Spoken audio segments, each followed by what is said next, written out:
Grand Teton Mountain Range, Wyoming. 5:49 p.m., September 28th.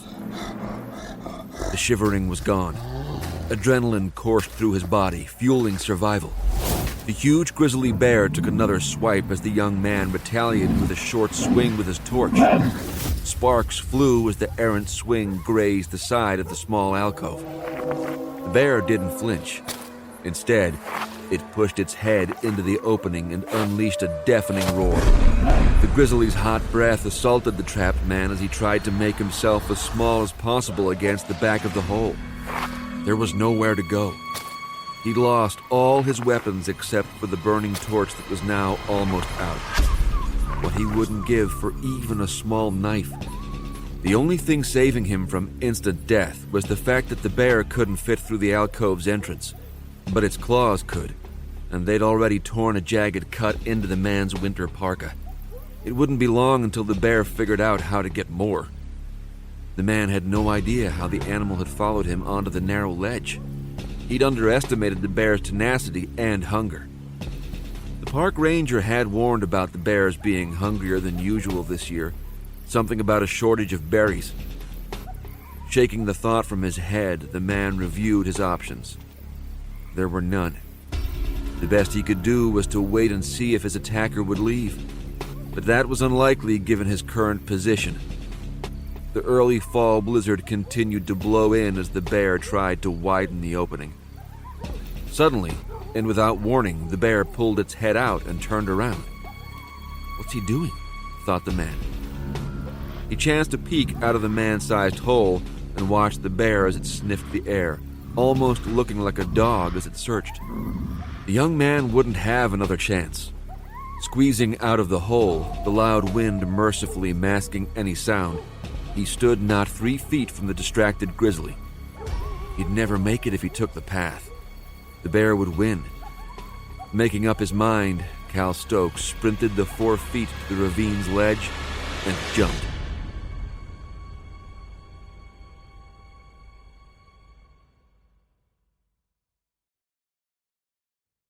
Teton Village, Jackson Hole, Wyoming.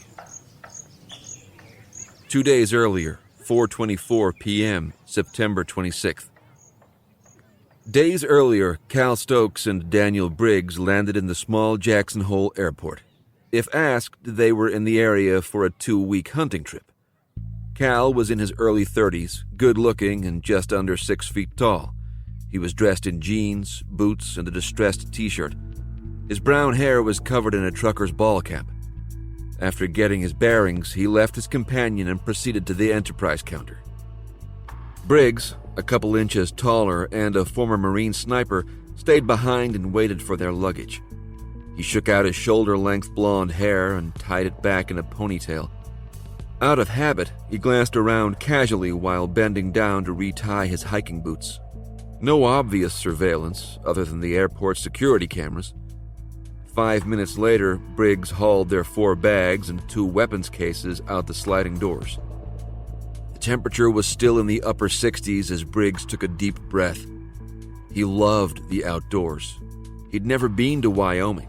Now was his chance. As the newest employee of Stokes Security International, Daniel was also his employer's unofficial bodyguard. On SSI's official ledger, he was listed as Security Contractor 3982. The company did a lot of personal protection and surveillance overseas and had a legion of former military contractors around the globe. To any prying eyes, Daniel was one of them.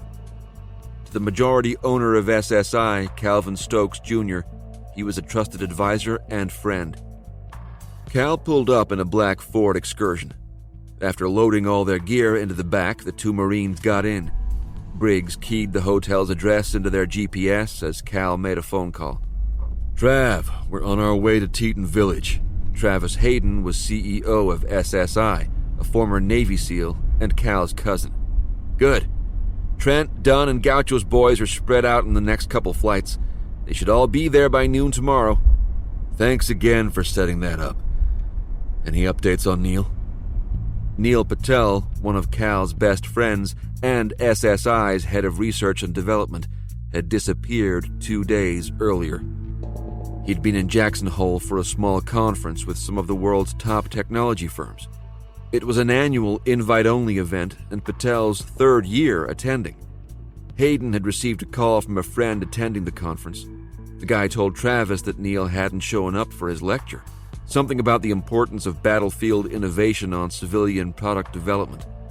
The man was frantic because the entire group of enrollees was waiting anxiously for Patel's popular talk. It wasn't like Neil to miss anything. After calling Patel's cell and hotel room repeatedly, they couldn't track him down.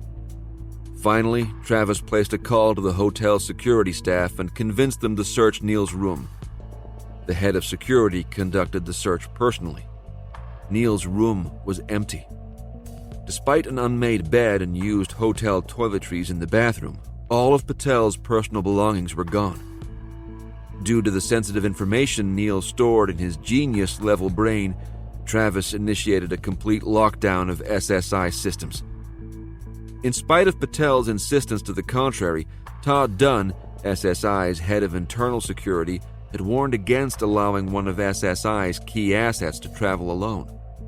Always planning for the worst, Dunn came up with a backstop. Neil was required to have a microtransmitter of Neil's own design surgically implanted in his ankle. It would lie dormant until needed. The transmitter allowed SSI to turn on the tracking feature and find Patel anywhere in the world. The first thing Dunn did after getting the news from his boss was to turn on the tracking device. Nothing happened. That meant one of three things. 1, the device malfunctioned. 2, Neil disabled the device. 3, someone had kidnapped Neil, extracted the transmitter, and destroyed it. They had to plan for the worst. First, it wasn't natural for one of Neil's gadgets not to work. He had tested it on multiple subjects, and it had always performed above expectations. Second, Neil had no reason to take the thing out. Third, Patel was a big target. If someone wanted to find a gold mine of technological knowledge, Neil was a human treasure trove. With his near-photographic memory and world-class hacking skills, he regularly trolled the vaunted systems of organizations like the CIA, MI6, and FBI just for fun. He was an invaluable asset. On the surface, things remained calm. Travis thanked the hotel security team and apologized for the inconvenience and had given them the excuse that he'd just found out that Neil left early due to a death in the family. He gave the same story to the colleague who'd called to ask about Patel. Behind the scenes, SSI worked overtime. Not only was Patel a vital part of ongoing SSI operations and R&D, but like a seasoned CIA station chief, Neil knew everything.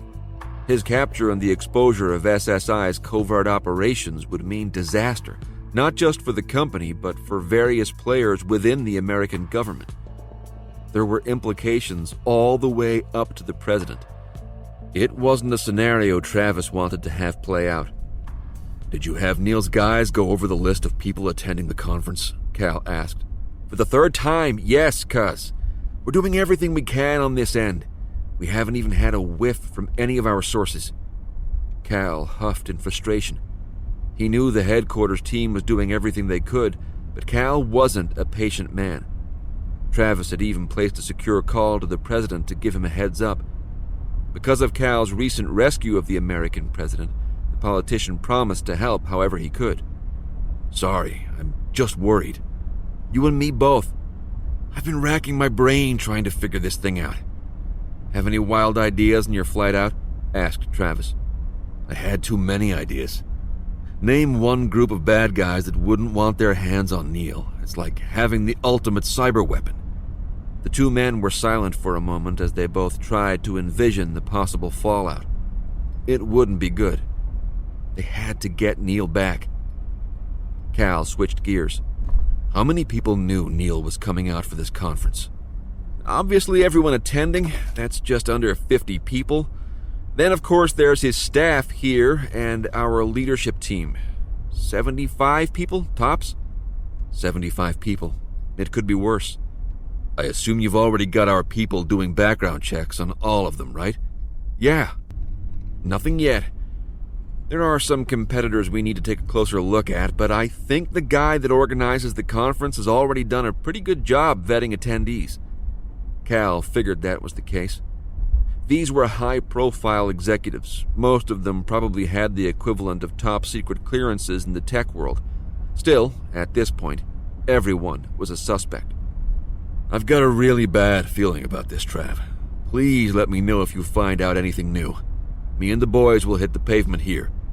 No problem. Let's stay in touch. Cal ended the call and put his phone in the cup holder.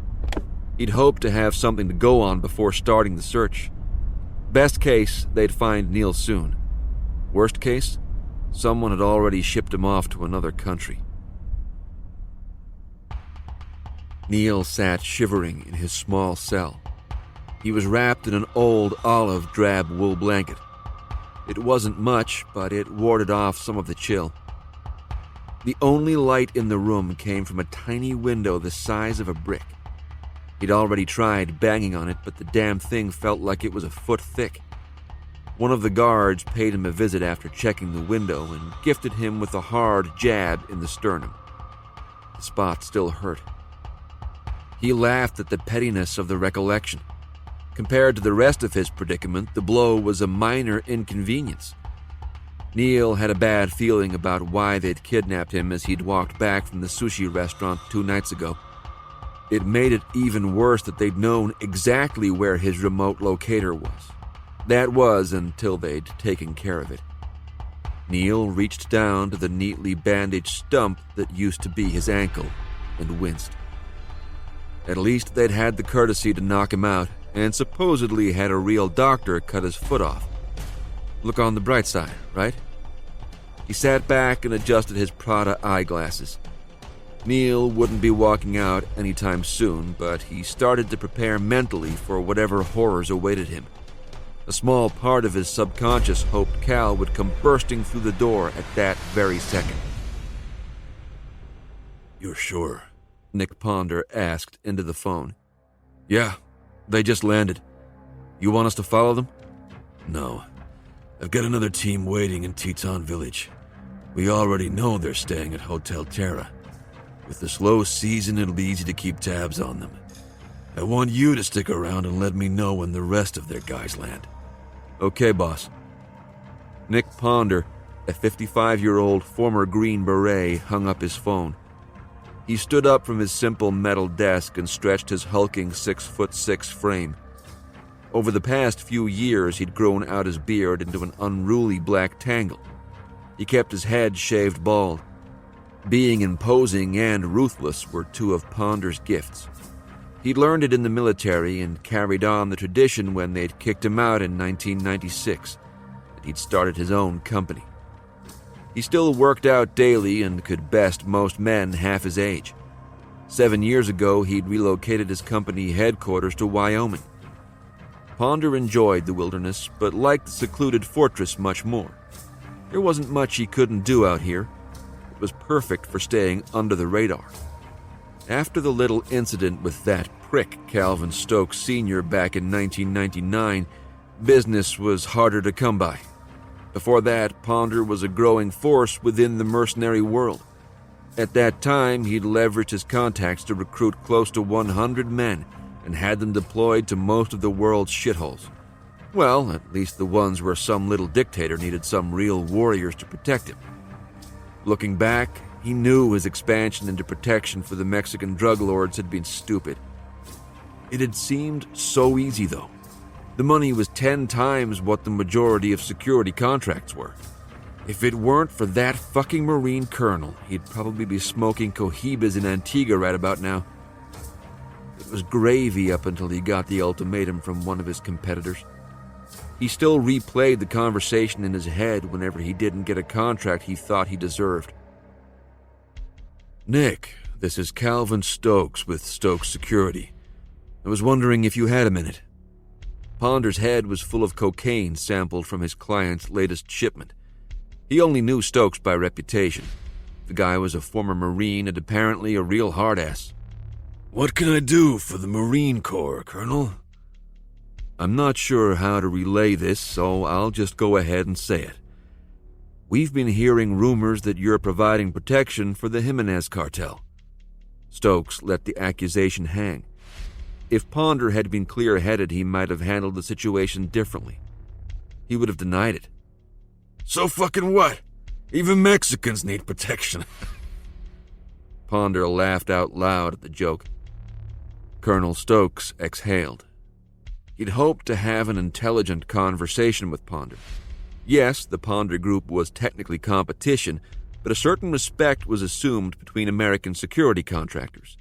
He'd never dealt with Ponder directly, but had heard stories of the man's exploits both in and out of the service. The Army had drummed him out at the rank of major after a little situation in the Philippines. The unofficial report, provided by Stokes' contact at the Pentagon, gave vague details of how Ponder had single-handedly slaughtered the families of 5 men suspected of being conspirators in a planned terror attack. Ponder had freely admitted to the atrocity and thrown it in his superiors' faces. He even called them cowards for not doing the same. Apparently, the rumors were true, and the idiot had just admitted it. Look, Nick, I was just giving you a courtesy call before I turn this over to the authorities. What the fuck are you talking about? Ponder yelled into the phone. Without going into the details, I'll tell you that we've been doing some contract surveillance work for a federal agency. I'm bound by our contract to give them everything I have, Stokes explained. Bull fucking shit! You're trying to torpedo my ass! I'll have your ass— No, you won't. The cold menace in Stokes' voice cut through Ponder's cocaine high. Like I said, I'm calling you out of professional courtesy. Either you wrap things up or prepare for the feds to come down on you. It's out of my hands. It was the one and only conversation he'd ever had with SSI's founder. He'd heard the prick died on 9/11. Asshole. None of it mattered anymore. He was about to make his retirement. One last op and he'd be fucking rich. They might have to fend off some of the competition, but that didn't matter. Ponder was on his home turf. Plus, with the promise of a king's ransom coming his way, he could afford to up his firepower a bit. Unfolding his huge frame from the desk chair, he walked over to the large bay window overlooking his horse corral. Maybe he'd take a ride after visiting with his prisoner. It was time to make sure his little investment paid off. Hotel Terra, Teton Village, Jackson Hole, Wyoming. 5:39 p.m., September 26th. Cal threw his bag on the twin bed. The room wasn't huge, but more than comfortable. Outside, they had a little balcony that afforded a beautiful view of the ski runs. Too bad they weren't on vacation. How about we go get some food? Daniel agreed with a nod. Where do you want to eat? Let's stay close. How about the restaurant right across the quad? Cal pointed through the window. What does that say? The Mangy Moose Saloon? I could use a beer and a steak. Yeah, okay. Briggs grabbed the small backpack that Cal had recently discovered carried an assortment of reserve ammunition for his concealed weapons. Daniel took his new role as Cal's security seriously. Always the first through the door, Briggs kept a vigilant eye out for his new boss. Hell, in the first week they'd known each other, he'd saved Cal's life no fewer than 3 times. The 2 Marines walked down to the first floor and stepped outside. It was a short walk across the outdoor common area to get to the Mangy Moose Saloon.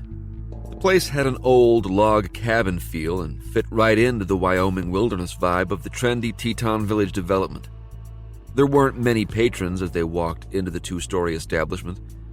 Briggs paused at the door and scanned the tables. He did a once-over of the Japanese couple sitting nearest the stage and the 4 guys dressed in riding gear sitting at the bar. No threats. Satisfied, he led the way in. It was open seating, so Daniel chose a small table with a good view of the bar and dining area. A pretty, Nordic-looking waitress stepped up just as they were sitting down. What can I get for you, gentlemen? Do you have any local IPA on tap? Cal asked politely. Sure. Sir, what can I get for you? She asked the blonde-headed sniper. I'll have a Diet Coke, please. As the waitress walked back to get their drinks, two men walked into the restaurant and headed to the bar. Neither man looked toward Cal and Daniel, but the hair on Briggs's neck stood straight up. They were both wearing well-worn outdoor clothing. The first man was skinny, of average height, with slicked-back black hair and a wind-burned face. His beak nose was the feature that made him really stand out.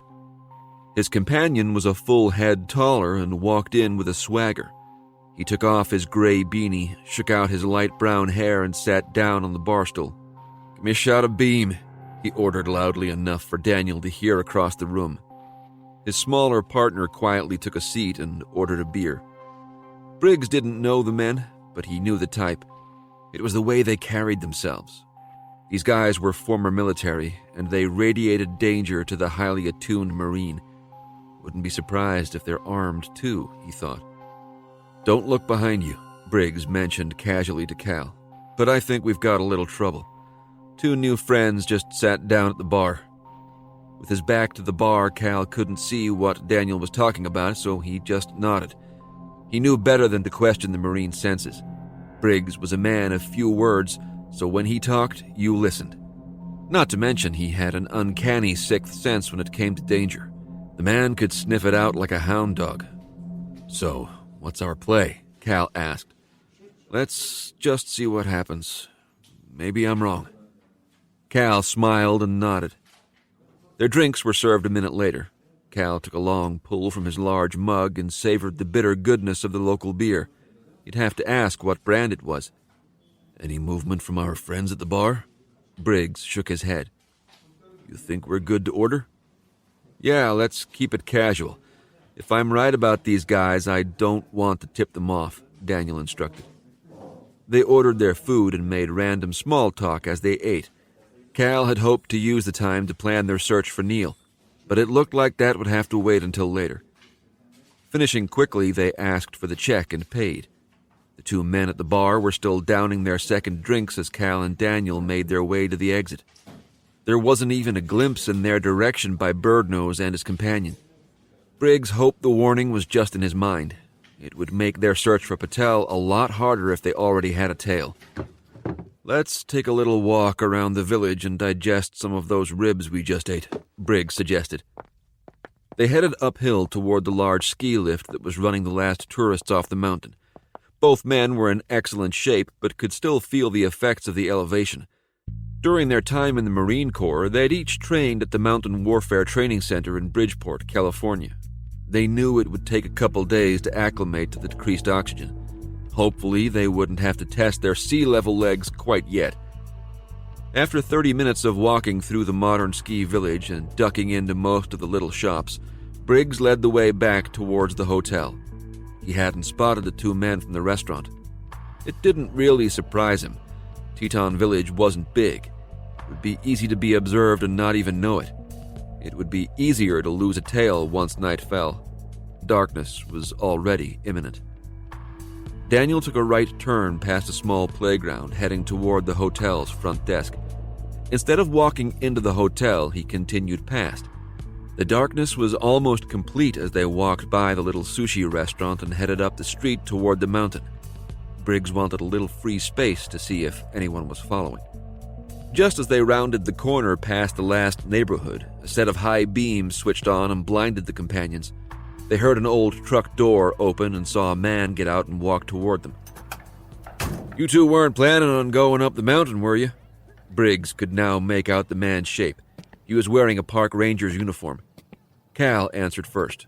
"No, sir. Just taking a little walk after dinner." The young man came closer. "Just wanted to make sure. We've had a lot of bear activity up that way." He pointed up the mountain. "Bears are hungrier than usual, what with the lack of berries this year." "Lack of berries?" Cal repeated. "Yep. This is my first year, so I don't really know the details, but the old-timers are saying the weather kept the wild berry bushes from growing enough fruit. We've even had one grizzly break into a house looking for food. Luckily, the family was out of town at the time." "Thanks for the heads up. I think we're going to turn around soon anyway."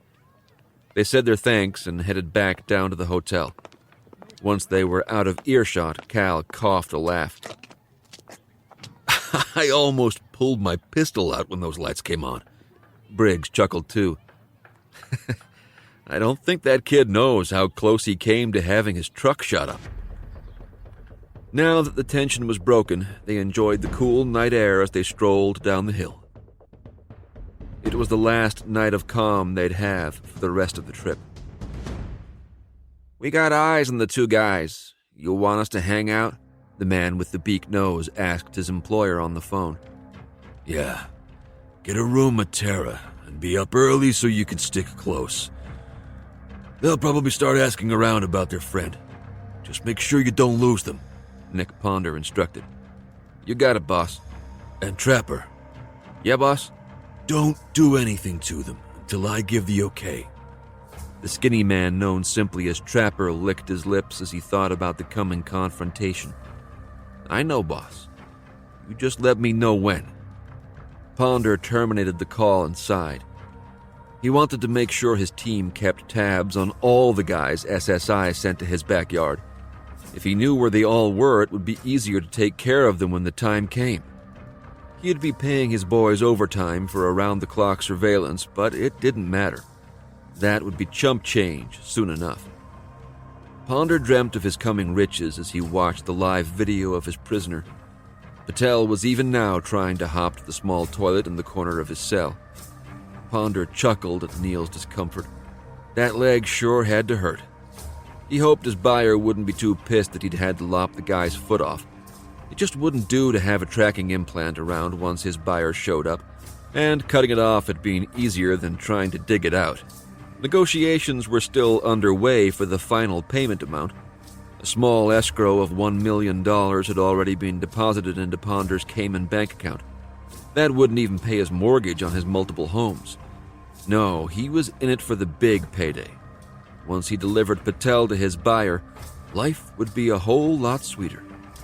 Maybe it was time to ask for more money. Nick Ponder grinned as he thought about not only the cash, but also the sweet revenge he was about to drop on Colonel Stokes' company. The old man would probably roll over in his grave.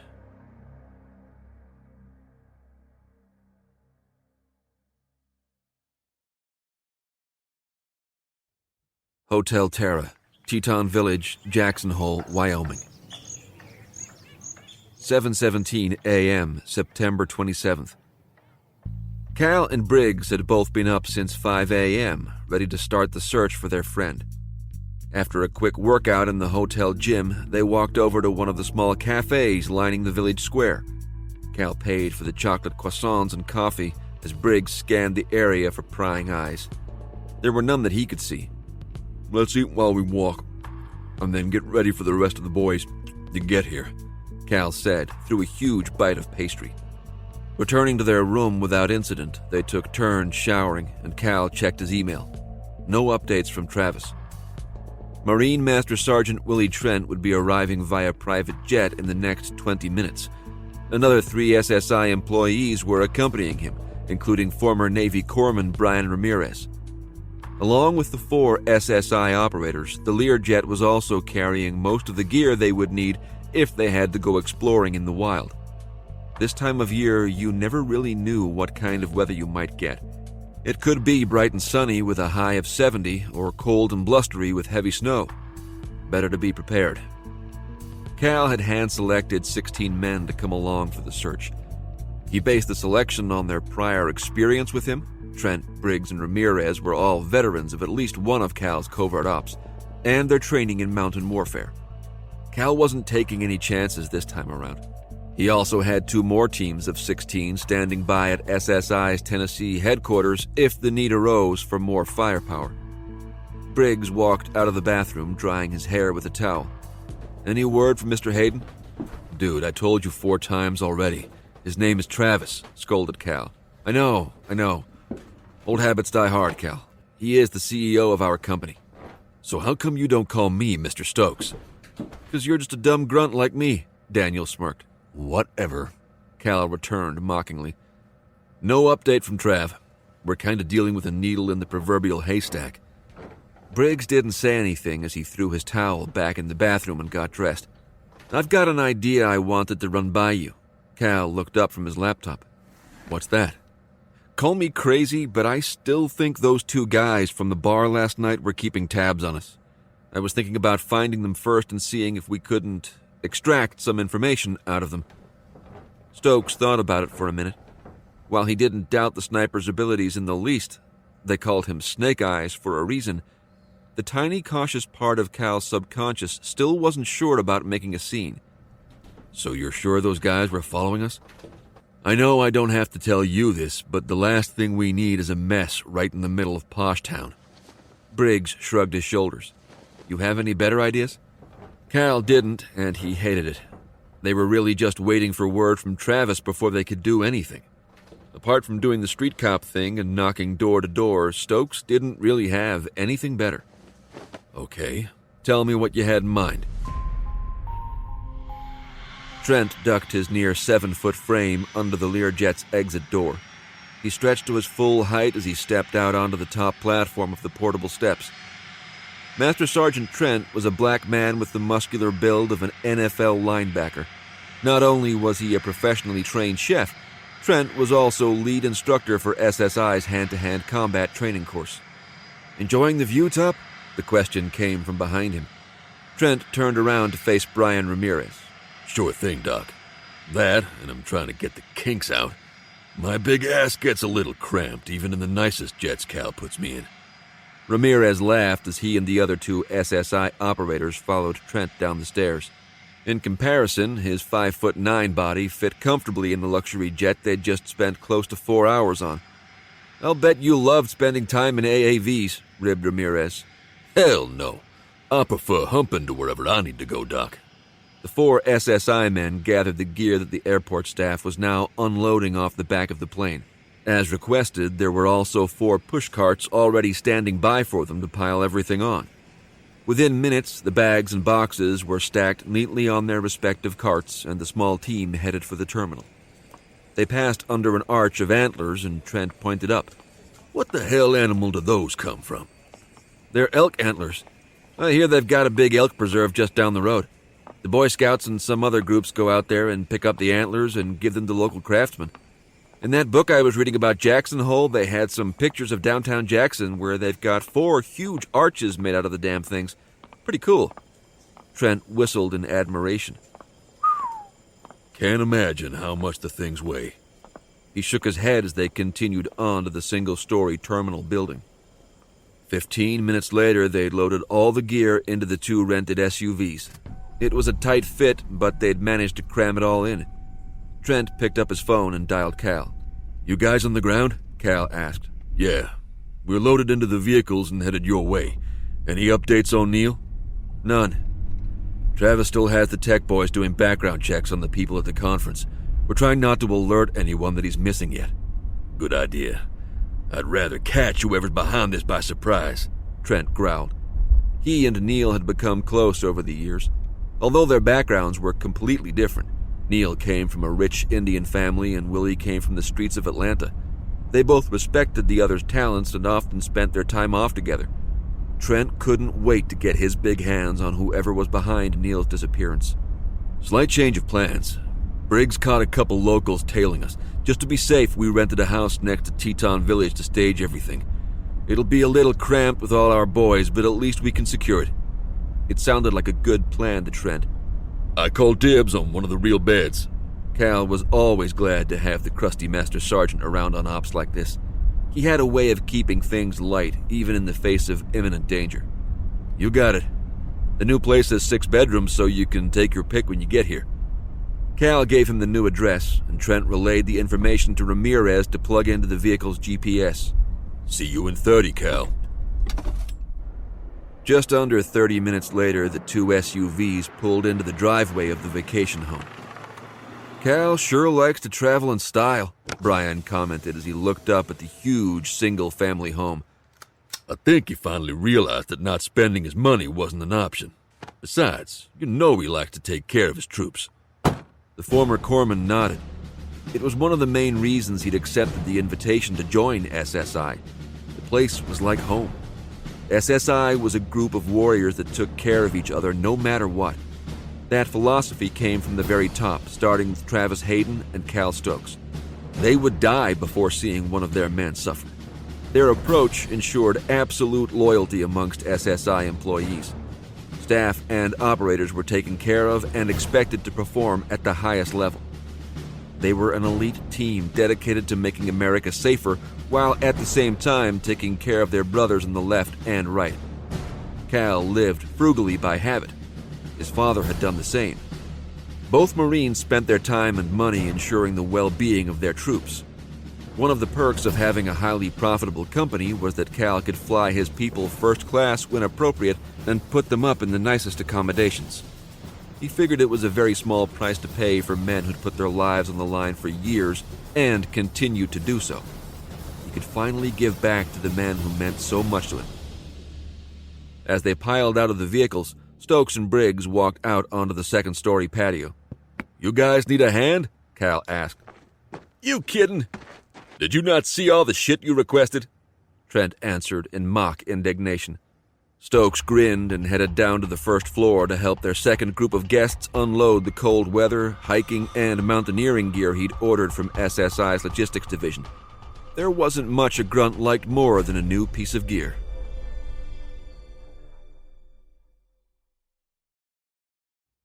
Grand Teton Mountain Range, Wyoming. 11:55 a.m., September 27th. Nick Ponder had yet to visit his prized guest.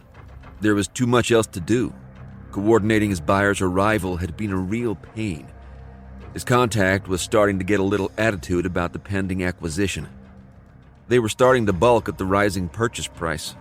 During their last conversation, he had stretched the truth by telling the guy that he had 2 more buyers waiting with offers. It wasn't true, but after thinking about it for a while, Ponder was starting to realize the possibilities. What communist country or terror organization didn't want the brilliant mind of a resource like Neil Patel? As he continued to mull over his options, he pulled up the latest weather report on his desktop. Shit. The updated report was calling for a huge snowstorm. He'd only been in the area for one other early winter, and it had made the normally unflappable mercenary more than a bit uncomfortable. The remoteness of his property had its advantages, but a heavy snowfall could easily hinder his plans. If he didn't get the buyer in and out in the next day or two, they might have to wait another week. He needed to buy some time. Luckily, he had a couple contingency plans. He logged into one of his many email accounts and composed a message that would remain waiting in the drafts folder for the only other person who knew of the account's existence. Terrence Zhang took another gulp from his Diet Red Bull. The higher-ups at SSI had been doing triple work since Neil's disappearance. He had barely stopped for the last 2 days. Taking a quick break from the background check he knew would be fruitless, Zhang got up from his chair and walked to the restroom. He stepped into the large handicap stall, sat down on the toilet, and pulled out his smartphone. Tapping on the appropriate application, he opened the browser and clicked on a bookmark labeled Vacation. The email provider's website popped up a second later, and he logged in. There was a message waiting for him in the draft folder. Teton Village, Jackson Hole, Wyoming. 12:17 p.m., September 27th. They now had 3/4 of their 16-man team sitting around the large dining room table. Cal had ordered pizza, and everyone was eating their fill. Briggs had just run them through the plan he'd devised to flush out the bad guys. The last team arriving was led by one of Cal's new go-to guys. He was a short Hispanic who everyone called Gaucho. Eccentric in his own way, the small Mexican-American wore a braided goatee and commanded his men with flair and daring. As a former Delta commando, Gaucho was no novice to covert operations. He was the first man to volunteer to accompany the expedition despite his dislike of the cold environment. Gaucho's group of 4 was even now pulling into the quiet ski village. They'd be at the rental house any minute. Hey, Cal, make sure we save a couple pieces of that jalapeno pizza for Gaucho. You know what'll happen if you don't, Master Sergeant Trent joked to the room. The men laughed because they knew it was true. Gaucho was the first one to make fun of himself and his ancestry, but beware to the person that got in the way of him and spicy food. Despite the gravity of the situation, Stokes always enjoyed being with these men. There wasn't a guy present that wouldn't give his life for another. It was a hard thing to find outside of the military. So, is everyone good with Daniel's plan? Cal asked. Everyone nodded. Briggs knew what he was doing. Besides, the plan only entailed finding and possibly capturing 2 guys. It was a stroll in the park for these operators. Gaucho and the last 3 team members pulled into the long driveway 20 minutes later. It didn't take Cal long to brief the newcomers and get them something to eat. "Thanks for saving me some jalapenos, boss," Gaucho said through a mouthful of greasy pizza. "You're just lucky I didn't put Top in charge of the pizza," Cal quipped. "You messing with my pizza, Willie?" Trent waved his hands in mock fright. "No way, hombre. You know I wouldn't get in between a Mexican and his hot peppers." "Very funny, Top. I could say the same thing about you and some fried chicken," the small Hispanic smiled. "Now don't be talking about Mama's fried chicken. Besides, I don't just eat fried chicken, I eat hot chicken," Trent added, rubbing his 6-pack abs. "That's right, I forgot about that. Some spicy shit, right? You sure you don't have some Mexican in you, Top?" "Not that I know of, brother. But who knows? Maybe you're a brother from another mother." Trent smiled wide, walked over to Gaucho, and gave him a big bear hug. The tough little Hispanic wiggled out of the giant's arms and just managed to save his slice of pizza from falling on the ground. "Okay, Willie. I know how you boys in the Marine Corps like to hug, but save that for Doc over there." Looking up from his bag, Brian Ramirez gave Gaucho the finger. Whoa, watch where you stick that thing, Doc. I'm here for business, not a medical exam." Gaucho was now snickering along with some of the other men. "All right, ladies." Cal raised his hands in surrender. "As much as I'd love to see where this thing ends up, let's get all the gear staged. I just got a weather update from HQ, and it looks like we've got a big snowstorm moving in. The cold weather gear we brought along might be coming in handy sooner than we thought." Gaucho groaned. "You're kidding me, right, boss? You know how much us Mexicans hate the cold." "Really? Why don't you just hitch a ride on Top's back? I'm sure he can keep you warm," Cal offered innocently. The remark elicited a middle-fingered salute from the former Delta man and Master Sergeant Trent. "What have you got for me?" Nick Ponder asked Trapper. "They haven't left the hotel. I'm thinking they gave us the slip." Ponder's temper flared. The last thing he needed right now was an enemy force snooping around in his territory. "So what are you doing to find them?" "We got their room number from our contact at the hotel. We're about to go take a look inside." "Call me as soon as you know." Ponder slammed the phone down. He was losing precious time. The snowstorm was really constricting his timeline. Pretty soon he'd have to recall his men. He only had a handful of contractors working security at his home base. He'd need the full contingent for the buyer's arrival and to deal with any possible incursion from the SSI team. Maybe it was time to trigger his backup plan. After consulting his small journal, he picked up the secure phone again and dialed a number. It connected after one ring. "Yeah?" "Jack, I need a favor."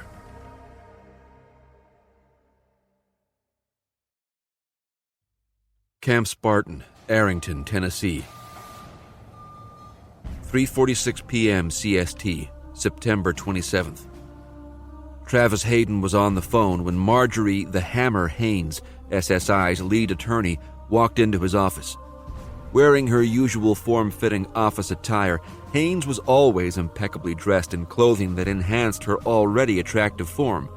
Most people underestimated the beautiful brunette. Not only was she a lion in the courtroom, the Hammer was also an accomplished martial artist. She had bested many of the toughest of SSI's operators in practice sessions or wager-inspired sparring. She motioned for him to end the call. After apologizing to the caller, he hung up the phone. "What's up?" Hayden asked with concern. It wasn't often that Haynes came into his office unannounced. "We've got a little situation. I just got a call from my source at the FBI. It looks like they're about to conduct a little unofficial investigation on us." Travis frowned. It wasn't that he'd never expected the request. Hell, after the Black Knight affair a few years ago, most of the security contracting companies had been investigated in some form or fashion. SSI had thus far avoided the FBI's scrutiny by maintaining the proper transparency and cultivating the relationships needed to keep the company out of hot water. What concerned Travis was SSI's covert wing. They'd operated outside the laws for years, protecting a country that still seemed unaware of their presence. Living and breathing their founder's concept of core justice, SSI quietly intercepted threats that normal law enforcement couldn't handle. Each operation could only be sanctioned by Travis or Cal. Secrecy was key. Had someone tipped off the FBI? Cal had only recently saved the president's life in an operation in Las Vegas. They'd worked directly with the president and the Secret Service to keep the entire affair quiet, but that didn't mean anything. Somehow, secrets always got out. It was directly proportional to how many people actually knew the secret. The Vegas incident was still fresh. Did the president have a turn of conscience? Do you have any details? Haynes shook her head. Nothing yet. My contact says we should be getting the subpoena within the hour. Shit. This couldn't have happened at a worse time. Where will they start? From what I heard from some friends, they'll start digging into finances and operations. They want to make sure income and expenses match. Is there any way they can trace us back to any of our clandestine ops? I don't think so. At least not on paper. The look on Haynes' face told Travis she was holding something back. He gave her a give-it-to-me hand gesture. I didn't want to say anything until I had a chance to think about it more, but I'm concerned that we've got a mole. She let that comment sink in. Marge could see by the look on Hayden's face that he found the idea pretty far-fetched. You're kidding, right? Think about it, Travis. Neil gets kidnapped, then not days later we have the FBI breathing down our necks? That can't just be coincidence. Travis didn't know what to think. 90+% of the employees at SSI were former military personnel. They'd each been exhaustively vetted, mentally, physically, financially, and through intense background checks. Okay, let's assume you're right. What do we do now? While I deal with the FBI, have Higgins and Dunn start doing an internal search. Dr. Alvin Higgins was a former CIA employee and psychologist. Despite his chubby appearance and jolly charisma, the good doctor was a master interrogator. He had revolutionized the techniques used by American personnel, both physical and chemical, that now produced tomes of vital intelligence for the American government. Although he abhorred most physical violence, Higgins marveled at the capacity and the inner workings of the human mind. If there was a man that could extract information without laying a finger on a captive, it was Dr. Higgins. Todd Dunn was SSI's head of security. Where Higgins was outgoing and genial, Dunn was introspective and serious. A former Army Ranger, Dunn was all about business and always vigilant. Travis nodded. If anyone knew how to be discreet, it was Higgins. Tag-teaming with the burly Dunn, the two would find the mole soon. What are you going to tell the FBI about where Neil, Cal, and the rest of his team are? Haynes shrugged and smiled. I'll let you know as soon as I know. Within 20 minutes, Dr. Higgins was executing his plan. They'd talked about the possibility of having a traitor in their midst before. Luckily, thanks to Higgins' experience in the federal government where mole hunts seemed all too common, SSI had a plan in place for just such a scenario. I'll take care of it, Travis, Higgins said in his fatherly tone. You'll let me know what you find out, right, Doc? Certainly, my boy. Just give me a little bit of time. These things have a way of working themselves out. Travis wasn't too sure. Since his time with the SEALs, he'd become accustomed to working in an elite environment. Amongst warriors, it was absolutely unspeakable to betray your brother's trust. That gave Hayden an idea. Hey, Doc, how about you start with the support staff? Most of our operators don't even have a clue about what's going on outside their current mission.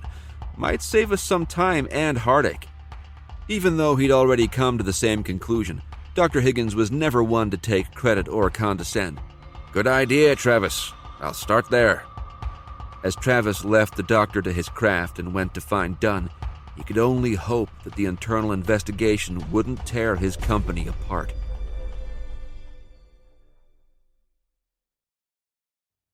Teton Village, Jackson Hole, Wyoming. 3:15 p.m., September 27th. Cal walked into the garage where his men were busy staging their equipment. Some checked weapons as others ensured their cold weather gear fit properly. "Top, you got a minute?" Master Sergeant Trent looked up from his conversation. By the look on Cal's face, he knew another wrinkle had just been added. Trent nodded and followed Stokes upstairs.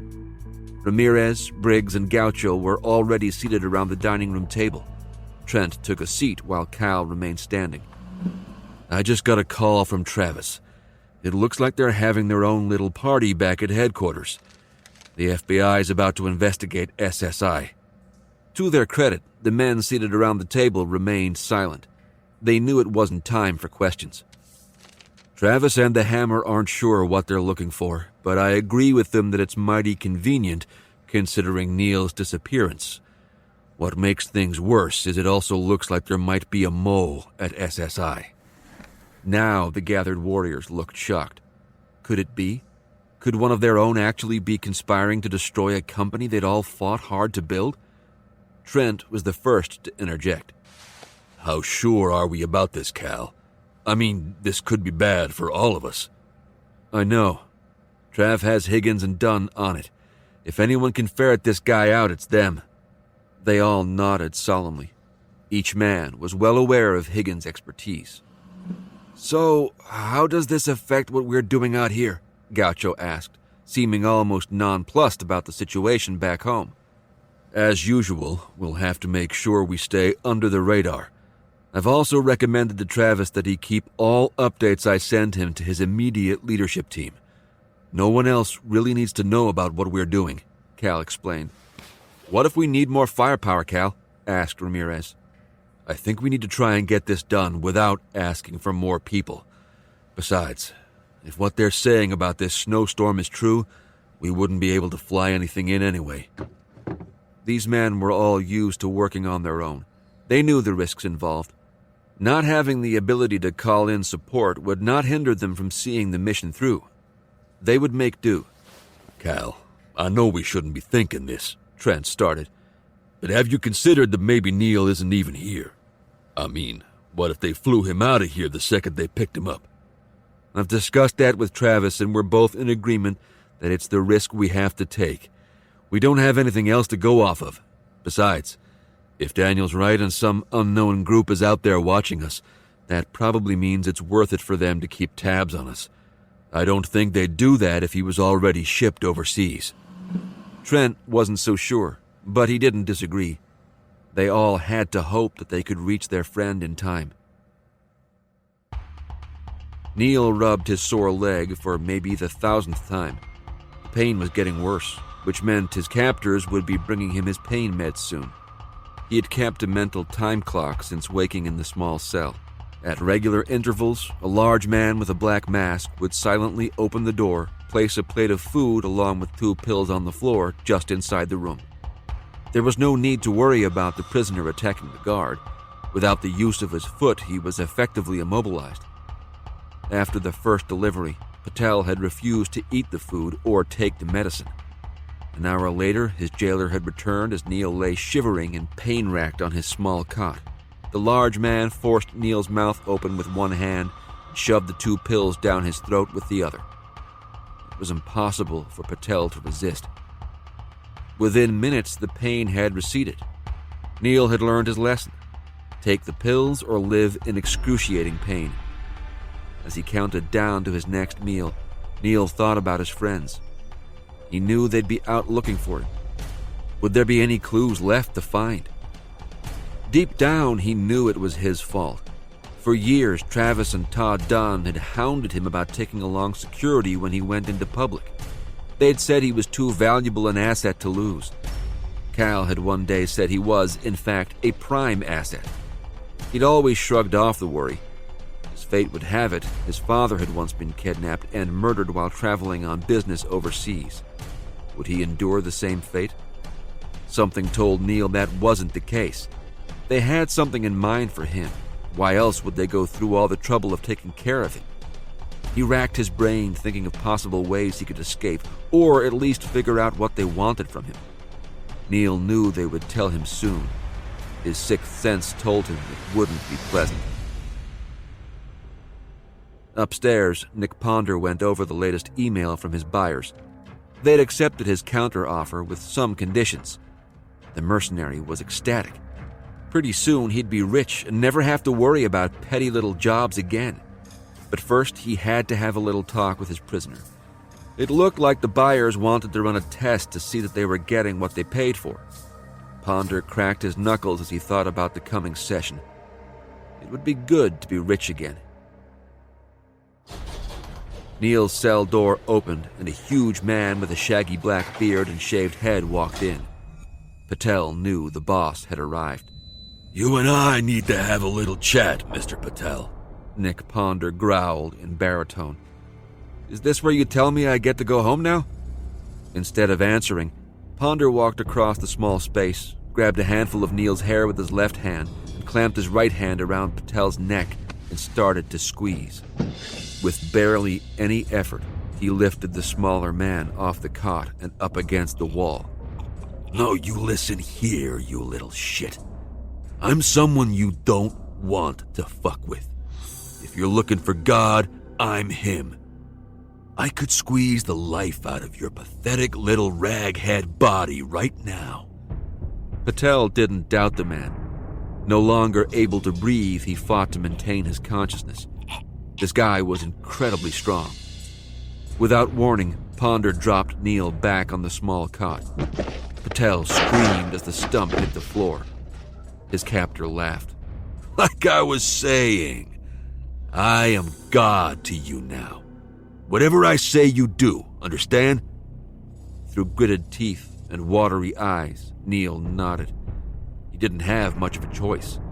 Even at full strength, he was no match against the large man. "I'll be back in a couple hours with some things for you to do. Get your mind right, and you might leave here in one piece." Without another word, Ponder left the room. Neil was left to wonder what the sadistic man had in mind. Teton Village, Jackson Hole, Wyoming. 5:15 p.m., September 27th.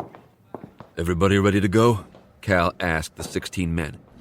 Needing to blend in, they were all attired in varied hiking and casual clothing. Each man carried a small arsenal under his coat. Cal had his trusted double-edged blade strapped to his left wrist along with a pistol in his waistband. They'd agreed that Cal and Trent would be the bait. The Mangy Moose restaurant had an outdoor seating area where the two Marines would grab a table and have a leisurely dinner. Briggs was certain that the enemy would find them soon in the small ski village. The small teams set off at staggered intervals. Some left in groups of 4, others left in groups of 2 or 3. Briggs was the only man to go out alone. The sniper they called Snake Eyes was already making himself comfortable across the quad on the pool deck at Hotel Terra. It afforded a full view of the common area. All the other teams would take up positions at various points in and around the Mangy Moose. The only thing left to do now was wait. Trapper and his partners sat at the outdoor restaurant attached to the large ski lift. They had searched Cal's hotel room earlier in the day and found it completely empty. Ponder had already recalled the other contractors because of the storm. That left Trapper to coordinate the search in Teton Village. The wiry man kicked himself for not taking out the 2 Marines when he'd had the chance. It would have been so easy that first night. Now it seemed that his quarry was onto them. To make matters worse, the rest of the 16-man team Ponder's guys had already confirmed landing at the Jackson Hole airport had also disappeared. Trapper wished someone had listened to him when he'd suggested putting a couple tails on the arrivals after they left the airport. Ponder was so confident that the SSI men would start the search in Teton Village that he'd ignored the suggestion. Trapper was a veteran of the Army's military police. He'd gained the nickname by being able to track and trap anyone. There wasn't a man or a woman that he couldn't find. The only reason he hadn't stayed in the Army was the questionable methods in which Trapper had used to detain his captives. In the end, there had been allegations of abuse and torture. While Trapper knew they could never prove anything, he was also a master at manipulating evidence and witnesses. He felt the writing was on the wall. Certain senior officers had made it their patriotic duty to see him drummed out of the service. Instead of going out their way, Trapper decided to take early retirement at 16 years and head to the civilian world. Not long after, he'd contacted his old friend, Nick Ponder. They'd partied over booze and drugs, all the while lamenting the Army's decline as a military force. The next morning, over Bloody Marys, Ponder offered him a job with what he'd affectionately dubbed Ponder's Misfits.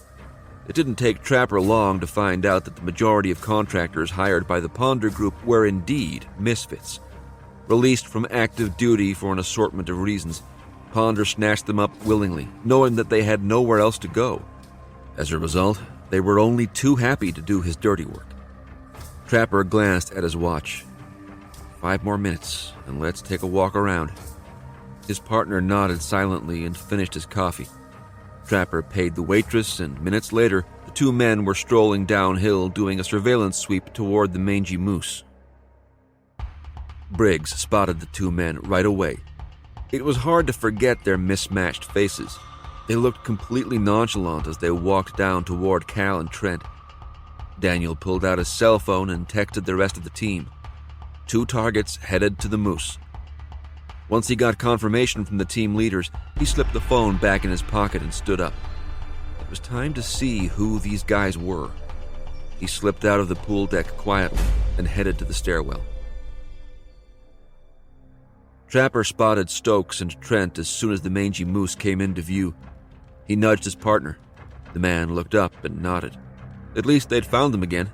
Now it was time to take up a position and watch. The 2 contractors veered to the right and found a spot on one of the outdoor tables maybe 100 yards away. Trapper casually pulled out a pack of cigarettes and sat down. While he wished there were more people around, at least the darkness would give them some cover.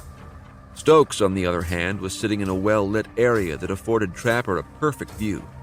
He and his partner were so intent on their targets that they never noticed Briggs watching them from behind. Daniel extracted the 2 pistols from his voluminous coat pockets. He'd have to make his shots count. It was something the sniper was used to. Briggs never missed. As Trapper took another drag off his cigarette, he sensed movement to his left. He turned to look and felt a stabbing pain in his neck. He reached up, grabbed the dart, and yanked it out while staggering to his feet. His partner was doing the same. Trapper had just enough time to register that it was Briggs approaching when he fell to the ground. The powerful tranquilizer quickly rendered both men unconscious. Daniel rushed to check on them and waved for the other team members to come help. 4 SSI men materialized out of the darkness and swiftly picked up the 2 men and carried them to a waiting vehicle. Briggs was scanning the area to make sure nothing was left behind when an older couple walked up concerned. "Excuse me, son, but is everything okay with your friends over there?" the old woman asked. "Yes, ma'am," Daniel answered politely. "My buddies just had a little too much to drink over at the Moose." The husband smiled knowingly. "You tell them to take it easy on the booze at this altitude. Had a bad go of it myself a few years ago." "Yes, sir, I will. You have a nice night." Briggs walked away and breathed a sigh of relief. His silly little plan had worked. Now it was time to find out what these guys knew.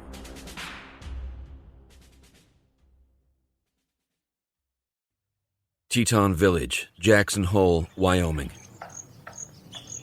7:02 p.m., September 27th.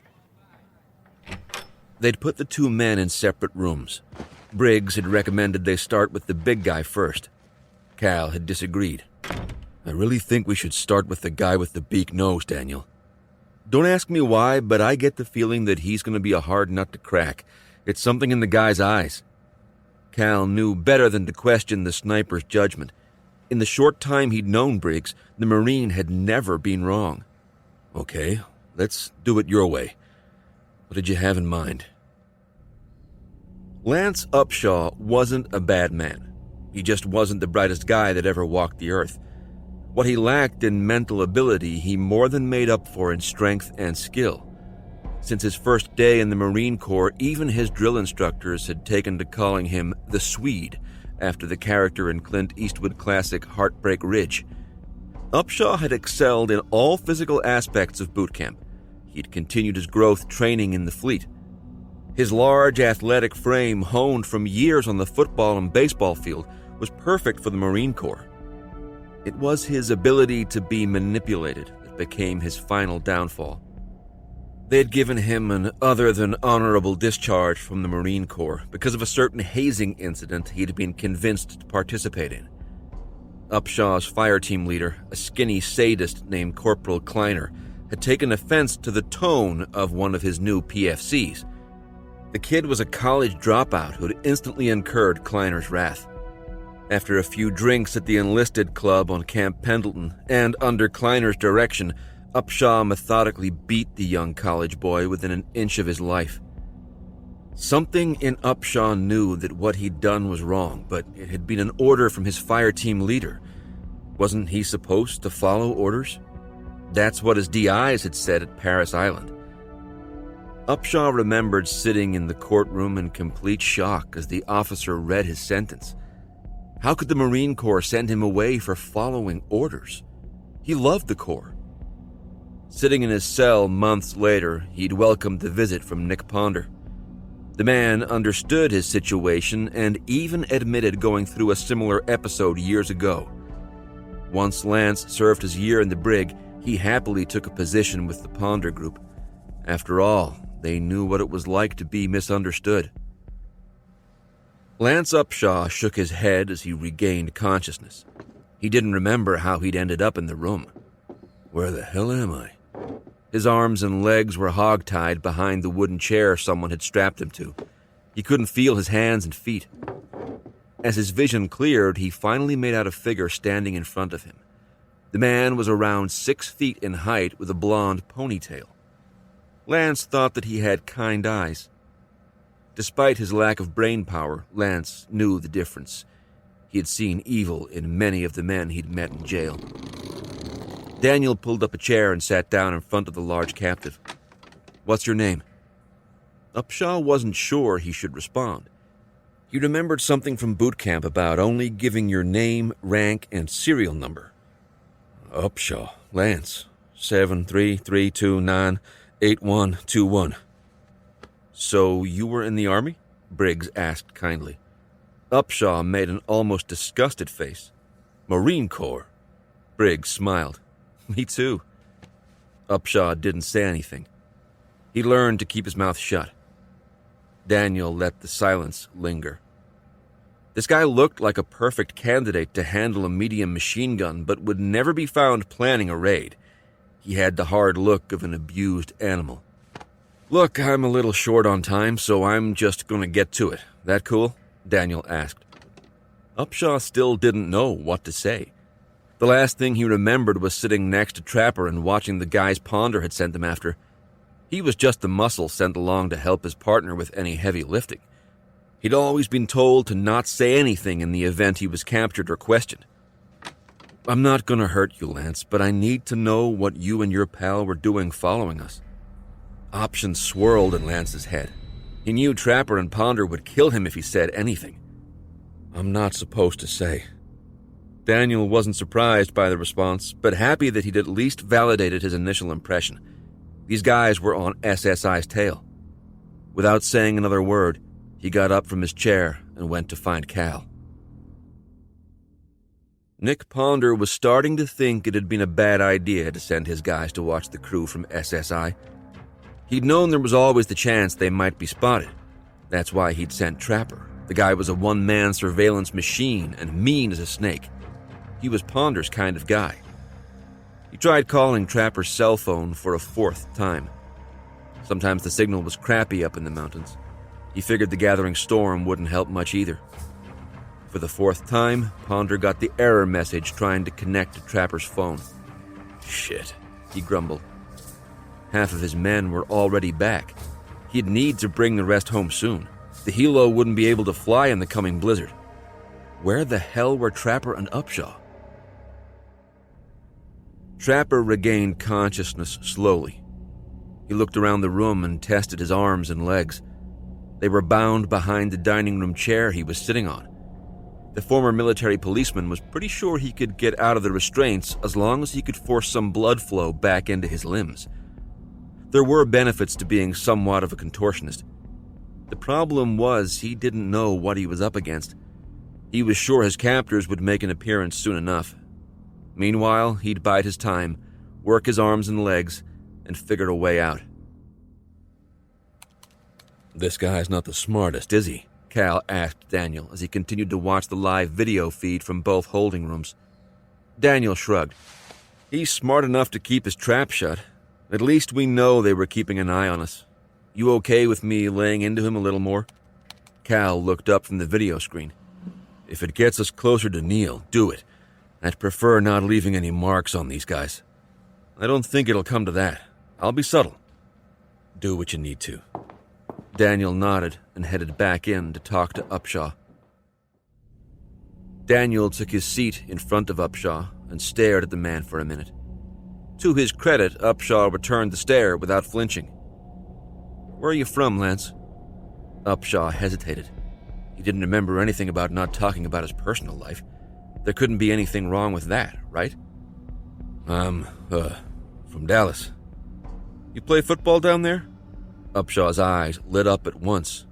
I did, he said with pride, and almost puffed out his chest before remembering that he was tied to a chair. Thought so. I'll bet you tore it up on the field. Linebacker? Running back, Upshaw said with a grin. Really? You're a pretty big dude to be dodging tackles. I'm fast, and I can run over most guys. Briggs whistled in admiration. He would honestly love to see the man in action. You play college ball? Daniel asked, already knowing the answer.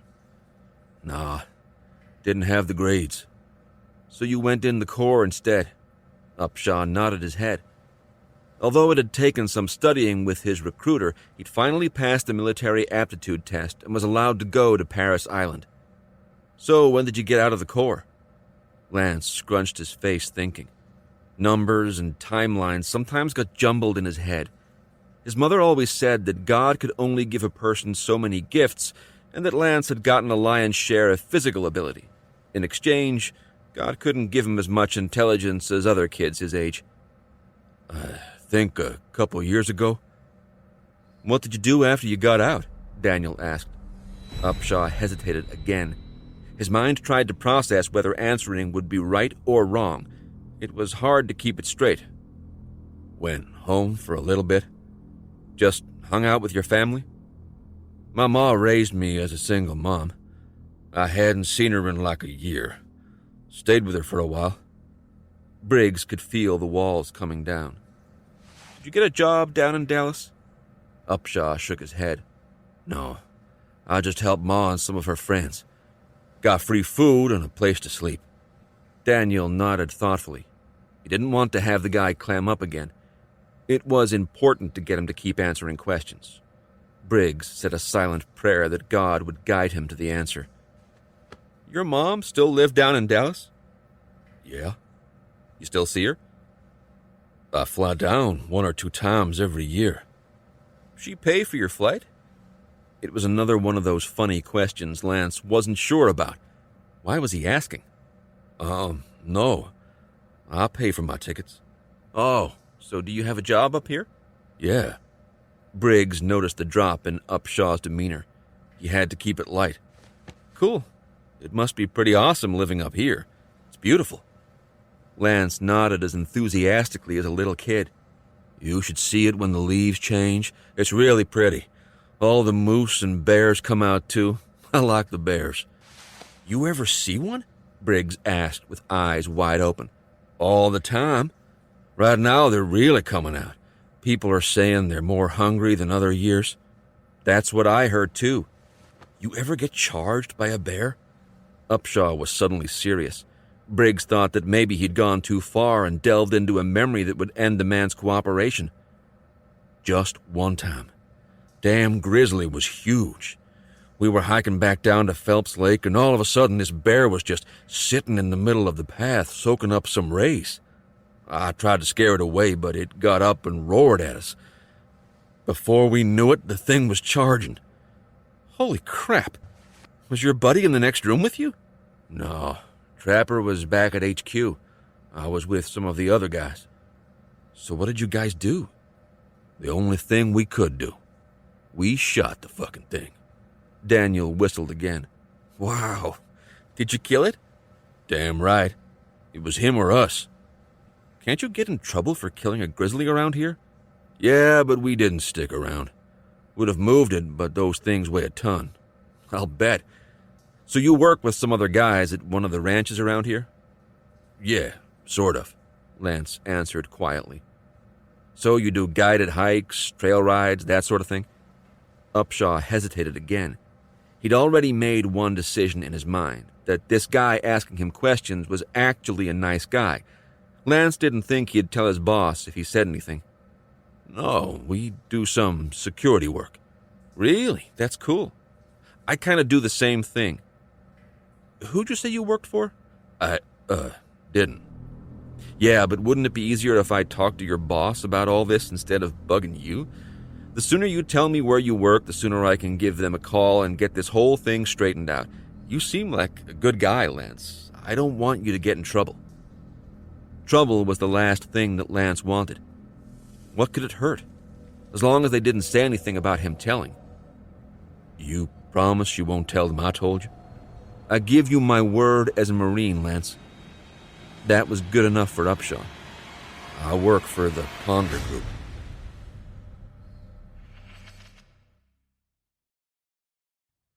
Camp Spartan, Arrington, Tennessee. 8:37 p.m. CST, September 27th. Travis hadn't left the office since Neil disappeared. He had commandeered one of the large suites at the lodge so he could stay close by.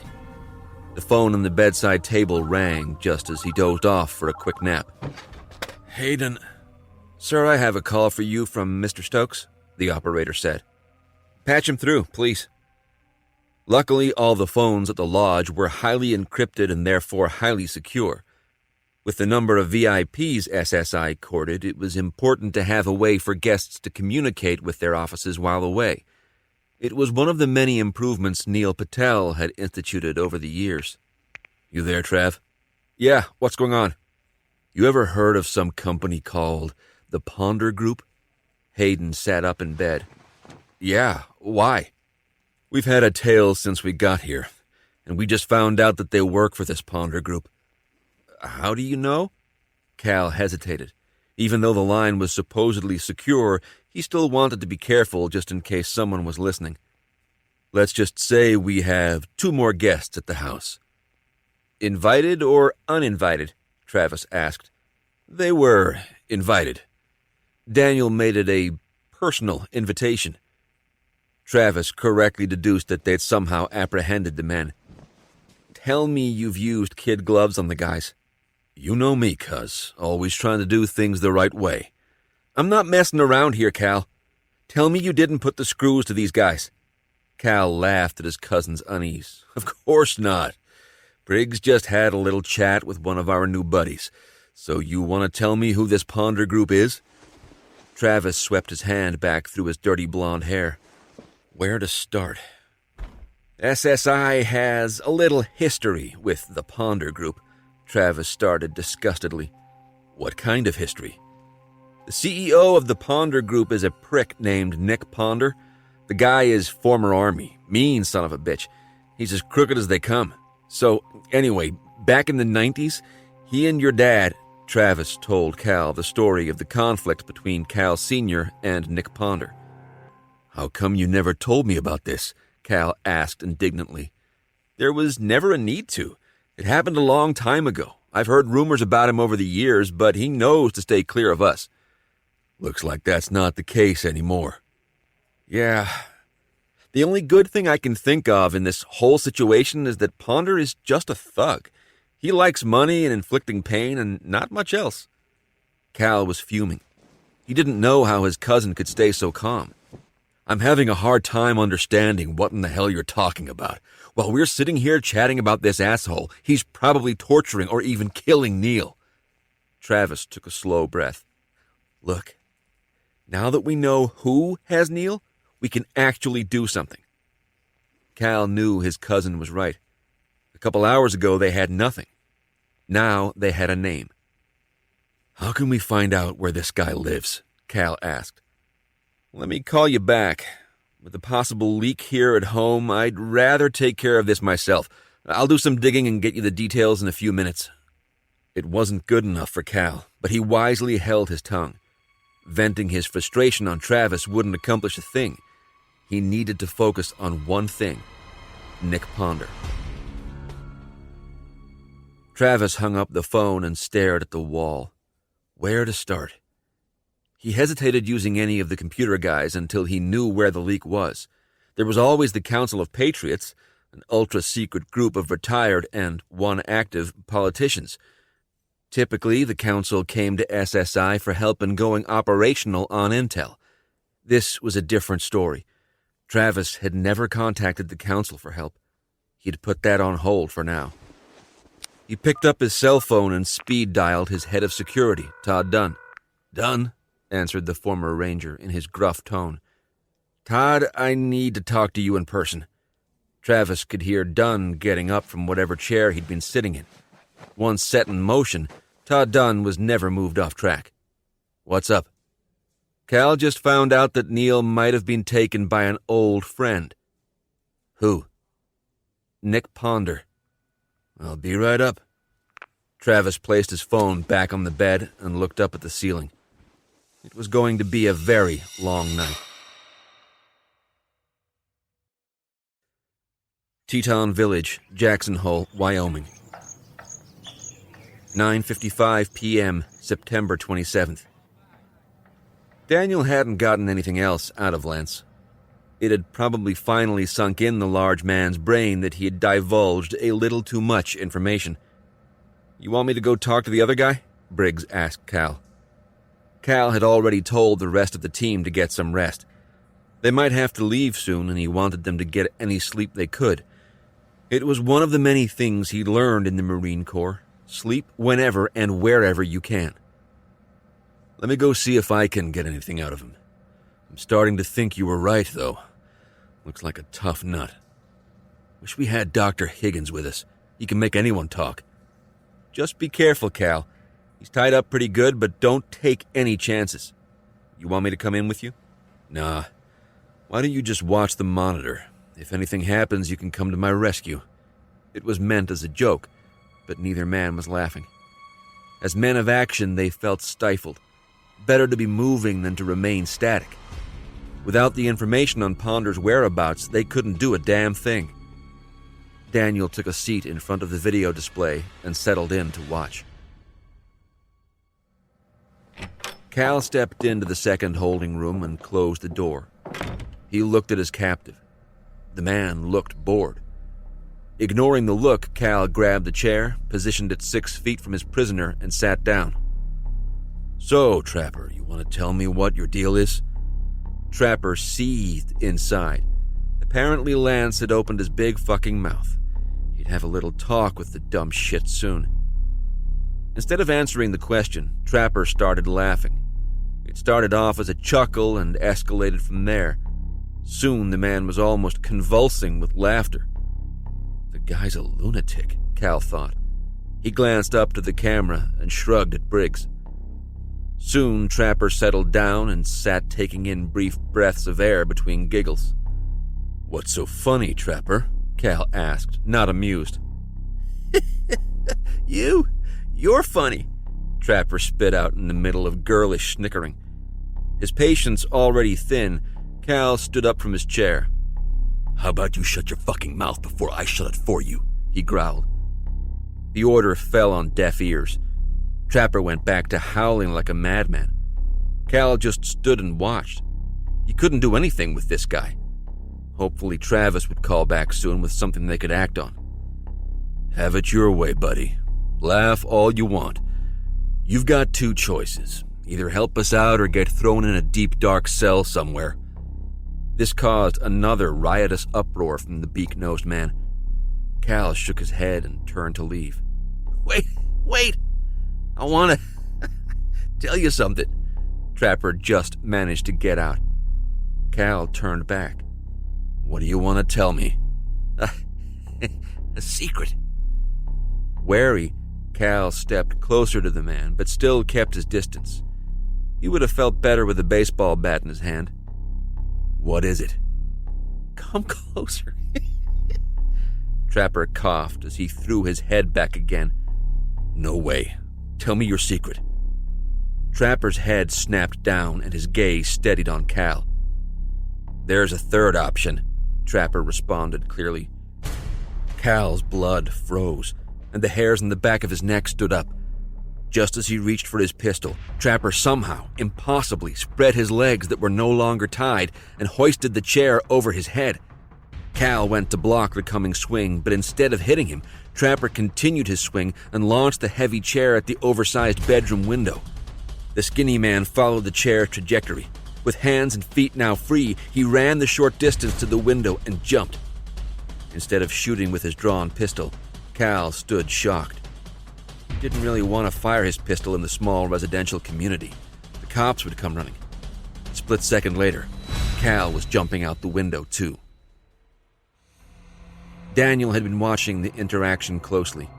He knew something was up Trapper's sleeve, but the man hid it well. Almost the same instant that the crafty captive stood up from his chair, Daniel was doing the same thing. With his pistol extended, he bolted for the bedroom door. Trapper hit the yard with his feet and immediately went into a roll to lessen the impact. His teeth still rattled as he sprang up and sprinted away from the house. He needed to get in touch with Nick Ponder. Cal landed less gracefully than his quarry. He thudded painfully and fell forward. Luckily, they'd jumped onto the grassy yard instead of the concrete driveway barely 4 feet away. Only steps ahead, Trapper was moving in high gear as Cal struggled to regain his balance. The guy was moving incredibly fast. Cal chided himself for not checking the man's restraints. It was a basic rule in handling prisoners. Pocketing his pistol in case they encountered neighbors, Cal ran after Trapper. Daniel skidded to a halt at the bedroom window and stuck his head out. He could see Cal running into the darkness. Without another thought, Daniel avoided the broken glass, climbed onto the window frame, and jumped. Hitting the grass, he rolled out gracefully and hopped into a sprint. He took off after the two men, hoping he wouldn't be too late. There weren't many places for Trapper to go. The terrain was pretty open. Luckily, it was pitch black out. He was free, but for how long? He had chased countless criminals on foot, so he knew the pursuit was all about tenacity and the wits of the man being chased. His mind processed the landscape and alternative routes. The neighborhood would end soon. Trapper turned left on McCollister Drive, running up the incline. The only chance he had was using the clumps of trees on the slopes as cover. He knew exactly where to go. Cal was lagging behind. Not a bad athlete in his own right, Cal was no match for Trapper's speed. The only reason he could still see his former detainee was because the guy had stayed on the well-lit road. Cal was sure that wouldn't last long. He had glimpsed Daniel coming up from behind, but couldn't wait for his friend. He pushed his legs and lungs to their limit. Neil's life depended on it. Trapper hit the tree line and smiled.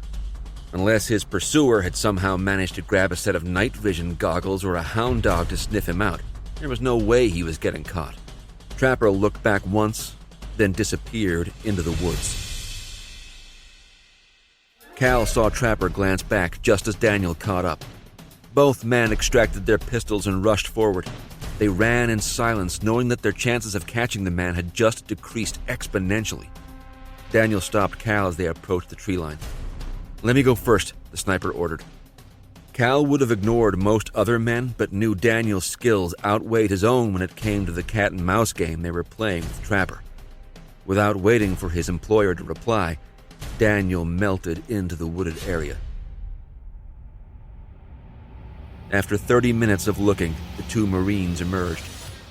The only thing Cal had to mark the occasion was a slightly sprained ankle and a variety of scrapes on his face. Daniel, on the other hand, looked clean and composed. How was it that he never seemed to get scathed? "Thanks for coming after me," Cal offered. "Sorry we didn't get the guy."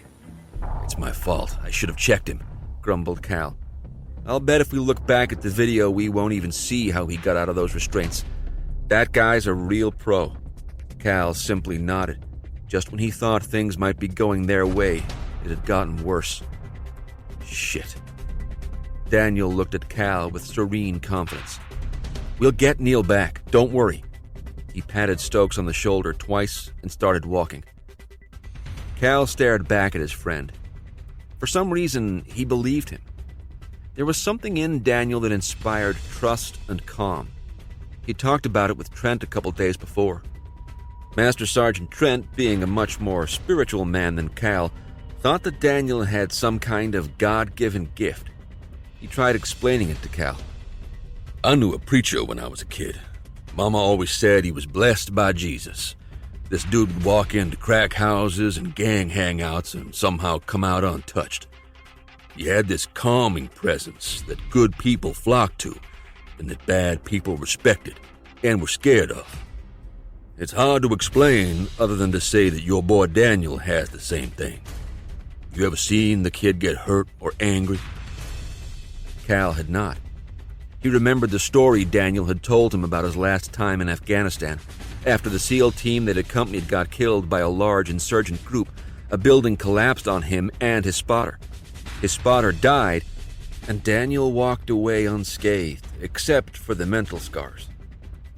After leaving the Marine Corps and wandering aimlessly through alcohol and bad dreams, Briggs found God. He never talked about it, but you could almost feel the invisible bond the former sniper held with the Almighty. He looked over at Daniel as they walked back to their house. Briggs walked with an air of confidence that most men wished for. Cal hoped that Daniel's gift would help him find and rescue their lost friend. Teton Village, Jackson Hole, Wyoming. 11:34 p.m., September 27th. It hadn't been hard to lose his pursuers. Trapper knew the area well, and the dark night further aided his escape. He paused again to catch his breath and listened for sounds of pursuit. Nothing. The safe house wasn't far, just another 10 minutes of jogging and he'd be there. Trapper took off down the dirt path. There was a storm looming on the horizon, and it had nothing to do with the weather. The killer's mind imagined the retribution he'd soon levy against Cal Stokes and his men. Cal and Daniel returned to the house and awakened the team. 2 men were posted to guard their remaining prisoner. They wouldn't lose this one. After reviewing the taped interrogation 2 more times, they agreed that it was very likely that the Ponder Group had at least a base of operations, if not a headquarters in the area.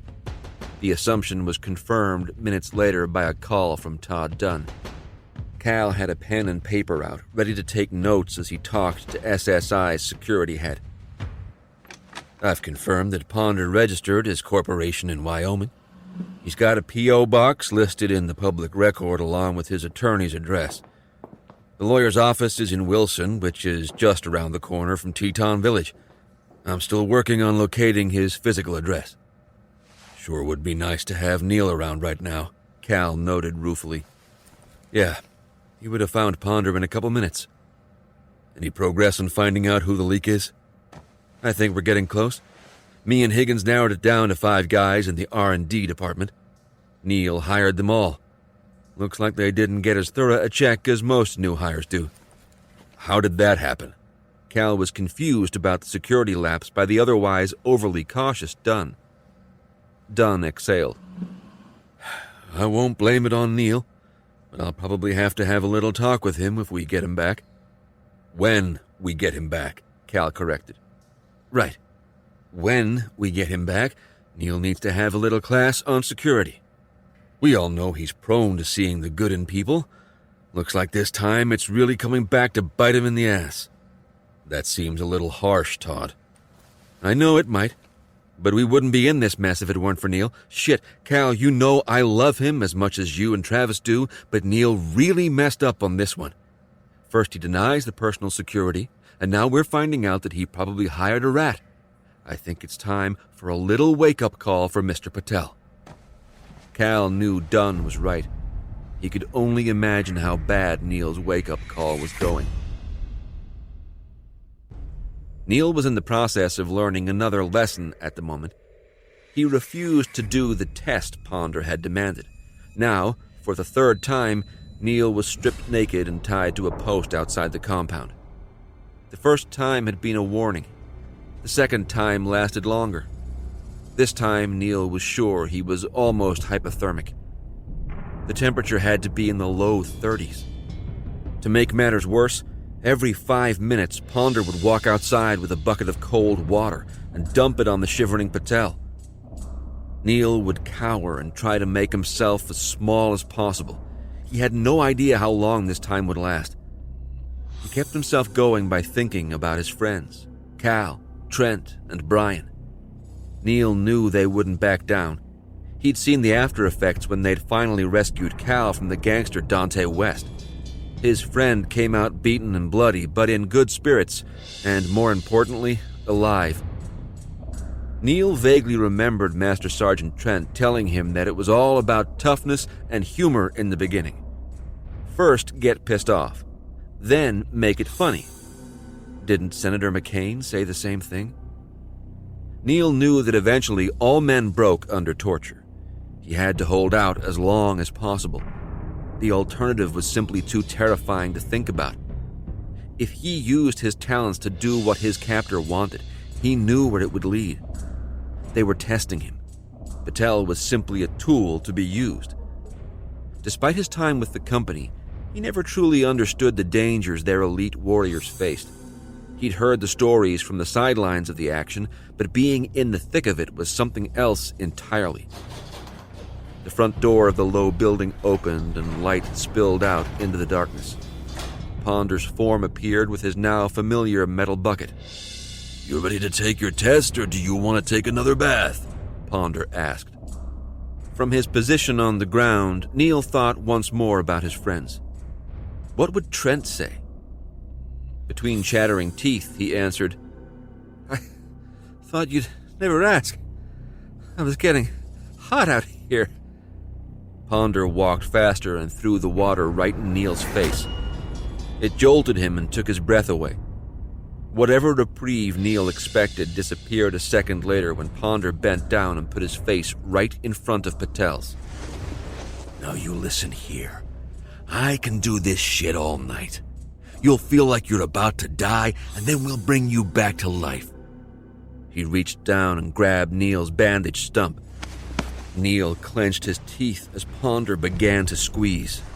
"Come on, you pussy. You know you want to scream. Go ahead. No one can hear you anyway." Ponder squeezed harder and harder as Neil struggled to stay lucid. Tears streamed down his face as he turned to his aggressor. "You're the pussy." Ponder yelled in his face and followed it up with a quick headbutt. Neil crumpled into unconsciousness. "Shit," muttered Ponder. He hadn't meant to knock the kid out. Time was running out, and so was his patience. The buyers were hounding him about providing proof that Patel was the real deal. Add the snowstorm blowing in, and Ponder was scrambling to keep the transaction together. He fished out a walkie-talkie from his coat pocket. "Come out here and get him." 30 seconds later, the hooded jailer walked out, unlocked Neil from the pole, and picked him up gently. "Put him back in his cell and warm him up. We'll try again in the morning," Ponder ordered. The jailer nodded and carried his package back into the building. Ponder stood outside, marveling at the stars. The view was crystal clear. It would be gone tomorrow when the clouds rolled in. He hoped it wasn't a sign of things to come. There was too much riding on the sail. Neil regained consciousness just as he was being laid back down on his cot. He pretended to still be unconscious as the guard covered him with a blanket and left to fetch the large electric heater they used to bring Neil's body temperature back to normal.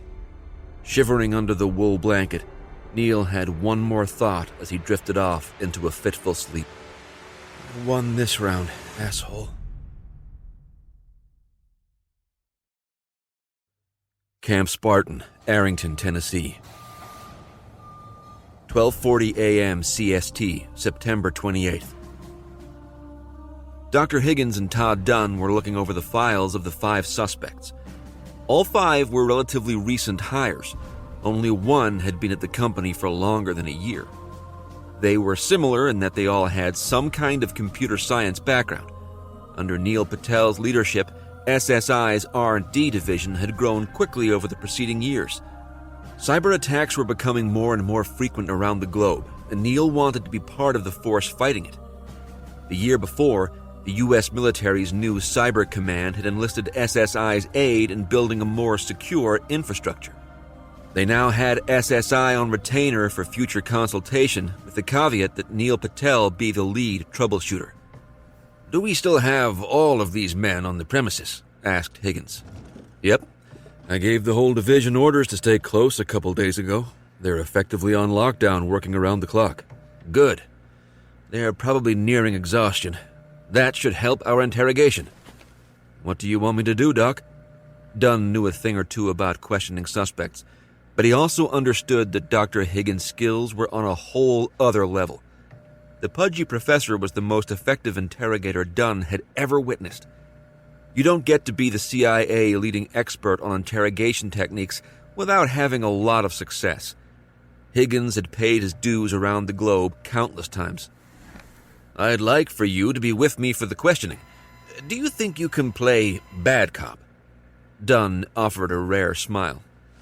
"No problem, Doc." Higgins went back to the files.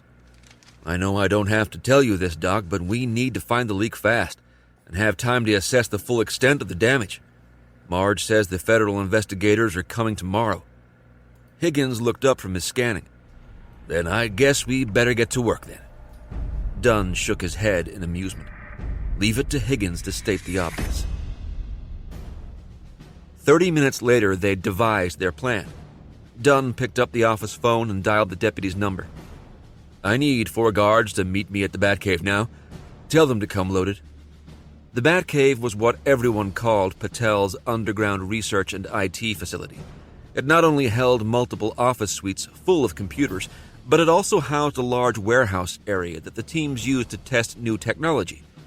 As a joke, someone had even plastered a few Batman movie posters on the door leading into the cavernous main room. He hung up the phone and looked at Higgins. "You ready to go?" "After you, Todd." 5 minutes later, Dunn and Higgins linked up with the 4-man team waiting at the security desk outside the R&D labs. Each man wore all-black combat suits and carried an H&K G36C automatic carbine. The fire team leader nodded to Dunn, who motioned for the men to follow. The 6 men walked quickly down the long hallway leading to the entrance of the Batcave. Dunn put his hand on the entry scanner, and a second later, the heavy magnetic lock clicked open. Grabbing the door handle, Dunn turned to the fire team leader. "Take Dr. Higgins down to the interrogation rooms. Help him set up whatever he needs. I'll be down in 10 minutes." SSI kept mock interrogation rooms in the depths of its Tennessee campus. Used mostly for training, the rooms were now being utilized for the first time ever on SSI's own employees. It still shocked Dunn that a breach of this magnitude happened on his watch. He promised himself that it would never happen again. As the 4 operators escorted Higgins to the lower level, Dunn headed to the common computing room that most of the geeks occupied after hours. He'd already confirmed with security that the 5 men he wanted to question were still there. He walked into the large common room and looked around. Even though he'd never been to the headquarters of Google or Facebook, this is what he imagined it probably looked like. The room was huge and wide open. There were dartboards and a ping-pong table in one corner and a full array of video game systems in another. The center of the space housed modern tables of varying shapes and sizes. 20-some-odd programmers and technicians were scattered around the room, engaging in both work and play. Dunn understood the necessity to blow off steam, especially if you spent all hours underground. The guys worked hard and deserved the added amenities. Scanning the large room, he quickly found the group he was looking for. They were clicking away on many laptops.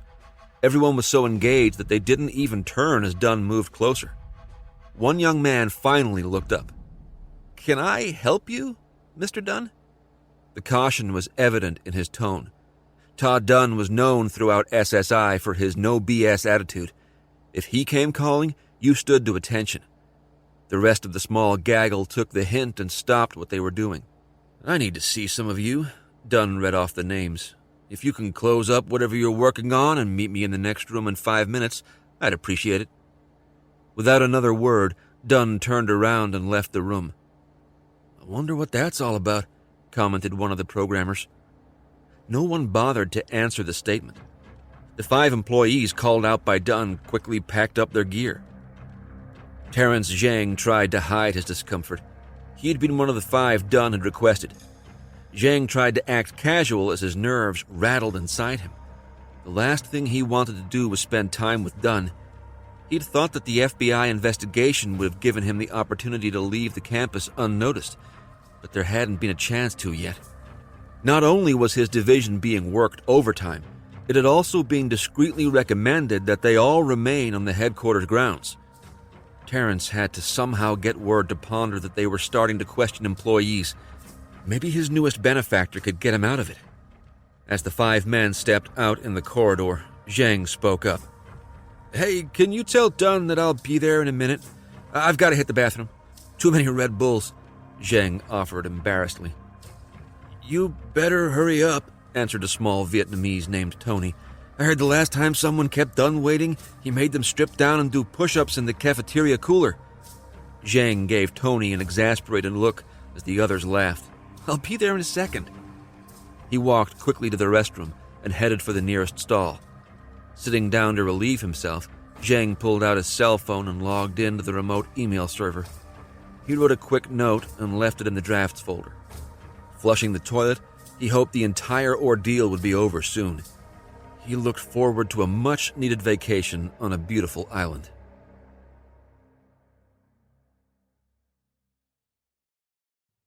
Camp Spartan, Arrington, Tennessee. 1:25 a.m. CST, September 28th. Terrence Zhang left the restroom and joined the others. "Sorry about that, Mr. Dunn. Figured I should take a piss before we got started," Zhang offered. Todd Dunn nodded. "We're headed downstairs. There have been some developments in Neil's disappearance, but we need your help. It shouldn't take long." They all looked at Dunn in confusion. Usually they were allowed to work independently. Initial guidance was given, followed by the occasional check-in. Then again, the current situation was unique. They all knew Neil well, as he'd hired each one of them. The overtime they'd logged wasn't just mandatory. Every man had volunteered to stay and work. Zhang played along because everyone else had. He couldn't wait to walk out that door and never look back. Dunn continued. "We're trying to nail down details so we can find out what happened. I know you've probably already answered some of this stuff, but me and Doc Higgins wanted to hear it personally." 2 of the men groaned. What had already looked like a long night just got longer. Dunn ignored the frustrated sighs, then turned and headed to the stairwell. As he walked, he was already running the interrogation through his mind. He'd already chosen his first target, Terrence Zhang. The mood went south as soon as they reached their destination. Even though they were used to working in the subterranean facility, this was something else. The main waiting area held stadium seating similar to what you might find in a university or outside an operating room in a teaching hospital. Everything had the sterile feel of a medical facility too. There were no decorations or even the slightest attempt to warm the place up. It was what it was, an interrogation facility. The seating overlooked 10 rooms, each about 12 by 12 with a metal table and 2 sets of chairs. Although the lighting was comfortable in the gallery, the interrogation rooms looked like they were lit by prison spotlights. None of the 5 had ever been to the interrogation pod. There was only a handful of SSI employees that had the security access to come this far underground. SSI's head of security didn't try to lighten the mood. This was exactly what he wanted. He needed them to be on edge. They were visibly uncomfortable. Dunn directed the suspects to leave their belongings on a table in the middle of the room. They were then searched from head to toe by one of the guards and escorted to separate rooms. As the 5 men entered their respective space, Dunn stepped into a side room that housed the control room. One wall was comprised of flat panel screens displaying video of each of the 10 rooms. Dr. Higgins was sitting in one of the comfortable leather couches, reviewing his files one last time. He looked up as Dunn walked in. "Everything go well with the roundup?" he asked cheerfully. Dunn nodded. "They didn't freak out until we walked into the gallery." "That's to be expected. I can only imagine what is going through their heads at this very moment." "I think I know who we should start with. This Zhang kid." Dunn pointed at the screen broadcasting Terrence Zhang in high definition. "Something doesn't feel right about him." "Anything tangible?" "Not that I can put my finger on, but there's something in his eyes. It just looks like he's hiding something." Higgins pulled out Zhang's file. "Let's see. Terrence Zhang, born April 3rd, 1989 in Burbank, California. Parents are from Beijing, China. He attended the University of California at Berkeley for undergrad. Graduated with honors in 3 years and double majored in computer science and electrical engineering. Went to MIT for graduate school. Dropped out after his first year to run a startup. Won a spot in SSI's business mentoring program. His company was sold last year for a tidy sum, and Zhang was then hired by SSI. He is now part of our cybersecurity team and is tasked with monitoring our network and preventing intrusion. I must say, Todd, if this is our man, we might have quite a predicament on our hands." Dunn sighed. All but one of the 5 suspects worked in some critical capacity at SSI. He didn't even want to think about the possible calamity should SSI's network be laid bare. "You have any problem with me playing the bad cop?" Dunn asked. "I was rather hoping you would." Zhang looked up at the mirrored observation window. It was even brighter in the room than it had seemed from the observation deck. He was uncomfortable, but tried to act calm as he waited for someone to begin the questioning. Todd Dunn and Dr. Higgins entered. Higgins took a seat while Dunn leaned against the opposite wall. The muscular man's calm demeanor was gone. It felt like Dunn was staring a hole right through him. Despite his thought to do otherwise, Zhang began to sweat. Dr. Higgins started. "Hello, Terrence. My name is Dr. Higgins." He reached across and shook Zhang's hand warmly. "I'm sorry we've taken you away from your work, but we had some pressing questions to ask you and your colleagues." "Anything I can do to help, Doctor," Zhang offered as cheerfully as he could. Higgins smiled. He could feel the nervousness rolling off the young man. It wasn't unusual even for innocent men to feel uncomfortable in such surroundings. Through the years, Dr. Higgins had developed a highly accurate barometer for judging people's innocence. It usually only took a little friendly banter for Higgins to deduce whether a suspect was, in fact, hiding something. Getting the person to divulge the information was something else entirely. "I appreciate your help, Terrence. Now, as you know, we've lost one of our most important assets, Neil Patel. We'd like to ask you some questions to see if we've possibly missed something. Sometimes in these investigations, it's the smallest, most mundane detail that solves the case." Zhang nodded gravely. "How long have you known Neil?" I'd say a little over 2 years." "You were one of the recipients of our startup funding, were you not?" Higgins asked. "Yes. I started a company called PlanBot. It was essentially cloud-based planning software." Higgins glanced down at the file. Yes. And it says here that you later sold the company." "That's right. With SSI's help, we found a larger company that wanted our technology." "Fantastic. You must have been very excited." Higgins smiled. "It was a lot of fun. I couldn't have done it without you guys. And Neil, of course."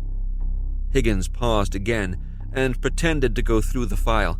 He had already memorized the key points and merely used the time to form his next line of questioning. "So, after you sold your company, you decided to come work at SSI. Was there a reason you didn't go into, what do they call it nowadays, early retirement?" "Honestly, I considered it.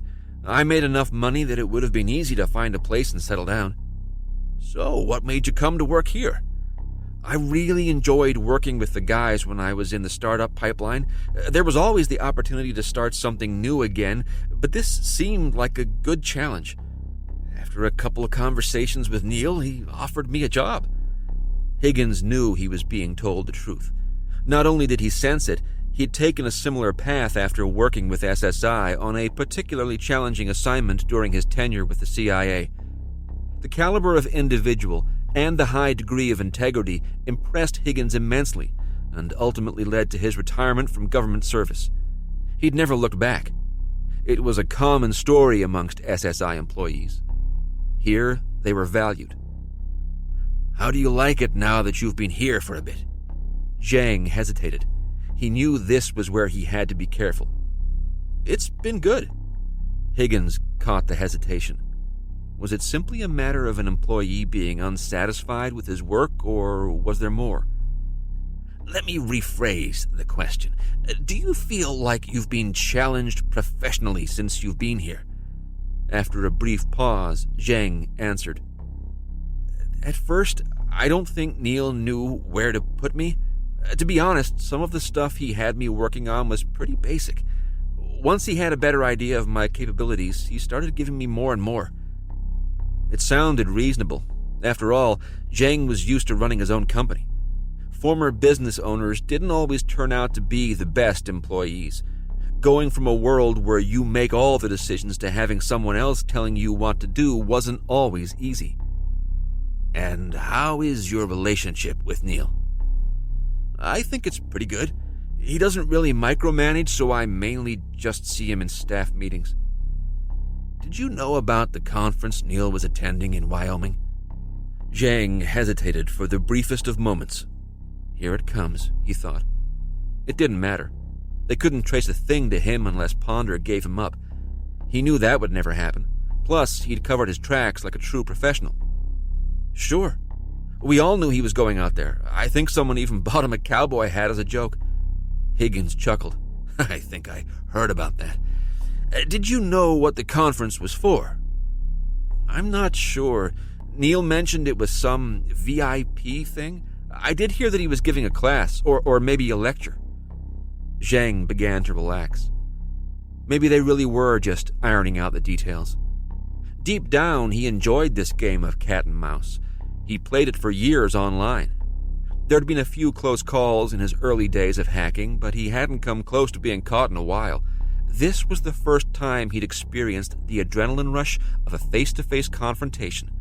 The excitement played through his body as he secretly savored the moment. He was better than them. Did he mention where he was staying in Wyoming? Higgins asked. I'm not sure. I know he was in Jackson Hole, but I didn't have the details. In truth, Terrence Zhang knew all the details. Neil was never very careful about hiding anything from his staff. Zhang had Neil's entire itinerary memorized. He'd even pulled up the Google Earth image of Hotel Terra during the time he knew Neil was being kidnapped. What he wouldn't have paid to see the look on the cocky bastard's face. Did you know that Neil refused to take any personal security on the trip? Zhang did. I think he mentioned something about that. Neil doesn't seem like a big fan of being escorted around. As the suspect finished his answer, one of the guards walked in and handed something to Dunn. Trying to look nonchalant, Zhang glanced their way. That's my phone. For a split second, Zhang panicked. He quickly calmed, though, knowing there was no way they could get past the encryption he'd installed. If they tried, the phone would effectively cease to work. He knew how to cover his tracks. After a few whispered words, the guard left, and Dunn turned his attention back to the questioning. Higgins twisted around in his chair and looked at Dunn. Any updates? Dunn nodded, walked to the table, and raised Zhang's phone. You want to tell me what you were doing with your phone in the bathroom? I was just checking my email. Anything interesting? Dunn asked with a raised eyebrow. Not really. Let's cut the crap, Terrence. Tell me what you were doing with your phone, Dunn ordered. Zhang stood his ground. I told you. I had to take a leak, and out of habit I checked my email. I might have gone on Facebook too. I don't know. Dunn looked his suspect right in the eye. Tell me how you know Nick Ponder. Zhang's eyes dilated rapidly, but he caught himself before panicking. I don't know. There wasn't time to finish. Faster than Zhang thought possible, Dunn came around the table, grabbed him by the neck, and pinned him against the wall. The smaller man struggled. He didn't know how to respond. Unaccustomed to physical violence, Zhang pissed his pants as Dunn squeezed harder. I'll ask you again. How do you know Nick Ponder? He loosened his grip just enough for Zhang to croak back. I don't. Wrong answer, asshole. Without warning, Dunn smacked him across the face. Now tell me how you know Nick Ponder. Zhang looked to Dr. Higgins for help. To his surprise, the jolly doctor sat placidly. He actually looked like he was enjoying the exchange. You can't do, Dunn answered with another slap that brought tears to Zhang's eyes. I can do whatever I want, you little traitor. Now you listen to me. What I'm doing right now is child's play compared to what the doc over there can do to you. You either answer me now, or I let him have you. Zhang's mind couldn't comprehend what was happening. There were laws. He had rights. They couldn't torture him, could they?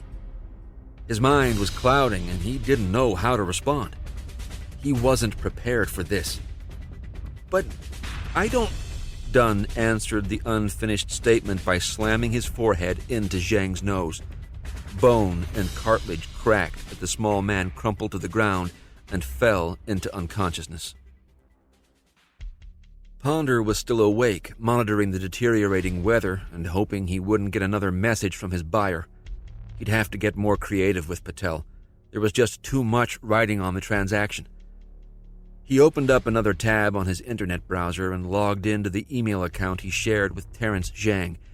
The last he'd heard from Zhang was that SSI was preparing for the FBI audit by working them overtime. Ponder didn't care about how much the little Asian worked.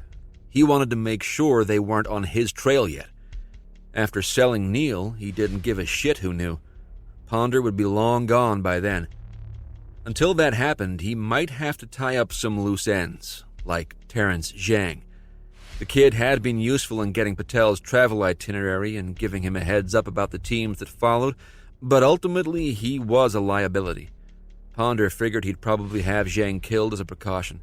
He'd done it before. The thought of killing another human was more a necessity for Ponder than a crime. His internet connection was slow, so he waited impatiently for the email server to load. Finally, coming up on his screen, Ponder clicked on the drafts folder. There was a message from Zhang. My presence requested with 4 others by Dunn. I'll let you know when I'm finished. Ponder froze. The message was casual only because the little shit didn't know who he was dealing with. Ponder knew Todd Dunn only by reputation. The former ranger was regarded throughout the industry as a thorough operator. Dunn never cracked under pressure. He was as solid as they came. Maybe there was a chance that they were still safe. Ponder quickly discarded the thought. He had to plan for the worst. Just as he was mulling over his options, his cell phone rang. He didn't recognize the number, but only a limited number of people knew where to reach him. Hello? It's me, Trapper. Where the hell have you been? I'm at our house in the village. Ponder knew that meant Trapper was at their little safe house in Teton Village. What are you doing there? We ran into a little distraction, Trapper answered cryptically, always cautious about using even secure phones. The hairs on the back of Ponder's neck rose. What kind of distraction? Those friends we were looking out for invited us in for a little talk. I had to leave, Lance, so I could let you know. How bad is it? He asked. I think you're about to have company. He gripped his cell phone to the point of breaking it. Nothing was going according to plan. It was time to salvage the situation. Can you get back here? Not quickly. What if I arrange a helo? Sure. Okay, I'll call you back. Ponder ended the call and looked at Neil Patel's sleeping form in the small video window of his computer screen. Your friends aren't gonna fuck this up for me. He picked up another phone and dialed the after-hours line for a helicopter pilot that owed him a few favors. Ponder had saved the guy's helicopter company from creditors. In exchange, the Ponder Group had free use of the company's helo. After 4 rings, the man picked up in a groggy voice. Yeah? It's Ponder. I need you to fly one of my guys from Teton Village over to my place. Can't this wait until tomorrow? No, it can't. Now get your ass out of bed. My guy will be calling in a few minutes. Ponder slammed the phone down, picked up his cell phone and dialed the number Trapper had called from. He quickly gave the employee the phone number for the company owner and told him to get back as soon as possible. He'd need all the manpower he could get. Hey, boss, why don't we just bug out for a while? We can take your new friend and get out of town. I'm not running away. We'll deal with these guys once and for all. Trapper knew better than to try to dissuade him. Once he made his mind up, that was it. Just don't do anything until I get there, okay? Trapper requested. Then hurry your ass up. Ponder threw his phone across the room where it crashed into the far wall and smashed into 100 pieces. He calmed enough to think about the looming conflict. Part of him wanted to get the sale over with and leave. The fighter in him wanted to stick around and deal with the SSI problem. Maybe he could do both. Grabbing another thick cigar, Ponder mentally ran through his options. He'd often dreamt about defending his castle against invading hordes. It looked like this might be his chance.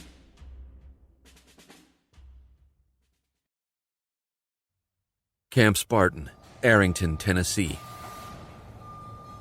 2:36 a.m. CST, September 28th. When Terrence Zhang finally awoke, he found himself strapped to a hospital gurney. His arms and legs were secured with Velcro restraints. He tried to lift his head and almost screamed in pain. His face throbbed from the vicious headbutt administered by Todd Dunn. Zhang took a couple steadying breaths and looked up slowly. They'd moved him into another room. It was similar to the first, but as he looked around, Zhang saw a variety of medical equipment neatly arranged on 2 wheeled tables. Next to the tables were 3 IV stands. "I see you're awake, Terrence," Dr. Higgins' voice came over the speaker system. "I'll be right in." Part of Zhang hoped it was all a bad dream.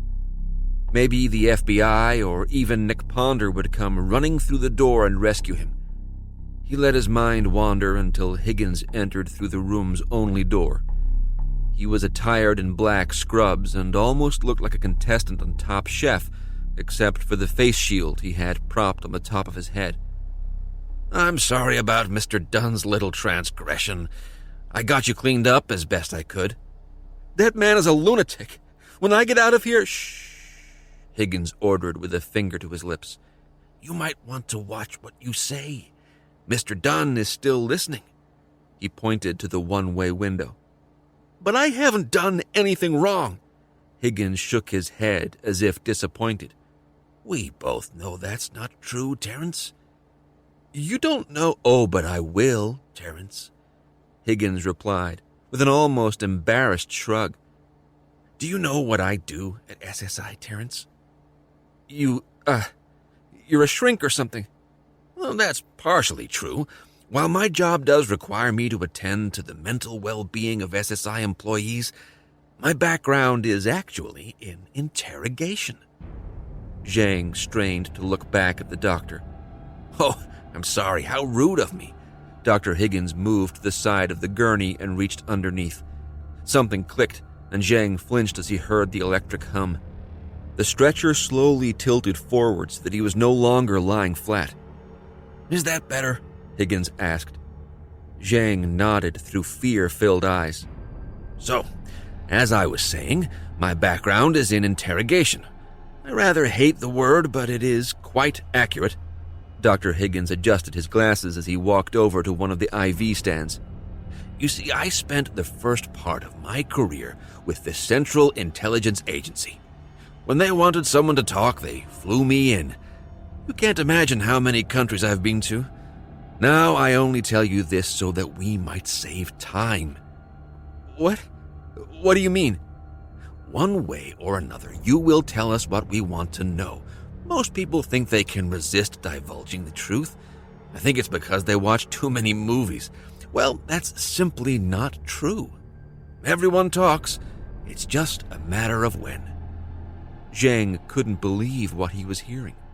He'd seen the chubby doctor around the campus on many occasions. Higgins looked more like a jolly uncle than what he'd just described. He was always chatting with SSI employees and telling the latest jokes he'd heard. Zhang just couldn't get it through his head that there could be any other reality. "Doctor, I really don't know what I'm doing here. I work on the computer systems and that's it. I'm not even—" He realized Higgins wasn't listening. Instead, he was preparing the various IVs and instruments and moving them closer to the gurney. Dr. Higgins finally turned back to Zhang. "I've been working on a very special recipe. I haven't had a chance to try it out on a human subject, so this will be perfect timing." Zhang's eyes went wide as Higgins swabbed his arm and inserted the IV needle. "Now this won't hurt as long as you don't struggle. Allow the drugs to work their way into your system." He turned the dial on the IV, and Zhang felt the cold flow of liquid entering his bloodstream. "I'll let that run for a few minutes, and then I'll be back in to talk to you." "Don't leave me in here!" Zhang screamed in panic. Higgins ignored the outburst and left the room to consult with Dunn. He was sure they'd have their answers soon. "Have you found anything on his phone?" Dr. Higgins asked Dunn. "No, I've got one of the other computer guys taking a look at it now. Looks like Mr. Zhang might have loaded it with some extra security features." Higgins had expected as much. This new breed of youth was comfortable manipulating technology. Besides, he wasn't sure they'd get any more out of the phone than through the interrogation. "I'll give him 10 minutes, and the solution should be fully in his system. Is there anything else you'd like me to ask?" "Just what we discussed before. I need to get Cal as much intel as I can. There's a big snowstorm about to blow into Wyoming, so we need to work fast." "I always do, my boy." "We do need to figure out what to do with the kid once we're done questioning him. SSI had never had to put away any of its own employees before. It wasn't possible to just dump him on the local police department. Zhang knew too much. Dunn also didn't want to kill the guy. They weren't murderers. "Let me see if I can make a call to some of my old friends at the agency. I'm sure they can find a space for our friend in one of their maximum security cells." Dunn liked the idea. If they could pull a few strings, Zhang would never see the light of day again. It's what he deserved for selling out Neil and the company. "Go ahead and do that. In the meantime, we'll hold him here until the whole thing with Neil gets resolved." Higgins agreed and left the room to make the phone call. Dunn looked into Zhang's holding room. "We better get some answers soon." Dr. Higgins strolled back into Zhang's room, this time with the face shield down. You never knew when someone might like to spit in your face. "How are you feeling, Terrence?" Zhang couldn't respond for a moment. He'd been surprised to find that no pain accompanied the IV's injection. In fact, instead of feeling worse, he almost felt euphoric. "I'm feeling pretty damn good, Doctor." Higgins smiled warmly. He never knew why some interrogators insisted on administering pain to make suspects talk. Through the miracle of modern medicine, there were now easier ways. Over the years, Higgins had learned to manipulate men with the use of a variety of intoxicating tools. He learned to vary his doses based on not only the physical characteristics of the subject, but also their temperament. Like an expert anesthesia practitioner, Higgins knew exactly how to manipulate the body to get a desired effect. He felt it was better to have a compliant and happy subject and mixed his drugs accordingly. Let them gnash and scream later. His job was to find the answer in the quickest and most humane way possible.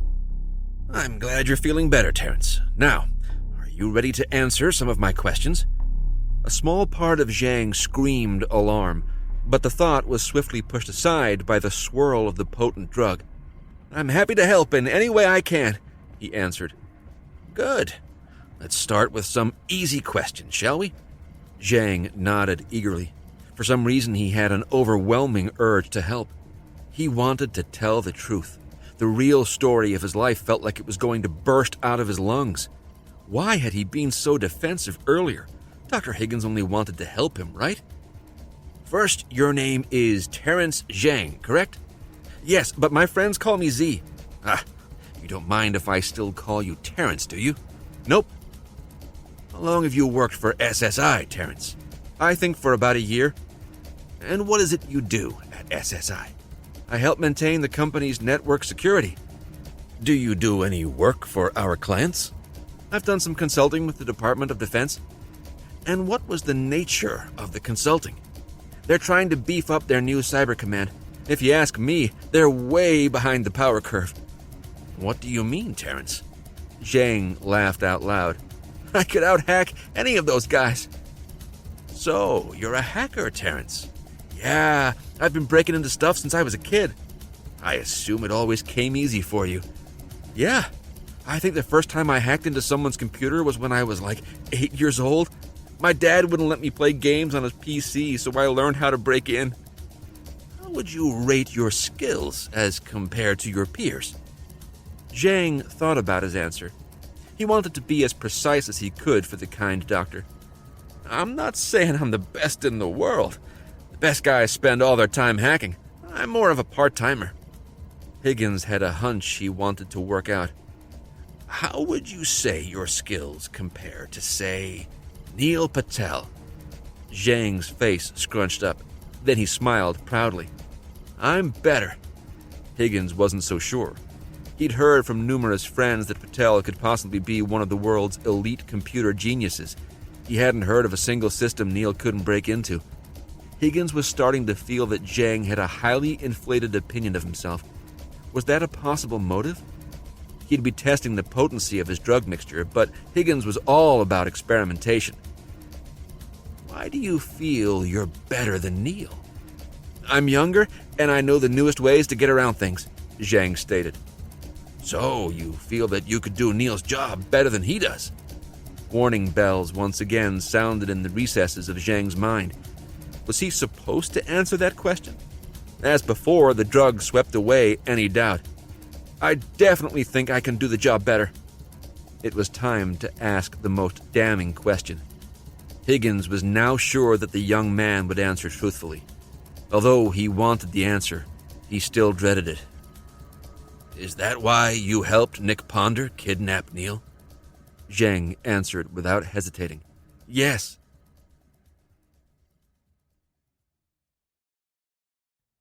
Camp Spartan, Arrington, Tennessee. 3:56 a.m. CST, September 28th.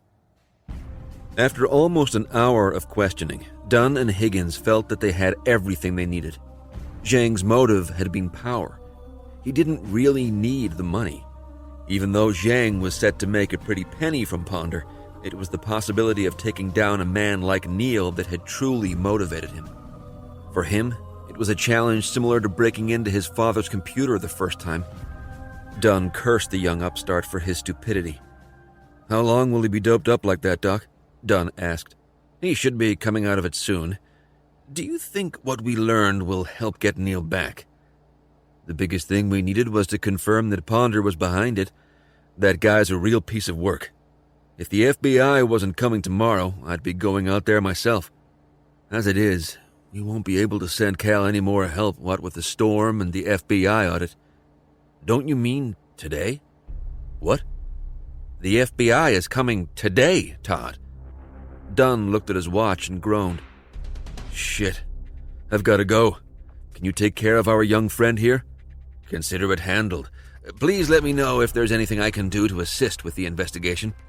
You've already done more than you know, Doc. Thanks again. Dunn left in a hurry. The first person he had to call was Cal. He'd love to know that their target was confirmed. Dunn placed the call as he rushed to the stairwell. Stokes. Cal, we just confirmed the kidnapper's identity. Is it who we thought? Yes. Good. Thanks. Hey, Cal. Yeah. What's your next move? Dunn could hear the fierce determination in the Marine's voice. I'm going to get Neil back.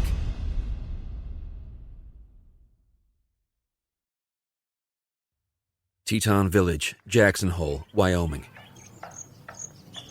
3:13 a.m., September 28th. Cal gathered his men in the living room. Although most had just been awakened, he could feel the charged energy in the air. It was almost time to move. They waited expectantly for their young leader to speak. "I just got confirmation from Dunn. The guy behind the kidnapping is a former soldier named Nick Ponder." There were murmurs around the room. Apparently some of the men knew who Ponder was, and by the sound of the comments, their opinions were not favorable. "According to Travis, this asshole is a real piece of work. He's also downright deadly. Ponder has a habit of being connected with the wrong crowd. The two guys we brought in last night work for the Ponder Group. Unfortunately, one of them got away, but that shouldn't matter." Cal paused and looked around the room at his highly trained warriors. "Now you know I'd never ask any one of you to do something that I wouldn't do myself, so I'll tell it to you straight. Once we find out where this Ponder guy lives, I'm going in there and taking him out. From what I've heard of the fucker, it probably should have been done a long time ago." He searched his men for any sense of unease, but all he saw was seething anger. "So here's your chance. If you want out, tell me now. If you want in, pack your snow gear because we're headed into the mountains." No one made a sound. The silence lingered until Master Sergeant Trent spoke. "Well, if Gaucho's going, I'm going." "What are you talking about, Top?" asked Gaucho, confused about being called out. "Hombre, I've been waiting to see you freeze your cojones off for years." The men snickered at the comment. Once again, the large Marine succeeded in keeping the mood light. Cal loved him for it. "Fuck you, Top," Gaucho replied with a grin. 30 minutes later, they were putting the finishing touches on their plan. The biggest problem was figuring out what to do with their prisoner. "Let's bring him along," suggested Brian. Cal didn't like the idea. They'd have enough to worry about. Babysitting the overgrown child wasn't exactly what he had in mind. "I'll take care of him, Cal." Everyone looked at Daniel in surprise. "I don't think he's a bad guy, and I don't think he'll give us any trouble." "I agree with Snake Eyes," offered Gaucho. "If we leave him here, we'll have to leave 2 of our guys back too. Without any extra men coming from HQ, I think we need everybody we've got." Cal wasn't sure. It wasn't that he didn't trust Daniel's judgment or skills. He knew the sniper could handle most men, but he would rather have the deadly warrior's eyes looking for coming threats. "If you think you can handle it, okay. But you make sure he knows that if he slows us down, even a bit, I'll tie his ass up and leave him on the mountain." Daniel knew his boss wasn't that cruel, but he also knew Cal was deadly serious. He wouldn't stop until Neil was rescued. Daniel needed to have a good talk with Lance. Camp Spartan, Arrington, Tennessee. 5:35 a.m. CST, September 28th. Travis Hayden walked into the conference room. Dunn, Haynes, and Dr. Higgins looked up from their discussion. "I just got word from Cal. They're heading into the mountains soon." He walked over to the coffee pot to fill his mug. "What are they doing with the prisoner?" asked Dunn. "He's going along for the ride. Cal doesn't think the guy will give them any trouble." "Do you really think that's a good idea?" asked Haynes. Travis shrugged. "It's Cal's operation, and I won't stand in his way. The good news is that by taking him, the whole team will be together." Travis took a sip of his coffee. "Do we know when the FBI investigators are arriving?" As the point person for the audit, Haynes answered. "They should be here at 7. Travis looked down at his watch. "That gives us just under 2 hours.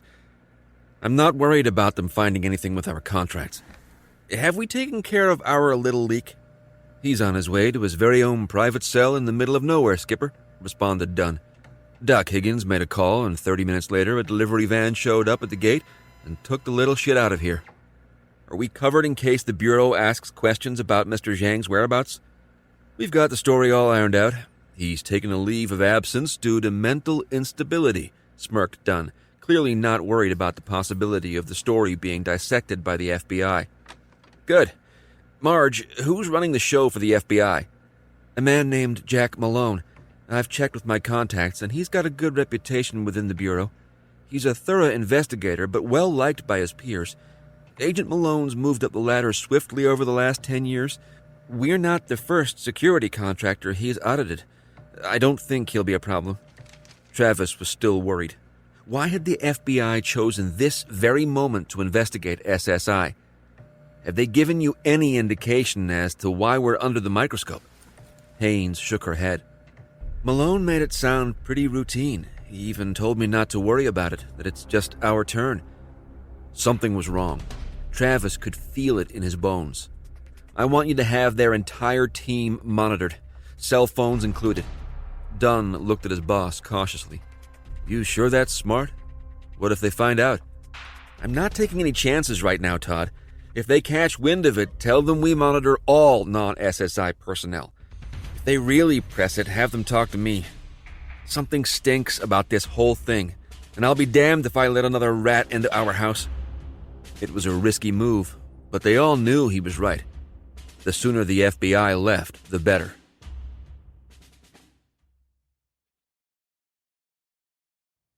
Teton Village, Jackson Hole, Wyoming.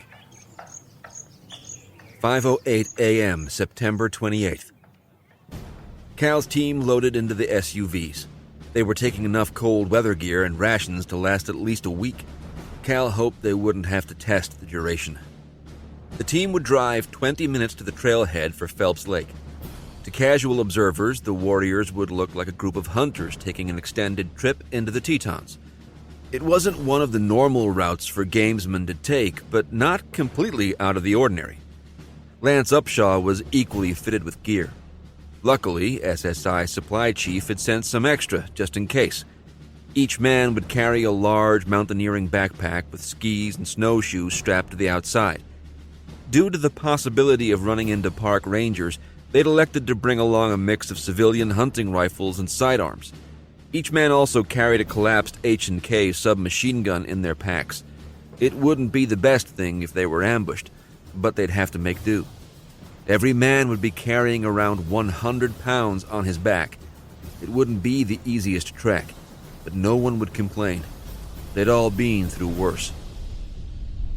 20 minutes later, the caravan pulled into the dirt parking lot of the trailhead. The sun was starting to peek out over the mountain range. It was the last sunlight they'd probably see for days. On Cal's last weather check, it looked like the snowstorm would blow in around 9 in the morning. It was imperative to make as much progress as possible before it hit. The limited visibility would hamper their ability to travel and watch their flanks. It would have been a lot easier to take a helicopter, but every pilot they'd contacted had already grounded their aircraft because of the storm. Their only option was to hike in. It wouldn't be an easy journey, but they'd all endured far worse. Ponder's mountaintop headquarters was perfectly situated for its seclusion. Cal worried that the hideout was also an ideal stronghold.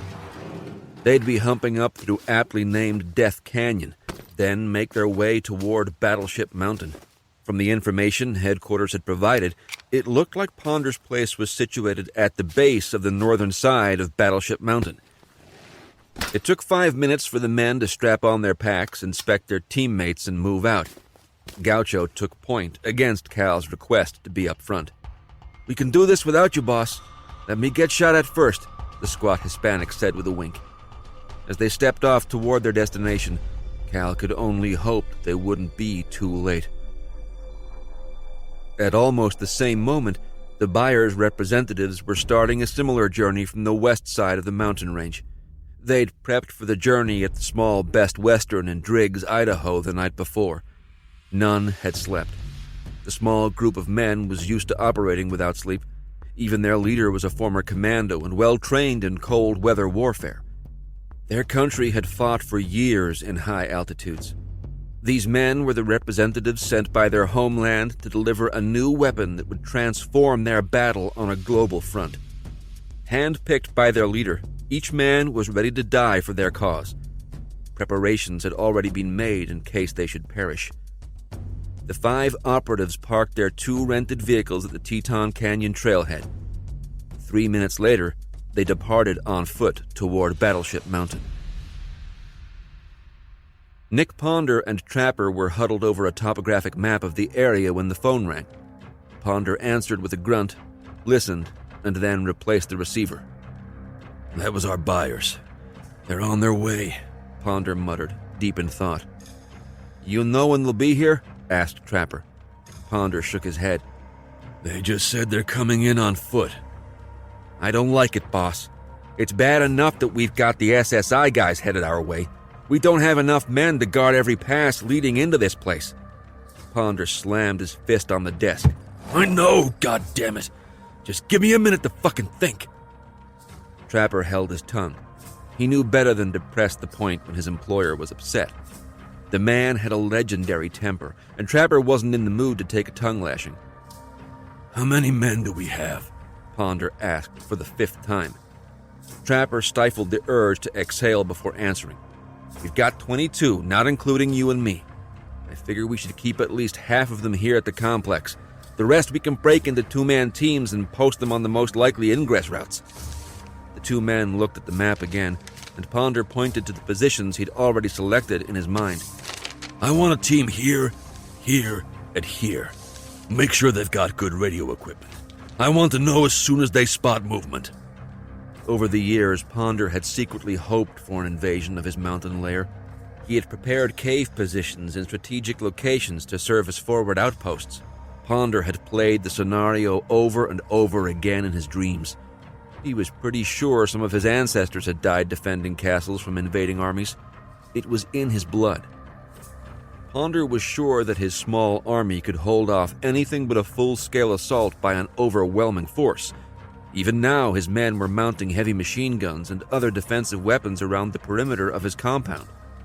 Tucked into the side of Battleship Mountain, Ponder's headquarters was a perfectly designed fortress. It was well concealed and afforded a perfect view of the large mountain basin to the northeast. The only way to assault the stronghold was from the basin. It was possible to skirt the ledge that ran from northwest to southeast, but it would also be suicidal considering the perfect field of fire possessed by the defenders. Ponder at one point thought it was possible for an invading force to come over Battlefield Mountain and walk down the mountain. That was until 2 winters before when he'd tried it himself. He'd almost died trying to traverse the steep slope. Knowing that, Ponder had designed a beautiful kill zone right in his front yard. The SSI assault team wouldn't have a chance. I want you here with me, coordinating everything. Trapper made a face at his boss's order. What is it? Ponder growled. I was kinda hoping you'd let me go find the SSI guys. By yourself? Ponder asked incredulously. Trapper smiled. This ain't my first rodeo, boss. Ponder knew the man was right. They called him Trapper for a reason. He had a talent for finding and getting rid of people, no matter the time or place. So you know where they're coming from? Trapper nodded with a sly grin. Are you gonna tell me? Ponder solicited. Let me make sure, and I'll call it in as soon as I've got eyes on. Although Ponder trusted his lieutenant, his gut was telling him to order Trapper to stay at the compound. He shook the thought off as quickly as it had come. He'd be a lot better off if one man could decimate the SSI band. Fine. But make sure you take care of deploying our men before you go. They finalized their campaign and toasted their victory over a welcomed shot of Jack Daniels.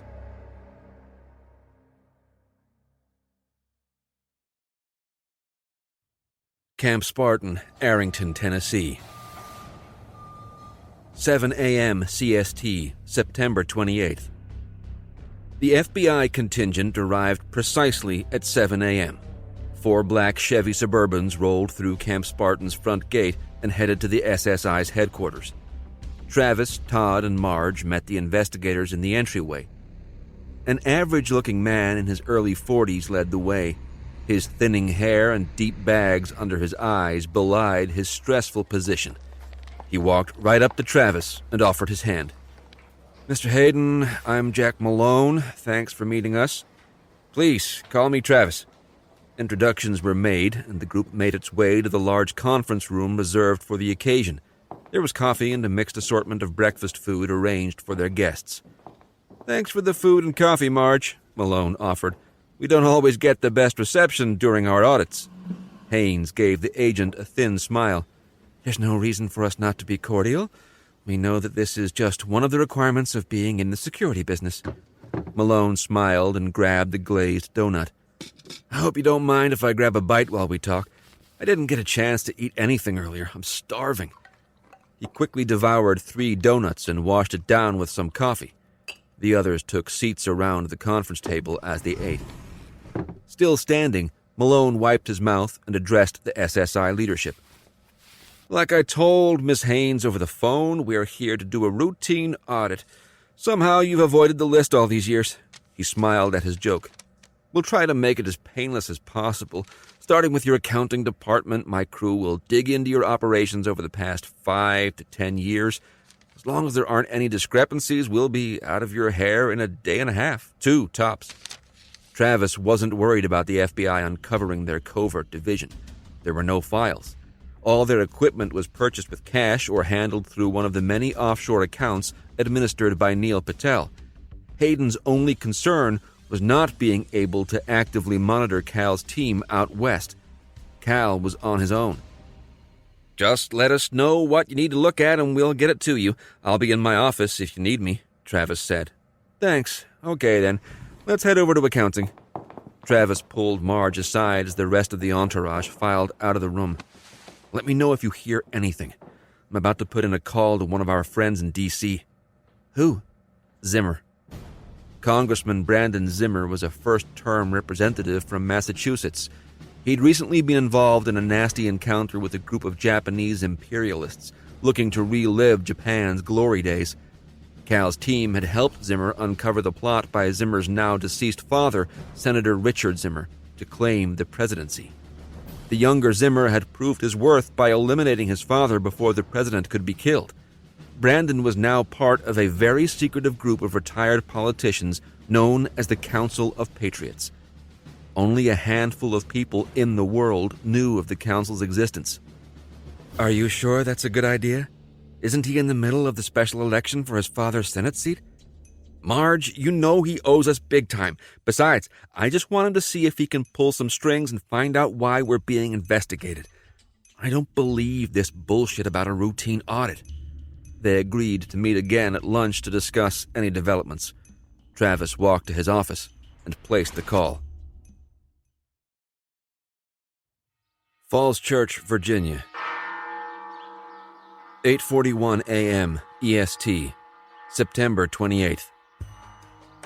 Brandon Zimmer was enjoying a much-needed morning off from campaigning. The last week had been a whirlwind of handshaking, speeches, and phone calls. Washington insiders believed that the young congressman would likely win an overwhelming victory against his opponent. It hadn't hurt that former President Hank Waller made the unexpected move of publicly endorsing Zimmer for the vacated seat. Preliminary polls were showing Brandon with almost 75% of the likely vote. He learned from experience not to take a lead for granted and pushed his campaign staff hard. Zimmer was in the middle of pursuing the college football matchups for the coming weekend when his cell phone rang. He looked at the caller ID and smiled. "Hey, Trav." "Good morning, Congressman. Or should I be calling you Senator now?" "Not yet. And you know you can always call me Brandon." "I know." Travis paused. Brandon caught the hesitation. "What's going on?" "Are you on the cell phone we gave you?" "Yeah. Why?" Zimmer perked up at the question. Travis typically got right to the point. Travis quickly outlined the details of Neil's kidnapping and Cal's operation to get him back. "God, I'm sorry. Do you think he's still alive?" "To be honest with you, I'm not sure. Then again, I don't know why this guy would go through all the trouble to take Neil just to kill him. Do you have a motive?"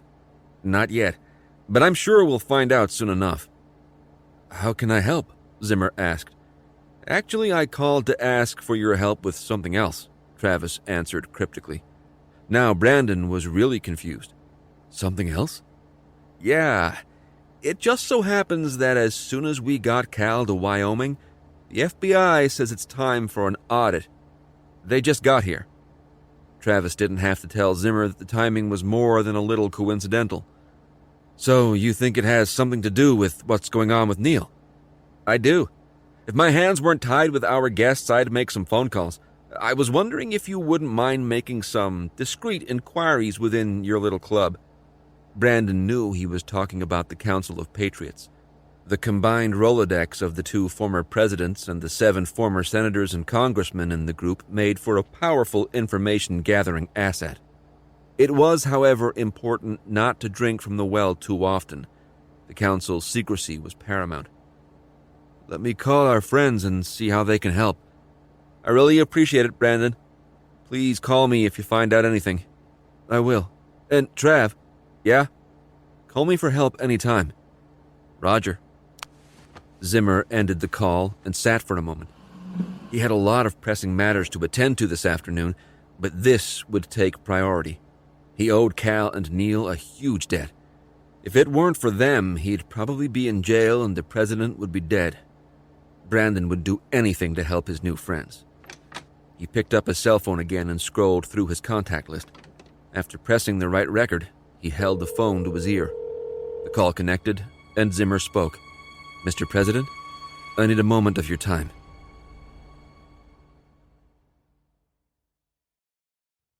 Grand Teton Mountain Range. 7:05 a.m., September 28th. Rise and shine. Ponder's bellow was followed by a kick to Neil's wobbly cot. Neil just barely caught himself before he fell off and onto the floor. He looked up at his captor through bleary eyes. He had just managed to fall asleep and suspected Ponder had waited for his slumber just to torment him. "What time is it?" Neil dared to ask. I said it's time to rise and shine.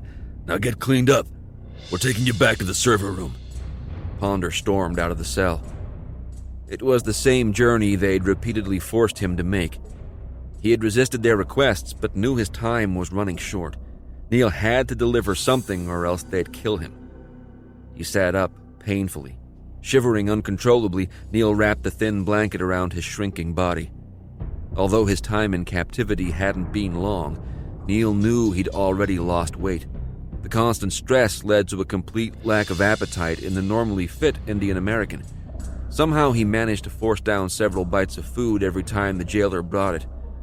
He knew it wasn't enough. Just as he'd fallen asleep, the tech genius was trying to think of a way to alert his friends at SSI.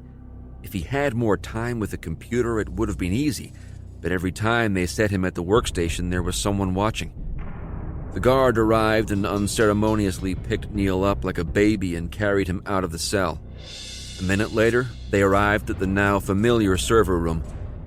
It wasn't much compared to what Neil was used to, but still impressive for a mountaintop retreat. Ponder stood over his shoulder just as he had done before. Let's try this again. Are you going to do it or not? Neil didn't have the will to say no. What reserves he'd had now lay scattered on the frozen ground outside the complex. "I'll do it." Ponder was secretly relieved. Now remember what I told you. Ponder growled as he extracted a large knife from its leg holster. You try anything funny, and I'll take off your other foot personally. Neil didn't doubt the man's threat. In the short time he'd been a guest at Chateau Winter Wonderland, as Neil now thought of the compound, he'd come to realize that the man in charge was not only ruthless, but probably had a few screws loose upstairs. His ability to pivot from anger to mirth spoke volumes of the grizzled man's mental faculties. Shifting uncomfortably, Neil moved closer to the computer's keypad. He tried to place his hand on the mouse, but his hands kept shaking. Ponder turned to a sentry and barked. Get a couple space heaters over here and bring some more blankets too.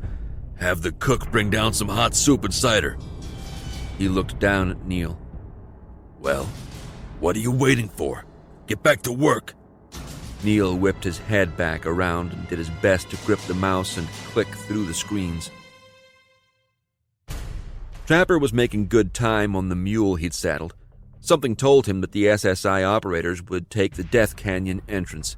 It was well-traveled and easy to access from Teton Village. Trapper had already confirmed with the few helicopter companies in the area that no one had booked a flight. That left his enemy with only one option: trek in on foot.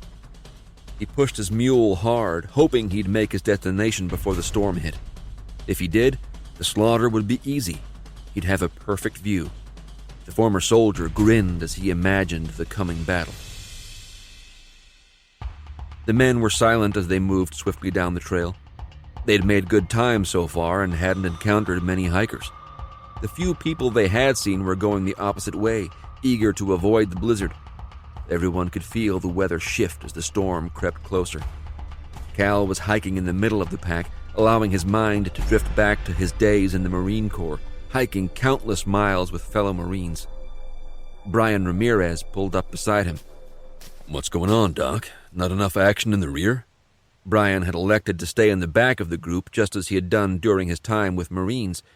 It was customary for the corpsman to tend to the stragglers and injured with the company gunny. "Was wondering if you'd heard anything else from Camp Spartan." Cal shook his head. "They're busy handling the FBI guys that someone shoved down their throats. I can't believe I'm saying this, but I'd rather be here than dealing with that right now." Brian agreed. "So we're really going in as is? No more support from home?" "It's just us, Doc." Brian wasn't the only one that couldn't shake the feeling that they were walking into a shitstorm. "I know what you're thinking, Doc, but our options are limited. We know where they're keeping Neil, so we've got to go get him." "But how do we know for sure that he's up there?" Cal was getting tired of the conversation. Brian was one of his best friends, but the last thing he needed right now was to have his judgment questioned. "It's all we've got to go on. Look, I gave everyone the chance to stay back. If you think it's such a bad idea, feel free to turn around now." Cal noticed a couple of the men around them glance back in concern. "You know, I wouldn't do that, Cal. I just want to make sure you've thought this whole thing through. I'm not trying to make waves. I just want to help." Cal calmed in response to Brian's conciliatory tone. The stress was getting to him. He knew he had to be careful and keep his temper in check. Nothing good came of barking at his team. "Sorry, Doc. Just forget what I said. I couldn't do this without you." "Don't worry about it. Is there anything I can do to help?" "Just make sure you catch Top when he falls out back there," Cal said loudly enough for the huge Marine Master Sergeant to hear. Heard that," Trent boomed as loudly as he dared. The men around them chuckled quietly. "Seriously though, Doc, we just need to get up there as soon as we can. I'm afraid of what they're planning for Neil." "Yeah," Brian said absently. It was good that they had the winding path to worry about, because it was impossible to imagine the fate of their friend. By now, they'd all heard the stories about Nick Ponder's exploits. There wasn't a man in the group that didn't want to see the man in jail or dead. Brian dropped back to the rear of the formation and left Cal to his thoughts.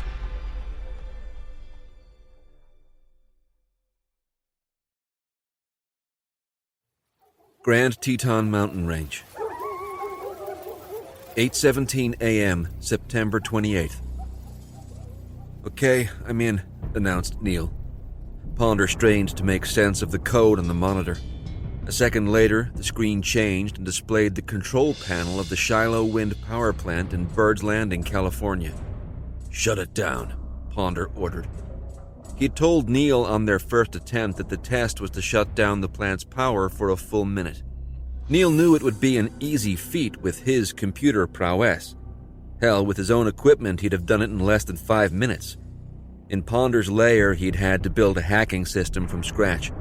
Although labor-intensive, it had allowed Patel to embed some extra code into the program. He hoped it would be enough to alert his friends of his location. "I said shut it down." Neil did as he was told. Miles away at the Shiloh Wind Power Plant, Bernice Ormond was monitoring the plant's computer systems. She'd been in the control room since 6 a.m. and casually swept her gaze across the assorted meters. Bernice still marveled at the newly computerized system. She'd been at the power plant since it opened in 2006. Back then, they'd installed a very rudimentary monitoring system just to get the plant built under budget. It wasn't until the new president was elected in 2008 and his green energy funding went into effect that the Shiloh Wind Power Plant installed a completely computer-driven monitoring system. Bernice sipped her second green tea of the morning as she jotted down some notes in the plant's logbook. As she went to complete her entry, all the screens on the panel went dark. "What in the world?" Bernice said. She grabbed the phone and dialed the station manager. "Stan, it's Bernice. The monitoring system just went down." "I'm checking one of the turbines right now. I'll be up in 5 minutes." Stan seemed unconcerned, and his attitude served to calm Bernice's nerves. She'd never seen this happen before. They'd had intermittent issues with malfunctioning turbines in the past, but the monitoring system had always performed flawlessly. By the time she'd collected her thoughts enough to grab the logbook, the computer screens flickered back to life. "I better call Stan back," she thought. Bernice picked up the phone and dialed the manager's number again. "The computers are back online, Stan." "Good. Let me know if it happens again. Thanks, Bernice." She hung up the phone, entered the incident into the logbook, then grabbed her Sudoku puzzle book and dove into her unfinished brain teaser. "The system is back online," Neil declared somberly. "Well, I'll be damned," Ponder exulted. "Get him back to his cell so I can make a phone call," he told his employee. As the jailer took Patel back to his room, Ponder pulled out his cell phone and dialed his contact's number. "Yeah, it's me. Are you happy now?" Ponder asked. "We have received confirmation of the test results. 1/2 of the purchase price will be deposited into escrow. I will email you the deposit receipt momentarily." The line went dead. Ponder almost drooled at the thought. He was so close to wrapping up the deal. Now he could focus on tying up some loose ends. With barely concealed glee, he placed another call. "Are you there yet?" he asked his right-hand man. "Almost," Trapper said breathlessly. Ponder could hear the man being jostled as he wrote. "Good. We just passed our test, so the buy is a go." "Congrats, boss. How about I take care of our friends and then you buy the first round in Bora Bora?" "You got it," Ponder responded, almost cheerfully. He replaced the phone in his pocket and allowed himself a second to take in the moment. In a matter of hours, he would be a very rich man. The buyer's agent answered the silent ringing. "Yes." "You have authorization to proceed." "Understood." The man ended the call and scanned the surrounding area. His men were ready for a fight. They moved silently through the mountainous terrain, ever vigilant through years of hard training. He wondered if the seller even suspected what would soon happen. Doubtful. The arrogant Americans never suspected treachery when a payday was close at hand. They were greedy and short-sighted. It was all the more reason to crush them. The foreign emissary relished the thought and plodded along with his assassins.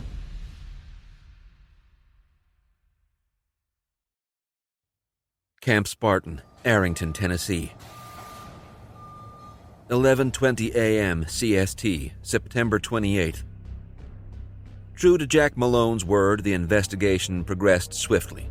SSI employees were accommodating and the FBI agents were courteous in their questioning. Marjorie Haynes was hopeful that it would all end soon. She had more important things to do than monitor their visitors. Her phone rang and she answered. "Haynes?" "Marge, it's done. I've got something you need to see right now." "Where are you?" "In the Batcave." Haynes looked at her watch, then over at the FBI teams going through paperwork. Jack Malone had left earlier to take a tour of the campus. "Give me a minute to excuse myself, and I'll be right down, Todd." Marge checked to make sure that the investigators didn't need her for a few minutes, and then headed to meet up with SSI security chief. Dunn was staring at a computer screen when Marge entered the Batcave. He had 2 of Neil's computer techs assisting. They were watching a video. As she got closer, she realized the recording was of Agent Malone. "What's going on, Todd?" Dunn turned around, surprised by the interruption. "Oh, hey, that was fast. It sounded important, so I got over here as quickly as I could." "It is. Come, take a look." The 2 techs made room as Haynes squeezed in to get a better view. "Tell me what I'm looking at." The tech with a head full of unruly red hair spoke up first. Well, Miss Haynes, Mr. Dunn told us to keep tabs on all the FBI guys. It was pretty easy until this guy. Agent Malone, Haynes furnished. Yeah, until Agent Malone went on a tour of the campus with Kendall from operations. Haynes was confused. What do you mean, until? The tech scratched his scraggly beard, unfazed by Marge's tone. Well, as long as he was in one of our buildings, it was easy to jump from one camera to the next and follow him. It was when he went outside that we had a problem. How so? Haynes asked impatiently. We have a limited number of cameras in the outdoor areas. They're mostly at the front gate and around the perimeter. There's usually no need to have them, so that posed a slight problem. How could we watch and listen in on what he was doing? I'm sorry. Bowser. Your name is Bowser? Actually, my name's Patrick, but everyone calls me Bowser. Okay, Bowser. Tell me what you did to fix the problem. You know that Neil built his baby birds a while back? Baby Bird was the nickname the SSI operators had given to Neil's tiny surveillance drone. The thing looked like a helicopter, fit in the palm of your hand, and could be controlled hands-free with a special pair of sunglasses similar to the eye control system used by Apache pilots. And we've outfitted a couple of them with long-range microphones. We launched 2 of them to follow Agent Malone while he was outside. Bowser, this is all very fascinating, but would you please mind getting to the point? Haynes requested, as politely as she could muster. Sorry, Miss Haynes. Anyway, long story short, once they got near the chow hall, Agent Malone asks if he can use one of the porta-johns the construction crews are using. He said he had too much coffee and really had to take a leak. Haynes rolled her eyes and motioned for the young tech to hurry up with his explanation. So he walks over to the porta-john, and once he's out of earshot from Kendall, he pulls out his cell phone. Dunn interrupted. So that's where we'll start the video for you. Bowser took the cue and started the video. It showed Agent Malone walking to the blue porta-potty. He paused just as someone would do if their phone rang in their pocket. Malone extracted his cell phone, pressed a button, then held it to his ear. Hey, I'm in. The recording was scratchy, but Haynes could make out every word. Malone listened to the person on the other end of the call. Yeah, after I take this little tour and let them soften up a bit, I'll ask for your little buddy Zhang. Once I get my hands on him, I'll order him to start opening up all the locked doors in this place. He listened again and nodded. Don't worry, I'll get him out of here, but it's going to cost you extra. Malone paused to listen and then chuckled. Sure, I'm ready for a little vacation too. Let's wrap this up and then I'll use some of my accrued leave. At least the Bureau gives me that much. I'll call you in a couple hours. Haynes' normally calm face raged red. Do we know who he talked to? Bowser tracked it to a tower in the Jackson Hole area, Dunn answered, dead serious. You want me to take care of this? Haynes thought for a moment. What they should do was turn this piece of shit Malone into his superiors. But Haynes came from a warrior background. Her father was a former Special Forces soldier who'd fought in Vietnam. She probably would have tried to become an infantry officer if the military allowed it. I'll take care of Agent Malone. Bowser, can you email that video to me? Bowser nodded. Todd, would you mind setting up one of your interrogation rooms? The 2 techs looked at Haynes in awe. They'd heard rumors of her physical prowess, and she was undoubtedly beautiful. But seeing the lioness come out right before their eyes was astonishing. Dunn and Haynes went to leave, but Bowser had one more question. Hey, Miss Haynes, what's Terrence Zhang got to do with all this? Haynes stopped and turned around. Loose lips sink ships, gentlemen. You won't be seeing Mr. Zhang anytime soon. Without another word, she turned away and left the room, Dunn in tow. Bowser looked at his companion in wide-eyed wonder. I call dibs on Zhang's Xbox profile. Dunn split off as Haynes walked swiftly to the security desk. Can you please ask Agent Malone to join me in the lower-level observation deck? She asked the large sentry. Yes, Miss Haynes.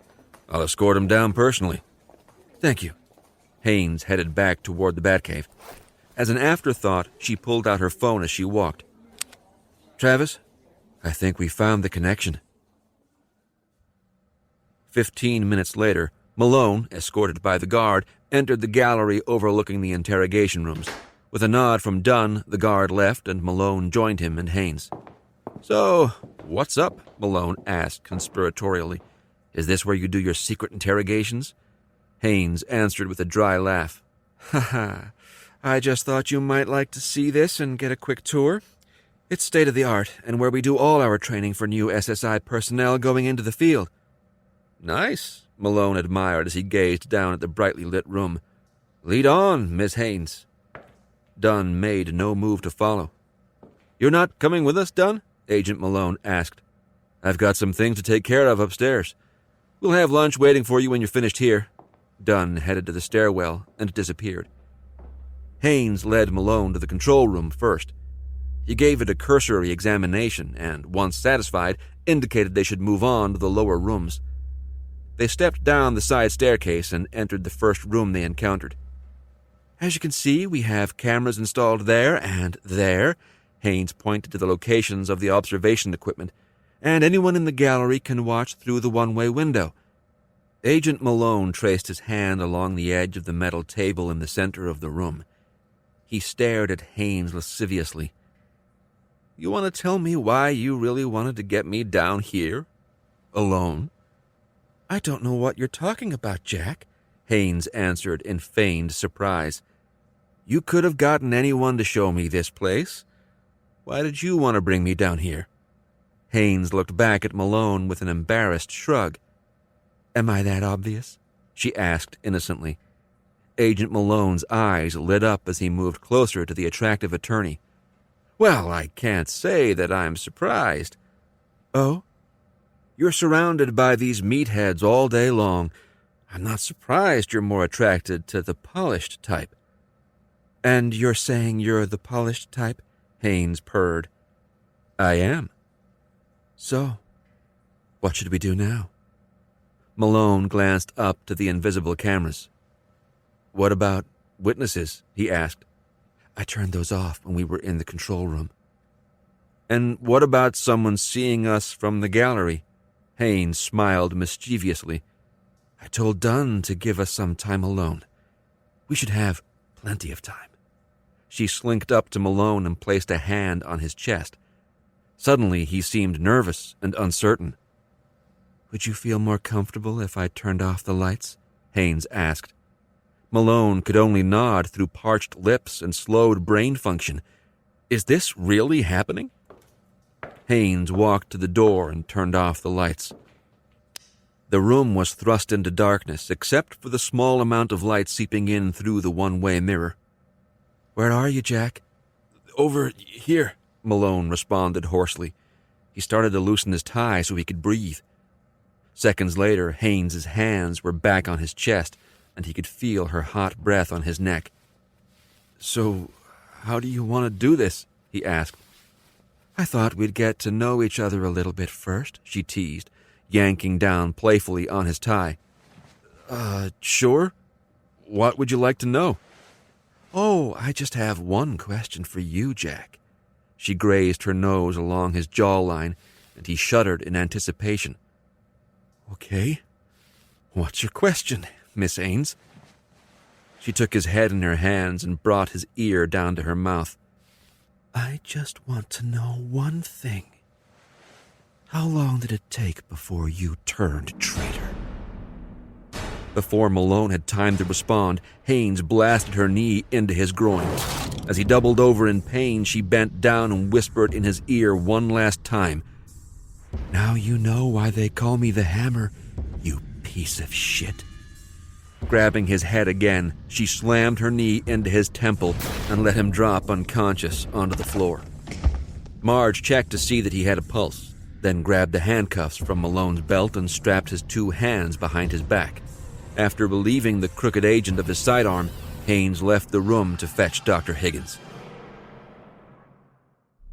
Agent Jack Malone kicked and screamed as Dr. Higgins wheeled in his tools. The guards had strapped him to a gurney as he lay unconscious. "I don't know what that bitch told you, but you guys are in some deep shit. I am an FBI agent." Higgins ignored the man and continued to set up his supplies. "Talk to me!" yelled Malone. The expert interrogator continued to pay him no heed. Higgins liked to get a first impression of his subjects. It allowed him to assess the person's demeanor in order to administer the correct dosage of his truth serum. Agent Malone might be a challenge, but the wizened doctor relished the test. Higgins finally turned to face Malone. "Mr. Malone, I am here to ask you some very specific questions. I will tell you that it's pointless trying to resist. Either tell me the truth or we'll extract it in other ways." Malone's eyes bulged in anger. "You fucking quack! I'm gonna have your ass for this! You know how illegal—" Instead of listening further, Dr. Higgins adjusted the mechanical gurney to give him better access to the apparatus. Malone silenced as soon as he saw the needles. What's that for?" "I told you, Mr. Malone. If you don't want to cooperate, we'll coax you into cooperating." "What are you talking about? I'm here to investigate you!" "I guess you could say the shoe is on the other foot now, wouldn't you?" Higgins asked. Malone kept screaming obscenities until Dr. Higgins inserted the IV needle into his arm. Higgins waited 5 minutes for the drug to fully take hold. He could see that Malone was completely relaxed. "There. Now, that's better. How are you feeling, Mr. Malone?" "I'm nice." Malone's face was calm. It looked like the drug had performed as planned. "Is it okay if I ask you some questions now, Mr. Malone?" "Sure," answered the suspect dreamily. Like Zhang before, Agent Malone was more than happy to answer any and all questions. Malone described his relationship with Nick Ponder. They'd met while serving in the Army and reconnected 6 years earlier when Agent Malone had been part of the team that audited the Ponder Group. They shared a love of fast women and money. Over the years, Malone had come to Ponder's rescue for a price. Files were misplaced and agents were reassigned from ongoing investigations. Malone knew how to manipulate people and the system. They'd both become wealthy through the mutually beneficial relationship. "How is it that you came to investigate SSI?" Higgins asked, knowing that Dunn and Haynes were digesting every word in the control room. "I got a call from Nick. He said he needed SSI out of his hair for a while, told me it would be helpful if we could run a little investigation. Nick said he had a guy on the inside that was feeding him intel, and that there might just be some juicy stuff in it for me. So, you were tasked with keeping us busy." "Yeah, but the silver lining for me was finding something that could shut down your whole operation." "Did Mr. Ponder give you any specifics on what you might find?" "Not really, but this Zhang kid was supposed to start the digging. Hey, where is Zhang anyway?" "Mr. Zhang is no longer your concern, Mr. Malone." Malone shrugged nonchalantly. Higgins had all the information they would need.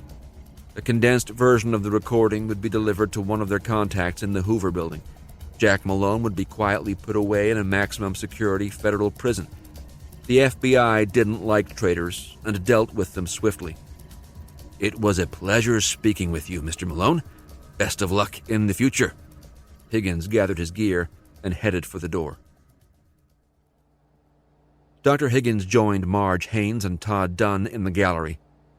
"I've got to say, Doc, you are an artist when it comes to making people talk," Dunn offered, impressed yet again by the doctor's skill. "Lots and lots of practice, Todd, although I must say that with a man like Mr. Malone, sometimes I wish I could deliver some damage like Marjorie." It was hard to get Haynes to blush, and yet she did. She held Dr. Higgins in high esteem and sought his insight often. "I'll start giving you classes in the gym whenever you're ready, Doctor." Higgins chuckled warmly. "That's quite all right. I'll leave the tough stuff to you and the boys." "On to a more serious topic," Dunn interrupted. "I've already emailed the edited transcript to a buddy of mine at the Bureau. I'm thinking this audit will be over before we know it." Haynes and Higgins nodded. Once the FBI found out that one of their investigative teams had been tasked under false pretenses, They would likely do everything they could to extract their people as soon as possible. "Is there anything else you'd like me to do?" Dr. Higgins asked his colleagues. Dunn shook his head. "As long as we don't have any other traitors in our midst, I think we're good." "Any word from Cal?" "The last we heard, they were a couple hours into their insertion." Dunn looked at his watch. "They should be getting a good dose of the storm right about now."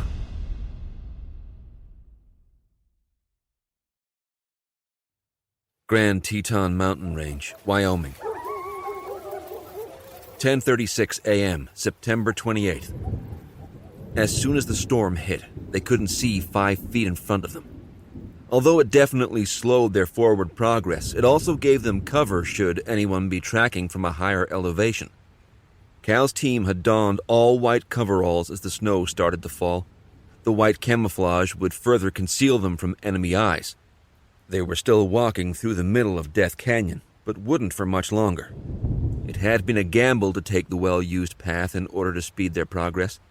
Cal glanced at his GPS. They were nearing their scheduled checkpoint. After a short rest, the group would break into 2 teams. They'd approach the objective from 2 directions. Cal and Daniel would accompany Gaucho. Lance Upshaw, the helpful prisoner, would also be with Cal's group. Master Sergeant Trent and Brian Ramirez would go with the other team.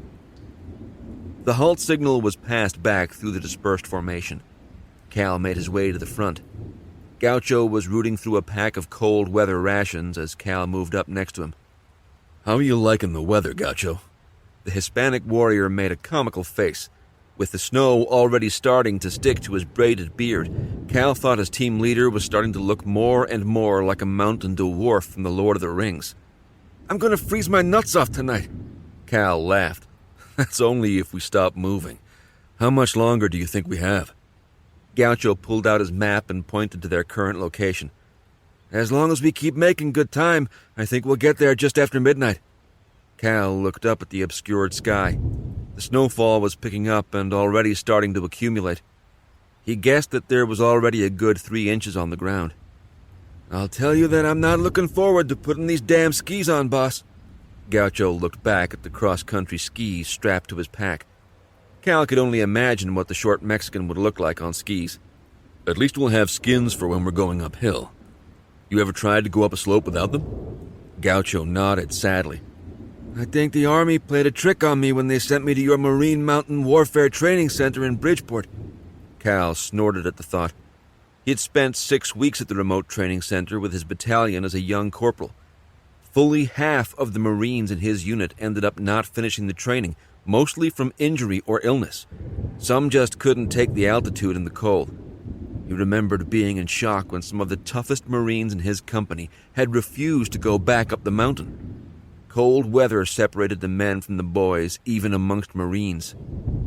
"That big kid giving Snake Eyes any trouble?" Gaucho asked. "He's kept pretty quiet. Hasn't complained once. Daniel even said he offered to carry more gear before we stepped off." "No shit." Cal nodded. "I think he's getting it through his head that we're not the bad guys. He might even come in handy when we get close to Ponder's place." Lance Upshaw had come to the realization that he had probably been playing for the wrong team since joining the Ponder group. There had been warning signs, like when a couple of new guys had disappeared on an overseas op. Ponder had merely shrugged and noted that it was the price of doing business in a dangerous world. There were no memorials and no letters of condolence. Then there were the actual men that Ponder hired. Most had washed out of the military for one reason or another. At first, Lance thought it was a blessing that a man like Nick Ponder would lend a helping hand to men who needed a second chance. It didn't take Lance long to see that most of Ponder's contractors didn't deserve a second chance. They were bullies and criminals. In his 3rd month of employment, Lance had to fight off 3 separate challengers until the rest had realized that he was more than a match for them. Now they mostly left him alone. And that's how he'd felt for most of the past year. Luckily, Trapper had recognized Lance's work ethic and took him along when he needed some muscle. It wasn't bad work, but Lance still felt unsatisfied. There had to be more to life. Since being captured by the SSI guys, he'd quietly observed their interactions. It was obvious they all respected one another. Also, despite the fact that he was the enemy, they still treated him with respect. Not once had any of the men degraded him. And it all started with Daniel Briggs. In Briggs, Lance saw the Marine he wished he himself had become. Silent in his approach, the man the others called Snake Eyes was obviously a highly valued part of the team, and he did it all without yelling or cussing. In fact, Lance could have sworn that he'd once seen Briggs say a prayer and then finish with the sign of the cross. It all gave the disgraced Marine a lot to think about.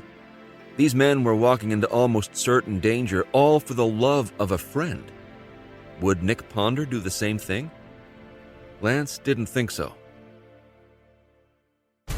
Far above, Trapper rubbed his hands to ward off the cold. Although he couldn't see the troops moving into his territory, he had laid small pressure plates along the trail to alert him of their passing. He silently congratulated himself for choosing the right route. Now all he needed to do was track and take them out once the time was right.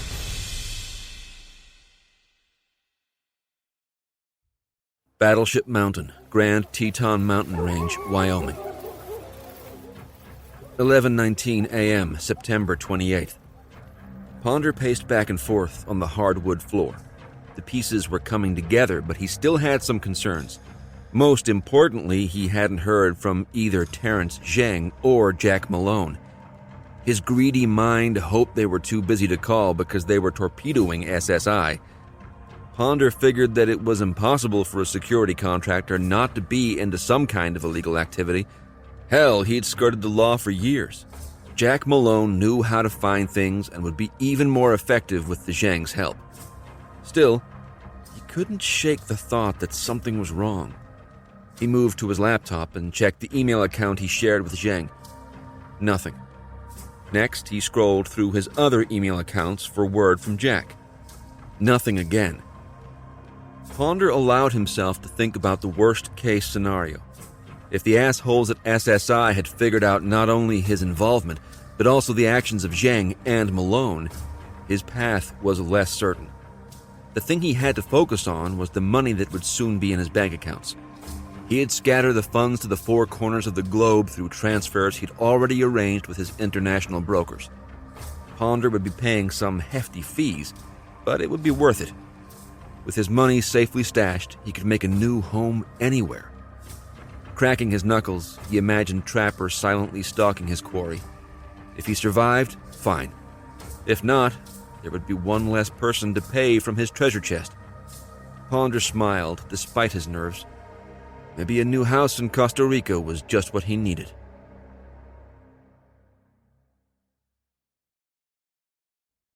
Camp Spartan, Arrington, Tennessee.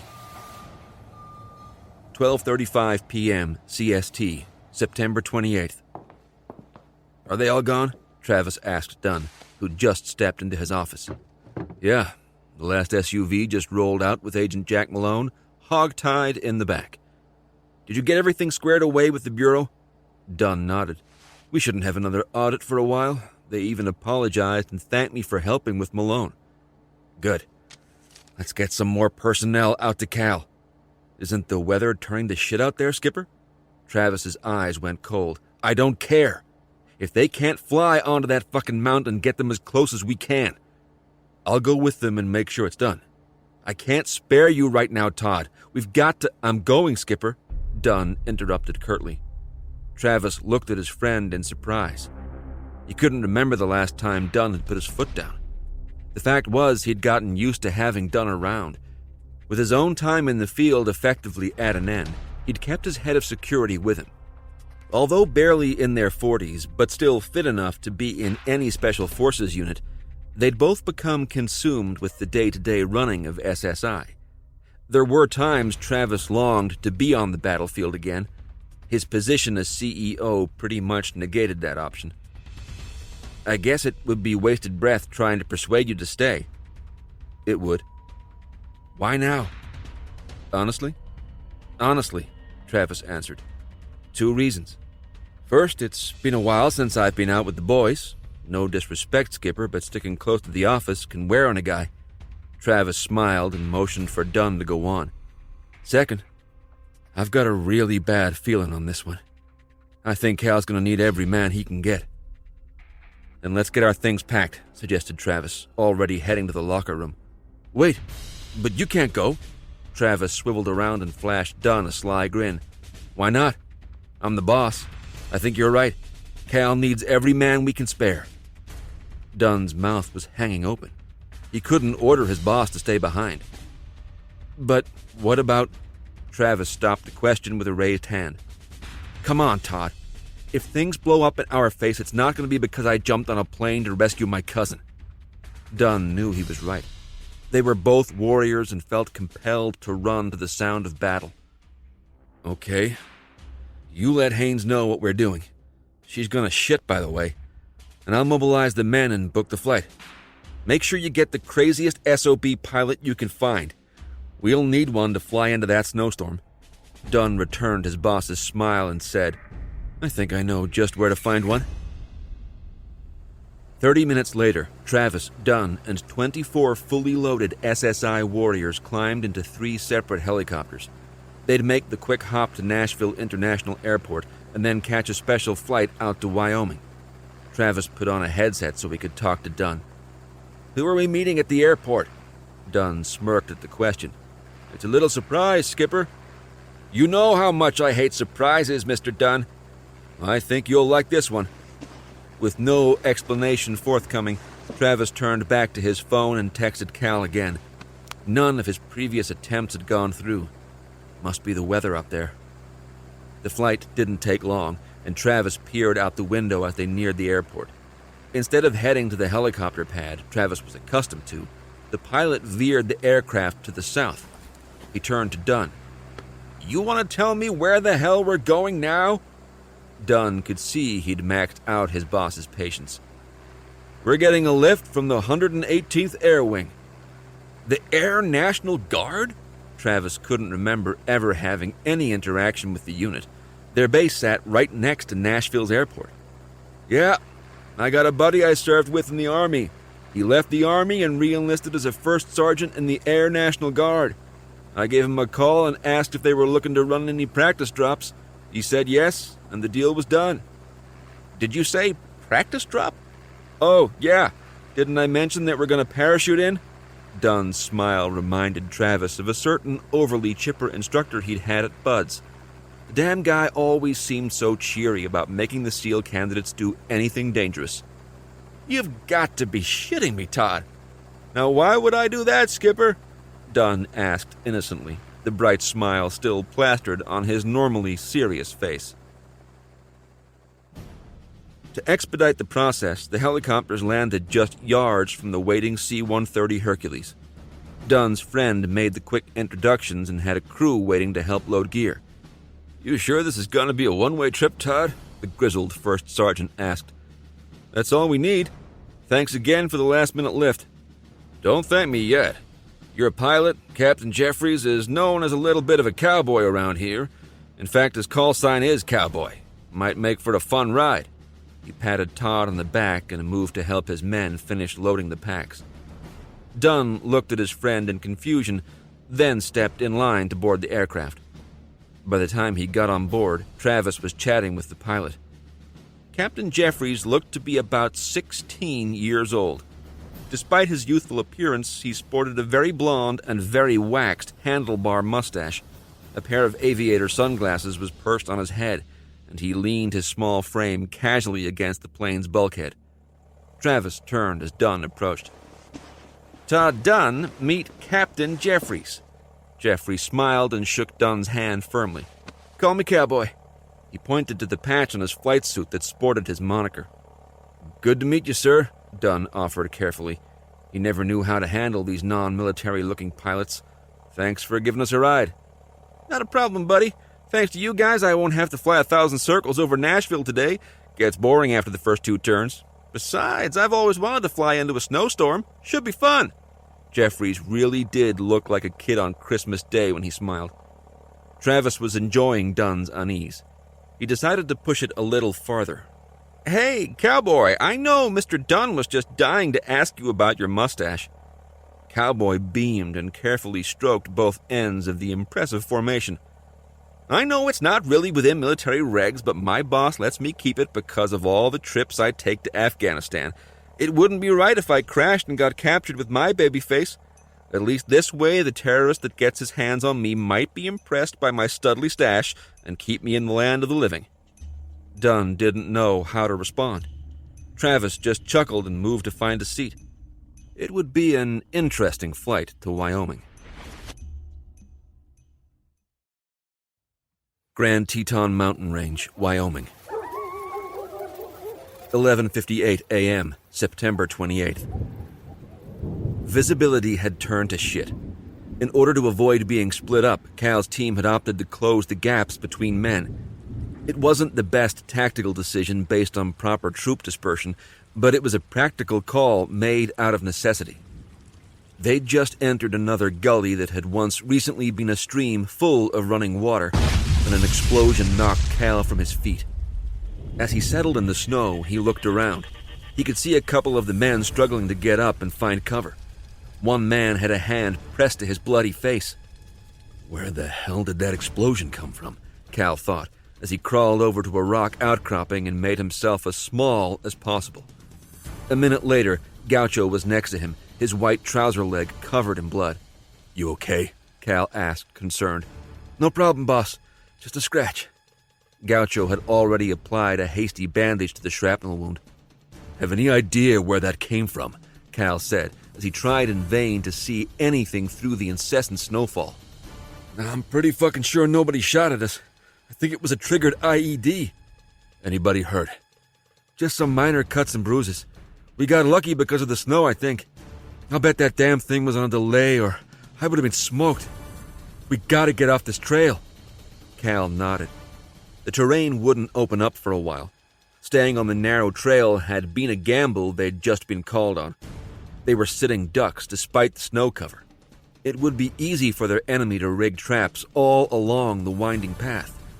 Taking to the higher trails would slow their journey considerably, but was necessary considering the alternative. Okay. Why don't you run point on the left side of the canyon and I'll take the right. As long as we keep going uphill and don't shoot straight across the ravine, we should be all right. Gaucho didn't look pleased with the idea of splitting his team further, but he trusted Cal's judgment. The Marine was a formidable warrior in his own right and could handle himself. Just promise me one thing, boss. What's that? Wait for me to catch up before you take out all the bad guys. Cal grinned and crawled off to find Daniel. Trapper peered through his thermal scope. He could only pick up faint blurs because of the blizzard, but he could see that his plan had worked. The small IED wasn't meant to kill anyone, although the ruthless mercenary wouldn't have minded. His goal was to get them to do exactly what they were doing now, separating. Ponder's second-in-command loved a challenge. Trapper knew that if his boss was with him, he would have wanted the attackers killed quickly. Kill those fuckers now, he would have said. That wasn't Trapper's style. He liked to take out enemies slowly and methodically. Trapper loved the hunt almost as much as the final kill. Cal found Daniel and Lance behind a pile of fallen trees. The men were deep in conversation. What's going on, Daniel? Cal asked over the howling wind. Lance thinks the explosion was from his friend Trapper. The guy that got away? Briggs nodded. He's some kind of tracker. Lance says he's really good. Tell him, Lance. Lance looked at Cal uncertainly.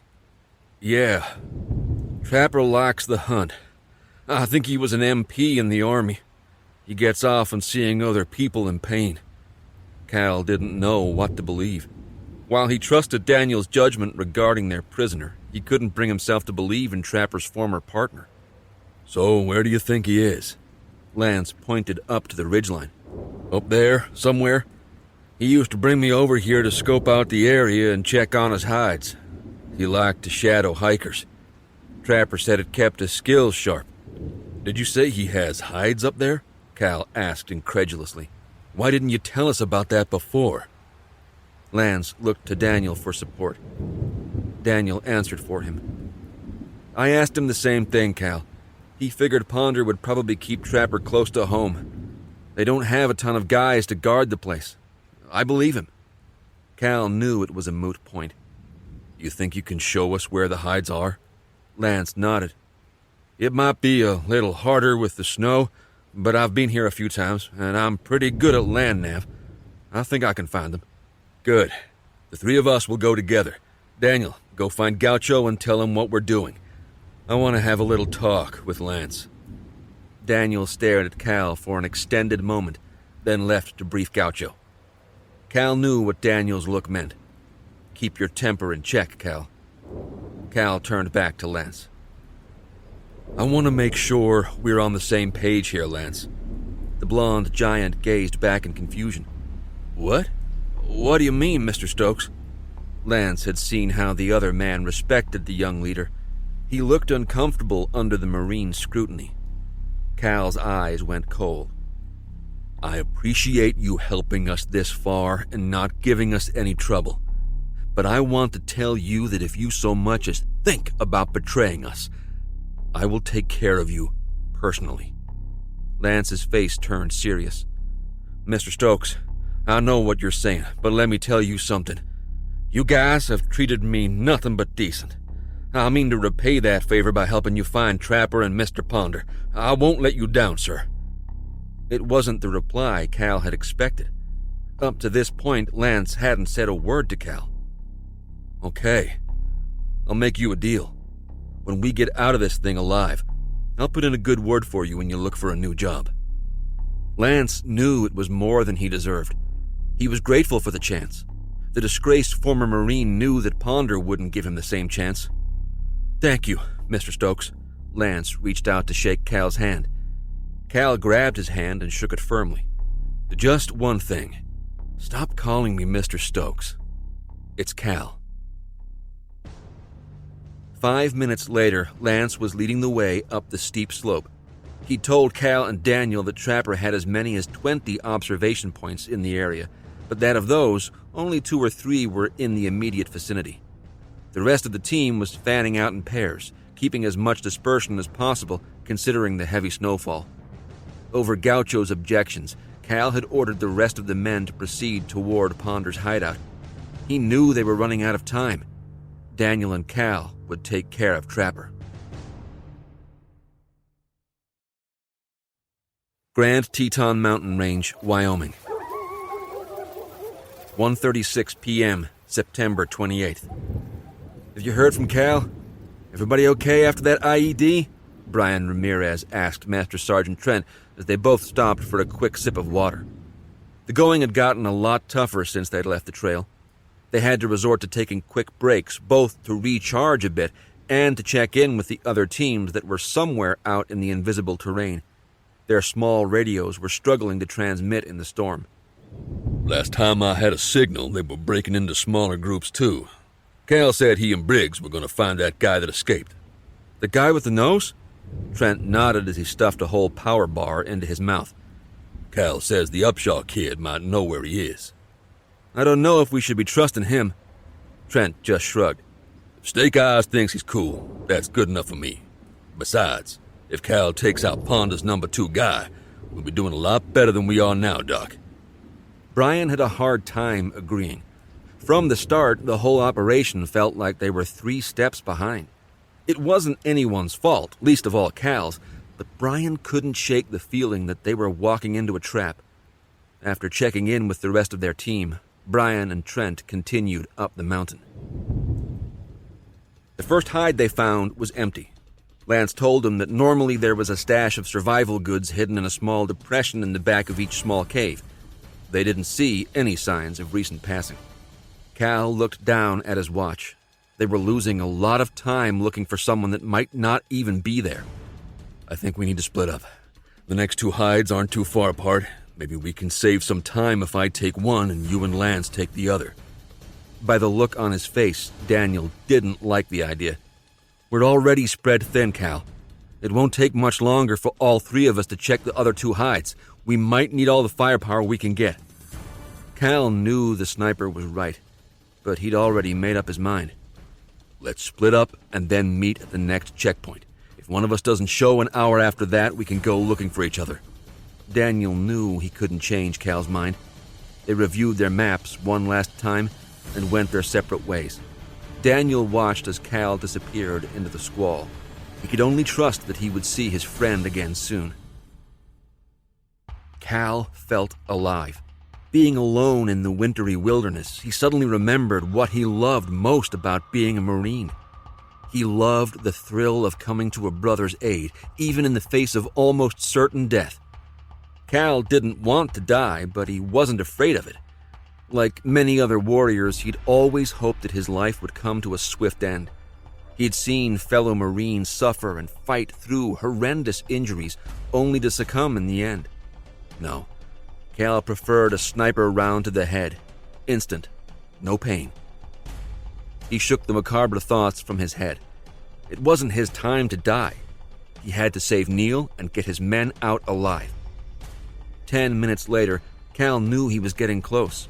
He stopped to consult his map and study the terrain. Despite having an ultra-reliable GPS, Cal still liked to fall back on his land navigation skills. As long as he had a map and a compass, Cal could find his way. Confident that he was exactly where the GPS indicated, Cal moved cautiously toward his objective. He didn't want to approach the hide from the most obvious route. It would take him a few more minutes to traverse up and over the objective, but Cal didn't want to leave anything to chance. Just as he neared the point where he had decided to stage his pack, he caught movement out of the corner of his eye. He looked around. There wasn't anything in his field of view. Turning back to his pack, he took off his skis and arranged them in a standing X over his gear so he could find it again after clearing the objective. It wouldn't help one bit if he lost all his equipment. As he stuffed his last spare magazine into one of his large cargo pockets, he heard what sounded like an animal roar. What the hell? Weapon out, he spun in a quick 360. Nothing. What the hell was that sound? His breathing picked up as he tried to scan through the snow. He'd have to get back at Master Sergeant Trent for putting the idea of bears in his head. Almost since they landed, Trent had talked about wanting to see a grizzly bear. He even kidded about the bears being hungrier than usual. "If they're so hungry, I bet one of those grizzlies would love to catch them some Mexican meat, Gaucho," Trent had joked. Maybe my mind's just playing tricks on me, Cal thought. Cal did one last check of the area and picked up the small day pack that had been clipped to his larger hiking pack. It had some emergency rations and a first aid kit. The smaller pack came in handy. At least he didn't have to lug the larger one around for a few minutes. Stepping toward the steep drop, Cal looked over. He couldn't see more than 10 feet down. Damn all this snow. Cal tested his footing and crept along the ledge that would take him to a small game path up ahead. He found the passage and did a quick look around to make sure he wasn't being followed. Looking back the way he came, he squinted. Holy shit. He saw a huge form running toward the ledge. An enormous grizzly bear was charging straight at him. Without a moment to think, Cal turned and sprinted as fast as he could down the game trail. The angry bear wasn't far behind. Daniel had already found 3 claymore mines on their approach. Rather than take the time to disable the booby traps, the expert sniper bypassed them altogether. Trapper was watching his back and using some heavy firepower to do it. Just like Cal, Daniel and Lance staged their gear as they neared their destination. Briggs grabbed his sniper rifle and handed the smaller H&K submachine gun to Lance. "You know how to shoot one of these?" Daniel asked. Lance nodded. "Good. Hopefully you won't have to use it, but here are 2 extra mags just in case." Daniel handed the ammunition to Lance. As Lance checked their gear one last time, Daniel pulled out the small radio and tried to reach Cal. All he got was static. He couldn't pick up any of the other teams either. As long as they made their rendezvous, they'd be fine. Daniel closed his eyes and tapped into his heightened awareness. He said a silent prayer and then motioned to Lance that it was time to leave. They moved off quietly, both wondering if this would be the right place. Cal's lungs burned as he ran. He could hear the bear getting closer and closer. The path was getting narrower as he moved. He had to be careful not to get too close to the edge. Ducking under an overhanging tree branch, Cal stopped suddenly. 2 inches from his face was a thin wire. Cal traced it to its origin on the rock wall and found a claymore mine carefully concealed behind debris. He'd come within inches of having his head blown off. The grizzly was closing in despite the size of the path. Maybe I can use this, Cal thought. He eased his way under the tripwire. Although he hated to do it, Cal unslung his pack and placed it under the deadly trap. Cal quickly opened the main pouch, took out his small emergency kit, and stuffed it in his cargo pocket. Next, he extracted one of the compact bags of cold weather rations and tore it open. He ripped each small food packet open and threw it on the ground. Maybe that'll give me a couple extra seconds. Not waiting to see if his trap would work, Cal turned and moved away from the roars of the angry bear. Daniel was the first one to see the small hide. It was obvious that someone had been there recently. Despite the heavy snowfall, he could see boot prints. The sniper slowly stalked toward his objective, checking for tripwires as he went. "Move another inch and I'll blow your fucking head off," came a voice above the cave. Daniel halted and looked up. He could just make out a white form sitting on the branch of a large pine tree. Daniel couldn't see the man's face, but he knew it was Trapper. "Put your rifle on the ground and put your hands up," Trapper yelled over the howling wind. Daniel did as ordered. He couldn't believe he'd walked right into the trap. The only consolation was that apparently Trapper hadn't seen Lance yet. As his enemy climbed down from his perch, Daniel hoped Lance would have the sense to stay out of sight. As luck would have it, Lance had just bent down to examine something on the ground when he heard Trapper's voice. Lance froze as he strained to take in the unfolding scene. He couldn't see his former co-worker, but Lance could just barely observe Daniel putting his weapon on the ground carefully and placing his gloved hands on his head. Lance flattened himself on the ground and started to crawl toward the hide. He stopped again as another figure walked into view. Trapper had his weapon trained on the Marine sniper. Lance didn't know what to do. He wasn't smart enough to come up with some elaborate play to help his friend. Lance decided it was better to sit back and wait. Maybe an opportunity would present itself. Daniel breathed a quiet sigh of relief as Trapper kept his submachine gun pointed at him. Obviously, the man hadn't seen Lance yet. Daniel prayed for guidance. "Where's the rest of your team?" Trapper asked. Daniel stood silently. "I said, where's the rest of your team?" Daniel smiled. Trapper responded by adjusting his aim and firing a round into the snow next to Daniel's left foot. The sniper didn't even flinch. "I can't wait to beat that smile off your face, Marine," Trapper said. "Now move!" Trapper motioned toward what Daniel correctly assumed was the hide that he and Lance had been looking for. Like all the others, the observation point was situated along a small path overlooking the ravine. Daniel ducked his head and entered the alcove. He saw a radio, extra ammunition, and claymores lying on the far side of the depression. There was room for almost 20 men to stand comfortably. Daniel was surprised by the size. "Turn around," Trapper ordered. Daniel turned and faced his enemy. Trapper moved into the hide. "Last chance? Tell me where the rest of your men are." Daniel didn't see the harm in telling the man most of the truth. "We split up.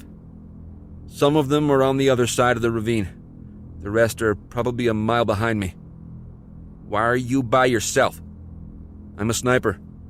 I'm used to being on my own." Trapper took a few seconds to respond. He'd thought the blonde Marine would have resisted more.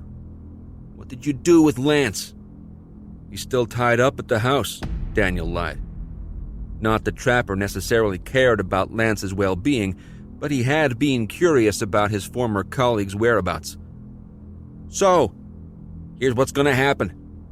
I've got to go find the rest of your friends and kill them. Since I can't drag you along, you're going to kneel down right there, and I'm going to put a bullet in your head." If Daniel was frightened, he didn't show it. He knew that when his time came, he would be prepared to meet the Almighty. but something told him that it wasn't his time to go. It might have had something to do with the flicker of movement he saw behind Trapper. Daniel smiled again and kneeled down on the ground. Lance had silently followed Trapper and Daniel. He'd overheard snippets of their conversation. Lance knew he had to save Daniel, but he didn't know how. His mind worked desperately to come up with a plan. His lack of brain power and the uncertainty he felt toward harming Trapper kept Lance from making a decision. He knew deep down that Trapper would shoot Daniel. Stepping up to the alcove's entrance, Lance took a quick peek into the space. Daniel was slowly kneeling onto the floor. Lance knew he had to move fast or his new friend would die. Knowing it would slow him down, he placed his weapon against the rock wall. Lance paused to steady himself, and then ran into the cave. Trapper sensed the movement coming from behind. Moving to his left, he pivoted away from the cave's entrance. He stood in shock for a protracted second as he recognized Lance barreling into the room. His surprise didn't last long as he quickly depressed the trigger, and rounds reached out at his target. Daniel didn't have time to watch. He extracted the blade strapped to his left wrist. Daniel silently thanked Cal for the welcome gift he'd gotten when he joined SSI. Cal had an identical blade that had been put to good use in the past. The sniper gracefully hopped to his feet and moved toward Trapper. Lance grunted away the shock as he felt the rounds tear into his body. The room seemed to move in slow motion as he kept his focus on the wild-eyed Trapper. It seemed like a never-ending stream of bullets coming his way, violating his muscular body.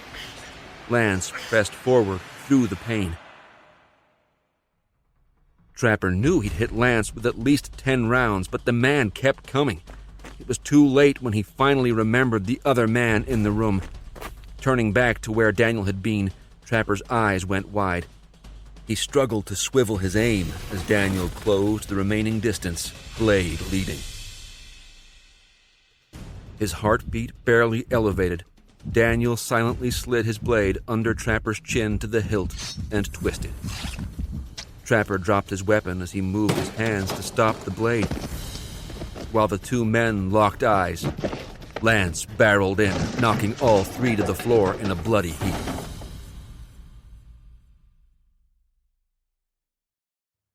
Grand Teton Mountain Range, Wyoming. 3:56 p.m., September 28th. The bear had stopped its bellowing. He must have found the pack, Cal thought, as he inched his way forward. The satisfying boom he was waiting for never came as he sat and listened again. Maybe it was a dud. The Marine hadn't found any other tripwires so far, but he wasn't taking any chances. He had to be careful. The thin path was too easy to booby-trap. Just as he started forward again, he heard a loud explosion, followed by a frightening scream from the injured grizzly. Cal didn't like killing innocent animals, but if it came down to a fight, he sure as hell was going to do his damnedest to win, even if it meant killing the bear. Cal closed his eyes, waiting for the grizzly's screams to subside. Instead of stopping, they became angry roars and seemed to be getting closer. Cal hurried to try to close the remaining distance to the hidden alcove. He glanced back and saw the bear moving effortlessly along the ledge. Cal had no choice but to turn back and defend himself. His submachine gun felt pathetically small as he looked up at the gigantic bear that had now reared up on its hind legs. Cal fired his 9mm rounds into the grizzly's body. The bullets didn't even seem to slow the bear. With lightning speed, it swatted the weapon out of Cal's hands. The gun fell into the whiteness of the deep ravine. The bear looked at Cal as if to say, "You have 2 seconds to run." Cal took the hint, turned, and ran. The grizzly paused for a moment to lick its bloody paw, roared, and then followed. It seemed to recognize that its quarry was cornered. The large male knew every inch of its territory. The path ended soon, and Cal would have nowhere to go. Daniel checked Trapper to make sure the man was dead. The beaked-nosed mercenary's eyes stared into nothingness. Lance was struggling to sit up. As Daniel moved to help him, he saw blood seeping out of the big man's mouth.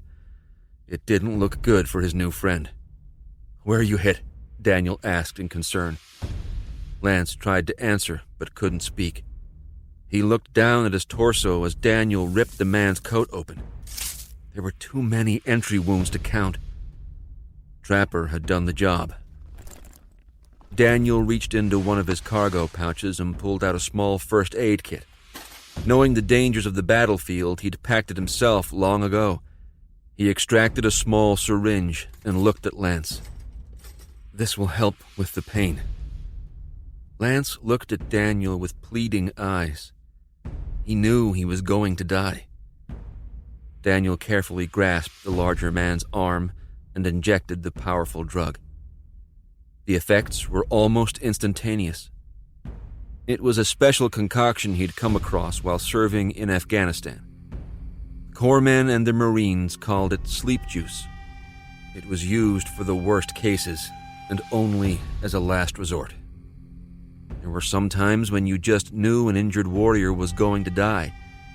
Better to let a man die in peace. The drug wasn't officially sanctioned by any of the military branches because of its potency and the obvious ethical issues. After losing his spotter in Afghanistan, Daniel had made himself a promise that he would never let anyone suffer the way Grant had. Better to let a man die in peace. Lance's features softened as the drug took effect.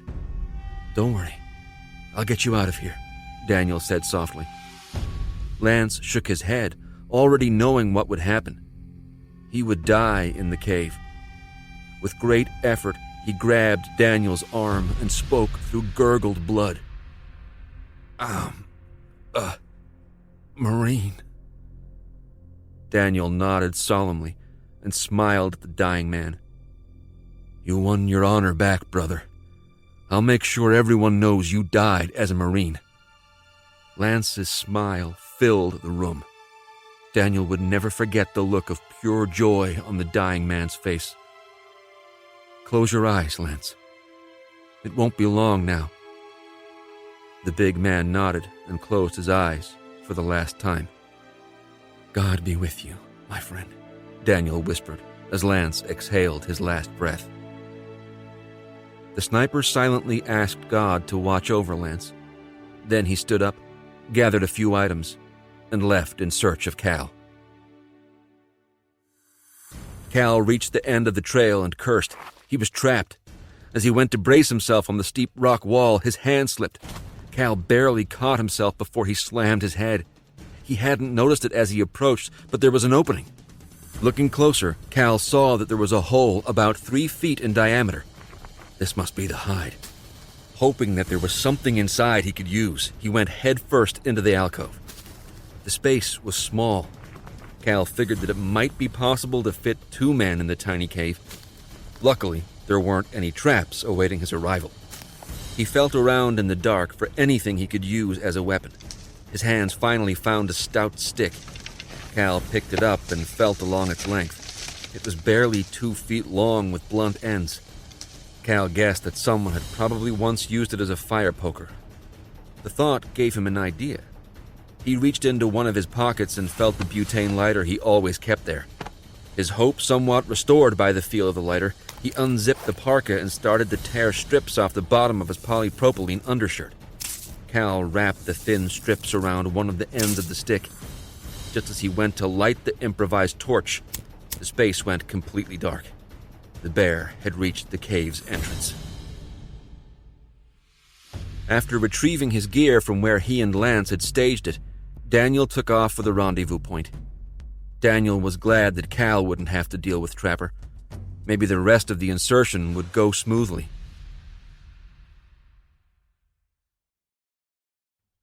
Grand Teton Mountain Range, Wyoming. 5:22 p.m., September 28th. Daniel made good time getting to the rendezvous point. He'd waited impatiently as the minutes ticked away, and still no Cal. Finally, Daniel made the decision to find his friend. It wasn't far, and he figured out a route that would ensure the 2 Marines wouldn't miss each other. The sniper staged his gear and put on his skis. He tried to raise Cal on the radio. There was no answer. so Daniel got his bearings and took off in Cal's direction. Cal had managed to light his makeshift torch and look around the small cave. There wasn't anything else he could use as a weapon.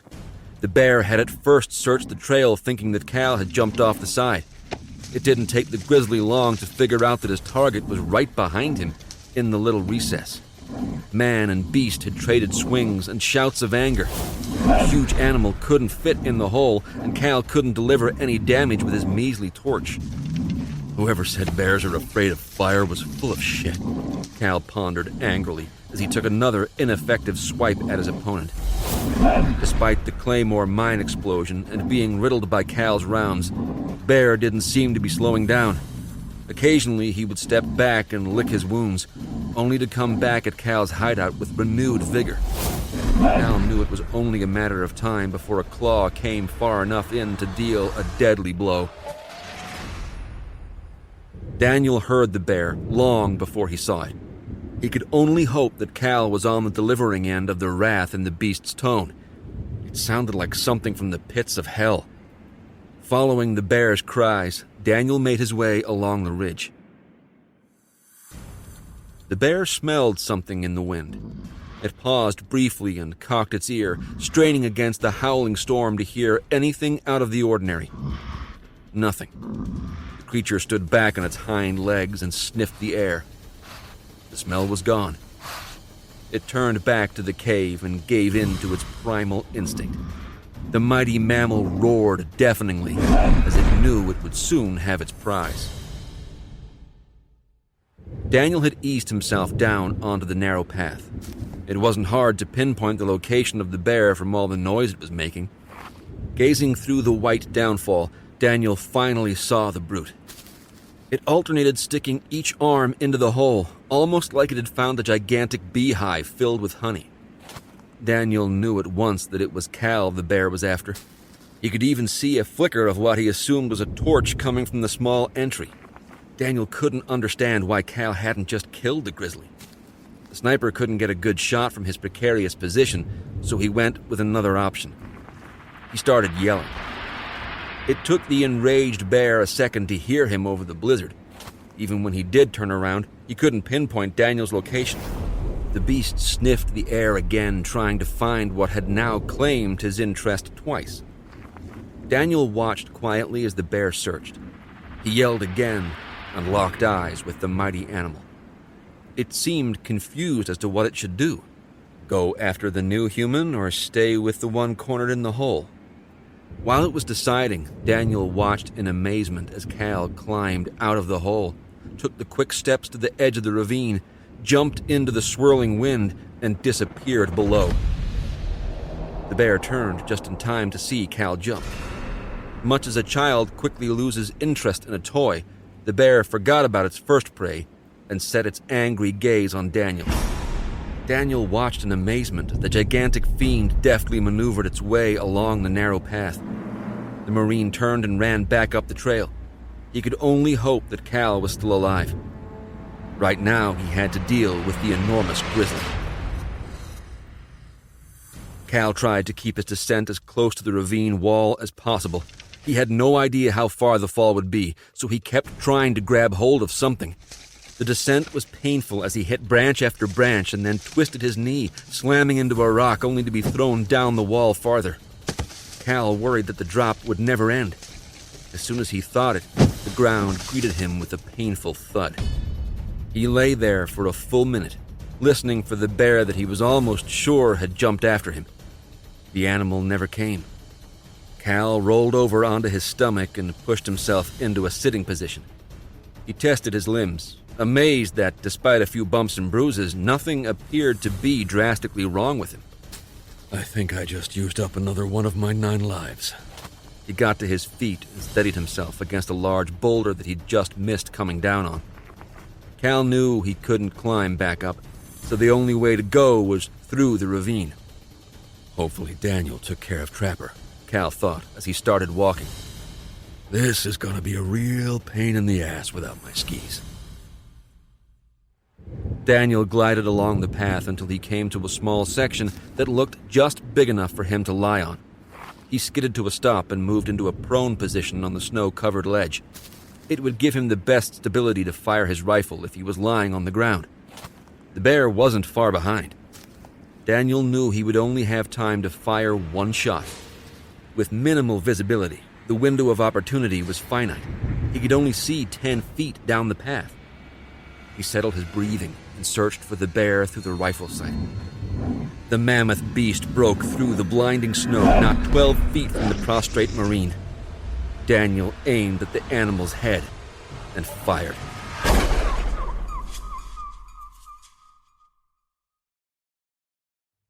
Grand Teton Mountain Range, Wyoming. 7:35 p.m., September 28th. They should be here by now, Top, Brian commented. Master Sergeant Trent tried his radio again. They hadn't been able to establish contact with Cal or Daniel for hours. He'd found out from Gaucho that the two men had gone off to find Trapper. The normally optimistic Trent was starting to fear the worst. I don't know if there's much else we can do but wait, Doc. I'll bet they just got distracted catching snowflakes or something. Trent's attempt at humor fell flat against Brian's anxiety. It wasn't like the two Marines to be late for anything. Brian was usually the one catching flack for not showing up 15 minutes early. Anything from Gaucho? He asked. I just talked to him. He and his boys are waiting for us at the next checkpoint. Says they haven't encountered any bad guys. Brian nodded and looked back down the ravine. Where are you guys? Cal was slowly making his way up the ravine. Not wanting to walk on the possible booby-trapped trail, Cal's travel was further hindered by frequent holes, rocks, and bushes hidden beneath the winter snow. If he had his skis, he would have glided right over them. But with only his boots on his feet, the going was slow and painful. He'd aggravated his knee worse than he'd thought in the fall. Each step brought a shooting pain up his right leg. At least he still had his map and compass in his pocket. For some reason, that thought made him push harder. He knew where he was going. Now all he had to do was get there. Cal strained his way up the mountain, thinking of Neil as he went. The Byers had just arrived at Ponder's compound below the peak of Battleship Mountain. They were escorted in by a cadre of Ponder's most loyal soldiers. He waited impatiently behind his desk, sipping from a large glass of Jack Daniels. He already had a few lines of coke earlier to keep his energy levels up. It had been a long couple of days. Ponder hoped the wait would soon be over. The head buyer was shown into Ponder's office. He was a man of average height and build. Ponder knew the man was from somewhere in the Middle East, as evidenced by his complexion and facial features. He hated dealing with Arabs or Muslims or whatever they called themselves. They were all beggars or thieves in his opinion. But in this case, they were his meal ticket. Nick Ponder extracted himself from his chair and moved to greet the emissary. Welcome to Wyoming. The smaller man bowed slightly and smiled. Thank you, Mr. Ponder. My name is Benjamin, he said, with a slight British accent. Ponder knew it couldn't possibly be the man's real name, but he didn't care. The two men shook hands and took a seat on opposite sides of the desk. Ponder waved for his guards to leave the room. He waited until the door was closed before speaking. Did you bring the money? Ponder asked, trying not to sound too anxious. Benjamin raised a black case and set it on the desk. Cash denominations in dollars and euros, along with gold and diamonds as per your instructions. The balance of the purchase price will be deposited into your overseas accounts once we have confirmed delivery with my superiors. Ponder nodded and inspected the contents of the briefcase. It was only a small fraction of his fee, but still tantalizing. He fought the urge to drool as he fingered the small bag of diamonds. When may we see Mr. Patel? Asked Benjamin. Ponder looked up from his small hoard. I thought we'd have a little lunch and then head down to see your new pet. Benjamin smiled amiably. That is much appreciated, Mr. Ponder, but would it be possible to get our lunch while we administer another test on Mr. Patel? Ponder gritted his teeth. I thought we already got past all this. Benjamin waved a hand in apology. It's actually not a test to verify the purchase, Mr. Ponder. Then what the hell is it for? Ponder growled impatiently.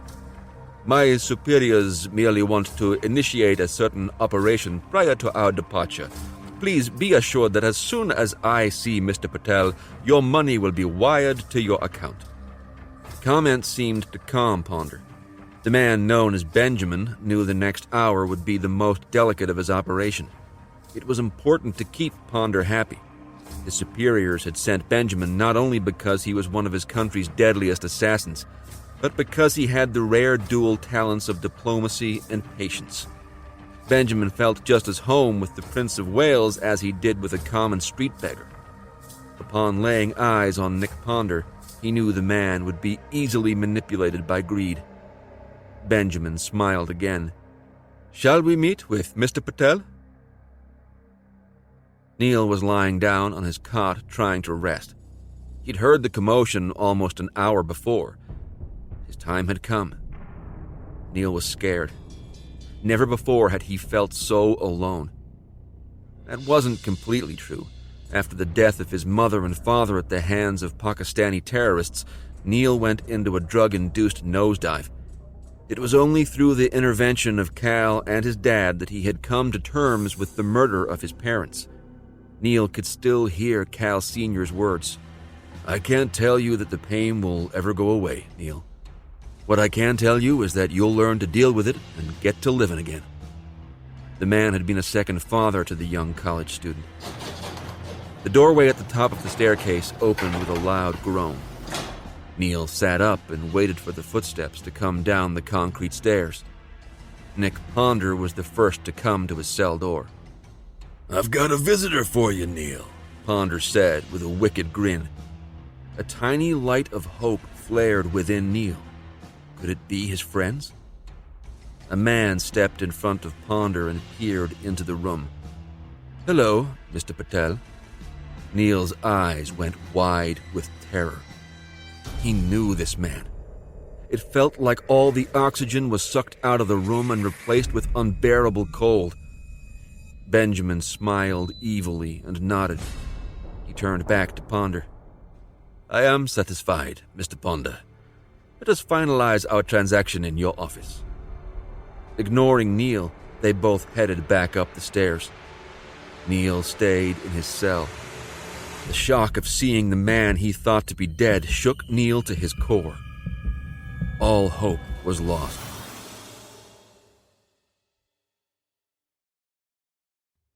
Grand Teton Mountain Range, Wyoming. 9:05 p.m., September 28th. It was getting harder and harder for Cal to put one foot in front of the other. What I wouldn't give for some food right now.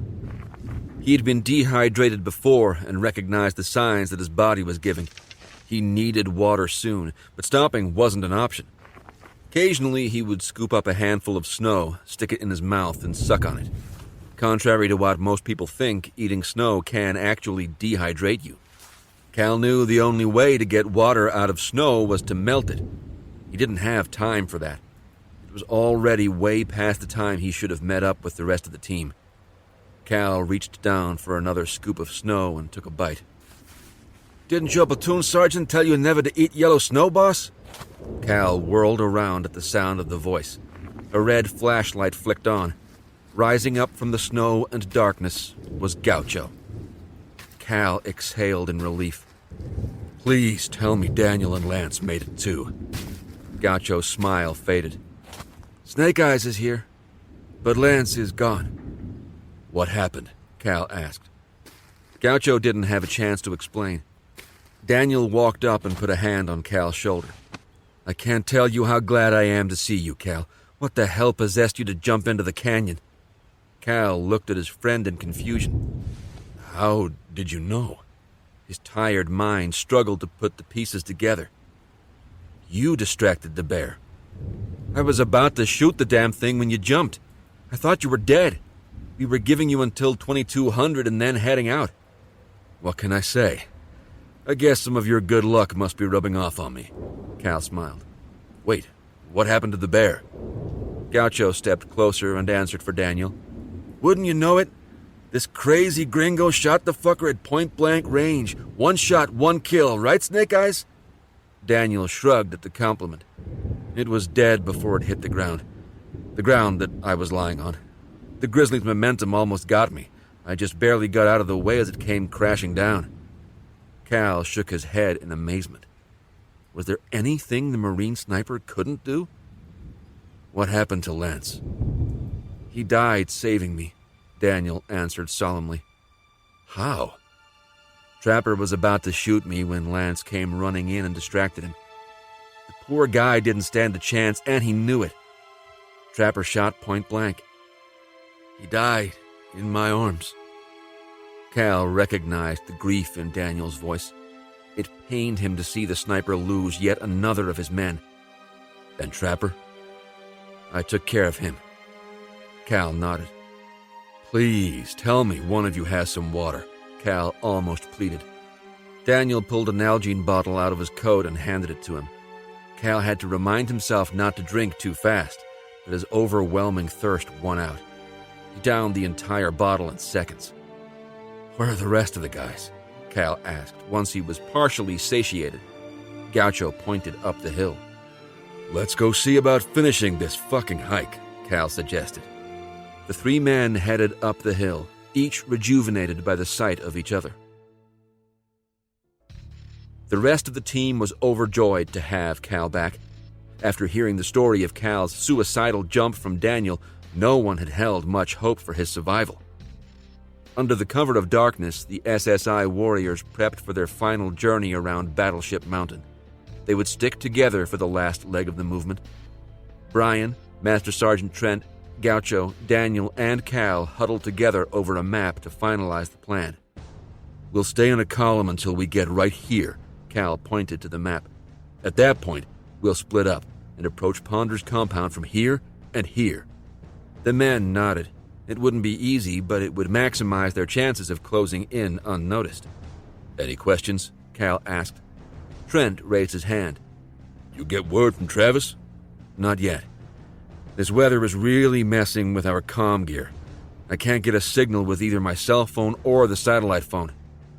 So we don't even know if Neil's still there? Stated Brian evenly. He was all about helping a friend, but his feeling of unease grew as they got closer to their objective. What can I say, Doc? It's the last place we know Neil was. Daniel confirmed that with Lance earlier. Brian wasn't convinced, but said nothing. Cal couldn't ignore the look of doubt on his friend's face. If you've got something to say, Doc, spit it out. There were so many things Brian wanted to say, but he didn't want to dampen the men's spirits. Just ignore me, guys. It must be the cold messing with my Hispanic roots. You got that right, hombre, Gaucho laughed. The atmosphere lightened. They made their way back to their gear to get ready to go. Brian followed Cal. Hey, Cal? Yeah? I'm sorry about that back there. I just can't shake this vibe I'm getting. Cal looked at his friend. I know how you feel. This whole operation has been one big goat rope from the beginning. Trust me, if I had something better, we'd do it. But right now we need to push forward and find Neil. I know. The 2 men stared at each other for a moment. Brian broke the silence. Just avoid jumping off any more cliffs, Staff Sergeant. I'm a good corpsman, but not that good. They both laughed. Don't worry. I hope I never have to do that again. Cal patted his friend on the shoulder and moved off to put on the gear the team had managed to piece together for him. As he strapped on his new skis, Cal tried to ignore the nagging sense of dread that threatened to overtake his resolve. Neil and the rest of the men were counting on him. Travis stood in the cockpit looking over Cowboy's shoulder. They'd been waiting for the storm to die down for hours. We're gonna need to get a refill soon, Cowboy offered conversationally. How long will that take? Cowboy consulted his navigation system. I'd say no more than an hour and a half. The ground crew is already expecting us. You can land in this stuff? Travis looked down to the roiling clouds. It's all about trusting your instincts. Travis wasn't so sure. I'll be right back. He walked to the troop hold to find Dunn. Dunn looked up from the conversation he was having with one of the team leaders. "Cowboy says we need to get some fuel soon," said Travis. "We can't avoid it?" Travis shook his head. "I think we're already on fumes." "How long will it take?" "Cowboy says it'll take no more than an hour and a half." Dunn looked down at his watch. "That means we probably won't be over the target again until after midnight." Travis shrugged. "I don't know what else we can do. Any word from home?" "The weather's still too bad to see anything. I'm sure that even if we had Neil to hack into the spy satellites, they wouldn't be able to get us a clear picture." Travis did not like waiting. He hated to think what might happen if they couldn't parachute in. "Let's play it by ear and keep our fingers crossed that the weather clears after we get some fuel. Who knows? We may get lucky." "I hope you're right, Skipper, because I'd really like to get out of this aircraft."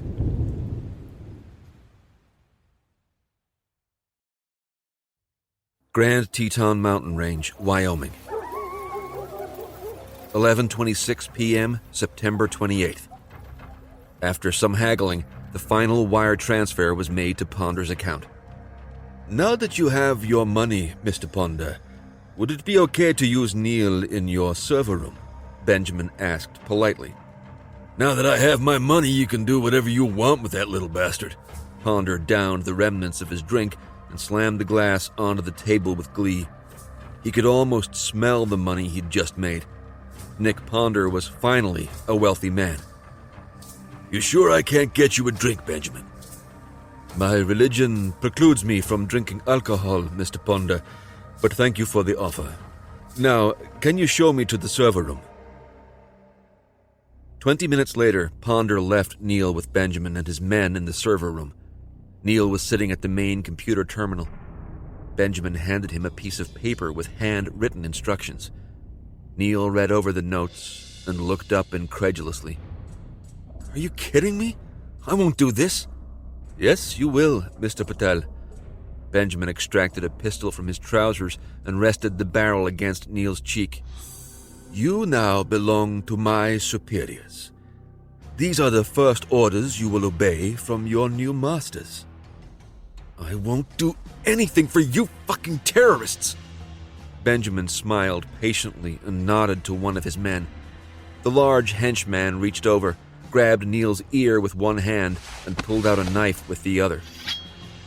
"You will do as instructed, or my friend here will take your body apart, piece by piece. We will only take the parts that won't hinder you in your duties. I would have thought that after losing your foot, you would already understand the gravity of the situation, Mr. Patel." Neil looked up at the man with absolute hatred. This man had orchestrated the kidnapping and murder of his parents. SSI had later conducted a clandestine operation to find the terrorist cell and eliminate its members. It had supposedly been an overwhelming success. Benjamin was supposed to be dead. "Ah, I see you are still angered and confused by my appearance." Benjamin replaced his weapon and sat down next to Neil. "You thought I was dead, no?" Neil nodded. "As you can see," Benjamin gestured to his body, "I am still alive." "How?" growled Neil. Benjamin grinned. "My people are not as stupid or primitive as you believe, Mr. Patel. It is quite common for our leadership to employ doubles to ensure our safety. The man your people killed in retaliation for your parents' death was a perfectly crafted duplicate. I have had to stay concealed until the perfect time. It just so happened that my revenge coincided with the wishes of my superiors. You see, Mr. Patel, you have grown as arrogant as your father." Neil seethed, and tears came to his eyes. "You don't know anything about my father, you murderer!" "I know much more than you think. Now, shall we get back to your first assignment?" Neil glared at the man he'd killed over and over again in his dreams. 30 minutes later, Neil's task was complete. "Are you happy now?" Neil asked dejectedly. "Quite happy, Mr. Patel. The sooner you come to realize the wisdom of complying with orders the first time, the easier your time will be." Benjamin motioned to his men. One of them picked up Neil and threw him over his shoulder. As the blood rushed to his head, Neil masked his gloom by sending his mind to a happier place.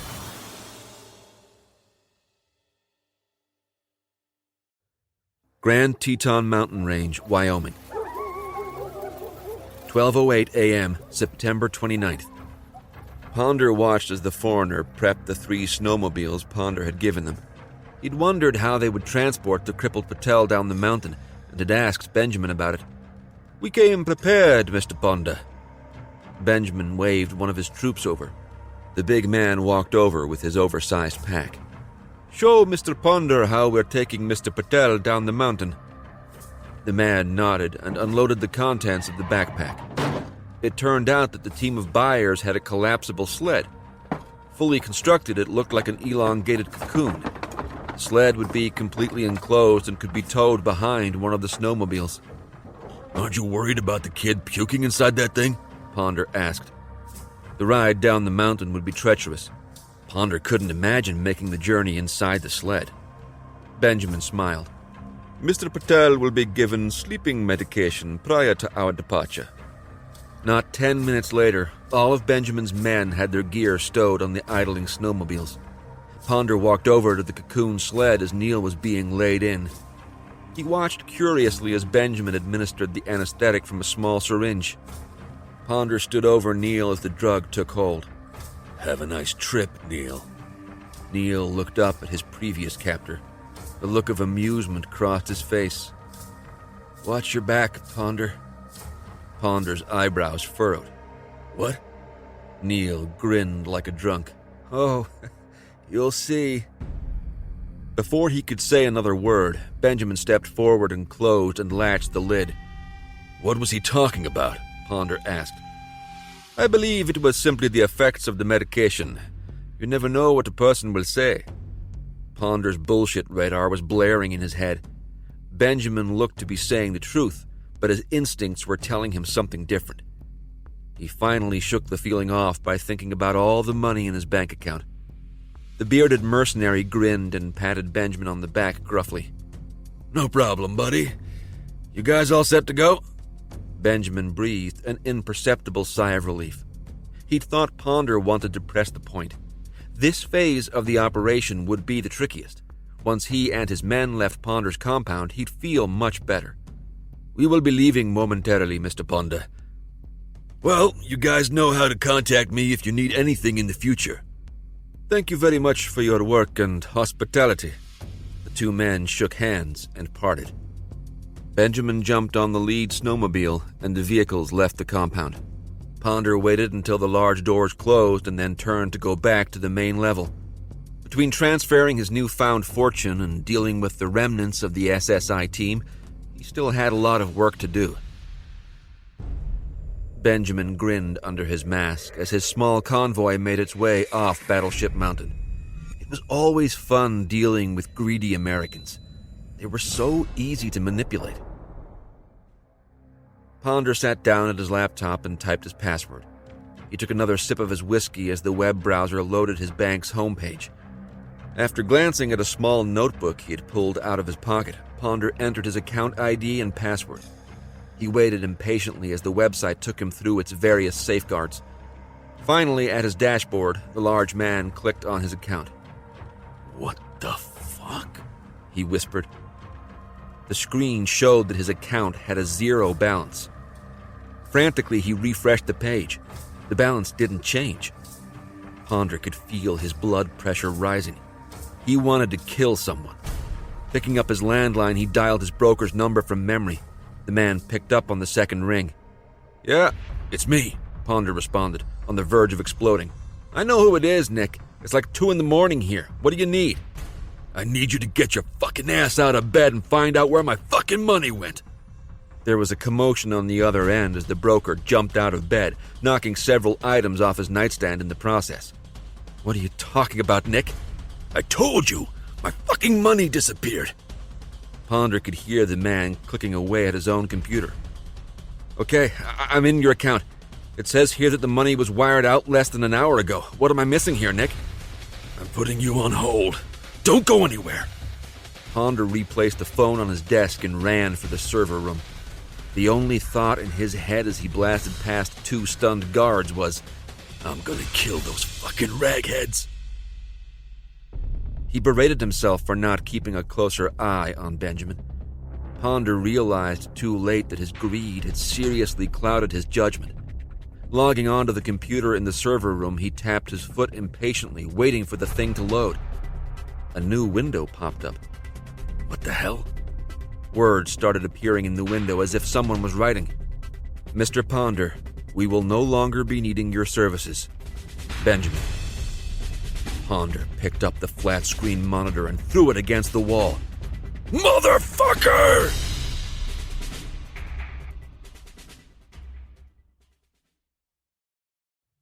Grand Teton Mountain Range, Wyoming.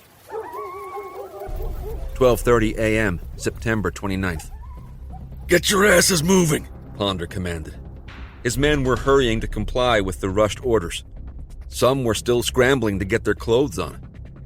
After destroying half of his server room, Ponder had run through his compound, rousing the rest of his troops. He'd even radioed all his men posted outside the compound to assemble in the oversized garage they were now prepping in. His only hope of getting his money back was to catch the double-crossing Pakistani. Take only what you need. We're not coming back, Ponder ordered. The mercenaries looked up in confusion. One man had the nerve to question his employer. What do you mean we aren't coming back? All my shit's in my room. Instead of answering, Ponder stepped up to the man, pulled out his pistol, and shot him in the face. The boom echoed, then left the room in silence. Anyone else have something smart to say? They all looked down at their dead colleague in shock, then went back to the task of preparing the remaining snowmobiles. Ponder breathed heavily as he held his gun out, ready to fire. Calming somewhat, he knew it hadn't been the smartest thing to thin out his already minimal troop strength. At least his men now knew how serious the situation was. The Ponder Group's sole owner stomped out of the room, his mind in full crisis mode. He had a few last things to take care of before leaving. Nick Ponder was planning on never coming back to his fortress on Battleship Mountain. Cal's team had made good time getting around the mountain. They were at their final checkpoint trying to get a look at Ponder's hideout. Looks like the weather might be clearing a bit, Master Sergeant Trent observed. Cal looked up into the darkness with his night vision goggles. He couldn't tell. We'll break up into the same groups as last time, said Cal to the group gathered near him. Remember to keep your eyes out for Ponder's guys. Who knows where he's got them posted? None of the men commented. They knew their responsibilities and were mentally preparing for the final descent toward the hideout. If the enemy presented itself, their training would take over. If there aren't any questions, I'll see you boys in the objective, finished Cal. They dispersed, and Cal caught up to Brian. You sure you remember how to fire that thing, Doc? Brian looked down at his weapon. Shouldn't you be worried about making sure you don't get lost again, Jarhead? The two friends looked at one another. They left the tension between them behind. Both warriors knew how dangerous the last part would be. It was entirely possible that they could be walking into a trap. Doc, I don't know how to say. I know, Cal. Don't worry. You know I never would have missed this. Every one of us is doing this for Neil. You've done good. Shit, we've been through worse, right? I'll see you down there, okay? Cal managed a nod as Brian turned back to his assigned team. I hope I'm not leading these men to their deaths, Cal thought darkly. Just as his team set out, Daniel silently ordered the formation to halt. Through his night vision goggles, Cal could see each man quickly crouch down. He made his way up to the sniper's position. What is it? Daniel pointed down the mountain. I think I just saw a bunch of snowmobiles head that way. Daniel motioned to the northeast. Could you see how many? Cal strained to see what Daniel was talking about. He could just make out headlights moving in the direction Daniel had indicated. I'm thinking 10 to 15 vehicles. Could you make out any of the drivers? No. Visibility is definitely clearing, but it's not that good. I've got a bad feeling about so many leaving at once, Cal. Cal didn't know what to think. Where were that many vehicles going? Is it a decoy? Cal wasn't sure how many men Ponder had. The whole thing was one big guessing game. "Let's get down there fast, Daniel." The sniper nodded and motioned for the rest of the men to get up and move out. Cal did something at that moment that he rarely did. He said a silent prayer. "God, please tell me that Neil is still down there." When no response came, Cal got back into his position in the moving formation. Time was working against them.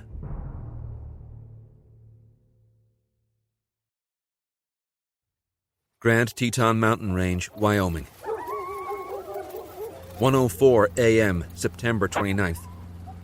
"We're over the objective, Trav," Cowboy announced over the C-130's loudspeaker. Travis stood up and walked to the cockpit. Keeping his promise, Cowboy's friends on the ground had made quick work of the refueling. Most were combat vets and highly experienced in getting planes back over the battlefield, post-haste. "How's the visibility?" Travis asked. "The snow gods must be on our side this morning. Believe it or not, I think it's clearing up."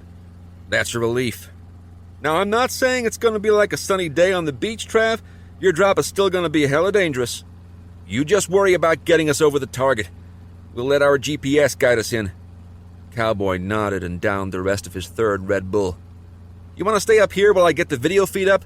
"Yeah." "Give Lieutenant Grains over there a second and he'll let you take a look." Cowboy's co-pilot fiddled with the instruments, then looked up. "I think we've got some tangos down there, Captain." Travis moved over for a better look. The co-pilot had the aircraft's thermal imaging running. "Tell me what you see, Mr. Hayden," said Lieutenant Grains. It took Travis a second to take the picture in. "That looks like a convoy of some kind. Wait, up on this mountain?" Lieutenant Grains nodded. "I make 12 or 13 small vehicles, or snowmobiles, considering the terrain. They look like they're going pretty damn fast," Travis observed. "Are they chasing something?" he asked in alarm. "Let me see." Lieutenant Grains panned the camera in the direction of the convoy's movement. Seconds later, he zeroed in on a smaller group of 3 vehicles. $100 says that's what the others are after." "Shit. I wish I knew who the hell they are." Who is?" Todd Dunn asked from over his shoulder. None of the men in the cockpit had realized he'd walked up behind them. "We've got 2 groups of snowmobiles down there.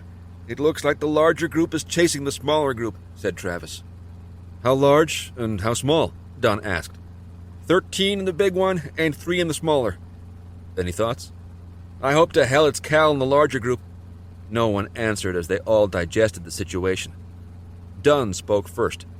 "Captain Jennings, do you think you can find a spot ahead of that first group to drop in?" Cowboy scrolled through his mapping system before replying.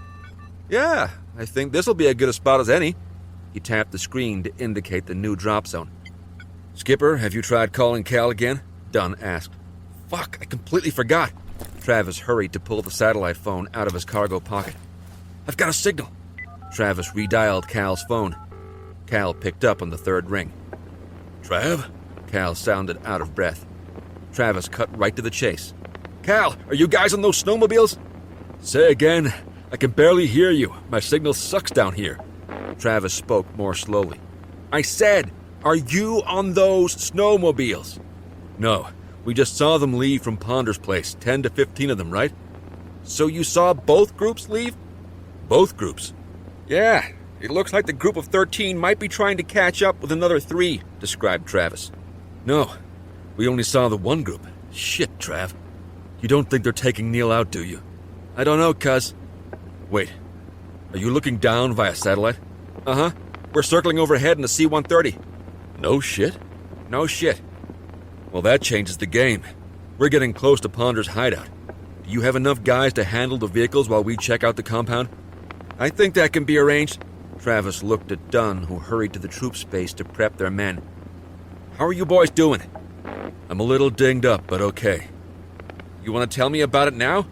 "No. Let me get off the phone so we can start moving. With any luck, Ponder took a few guys with him. Maybe we'll just have to mop things up and leave the real fun to you guys. Are you jumping in?" "Yeah." Cal laughed. "You sure your old ass is still up for it?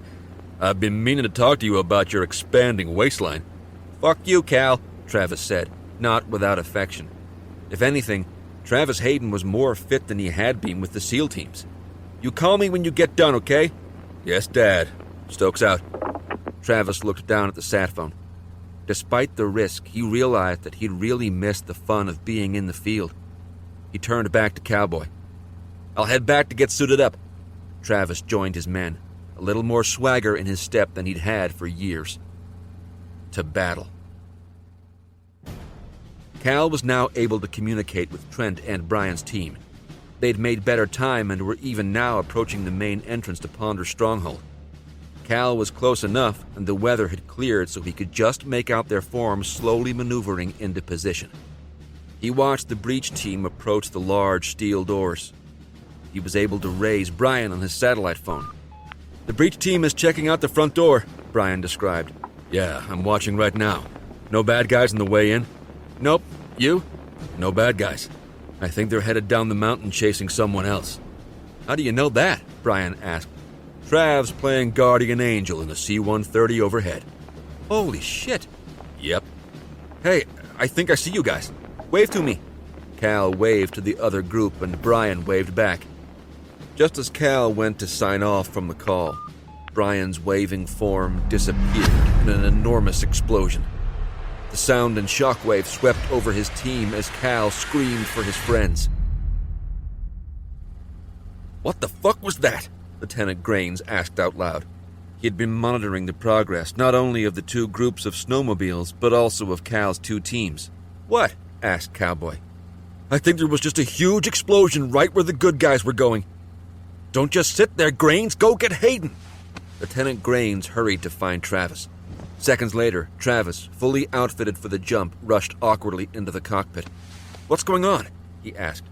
Grains says there was an explosion on your objective. Did your cousin bring a whole lot of C4 with him? No. Let me try to get him on the line.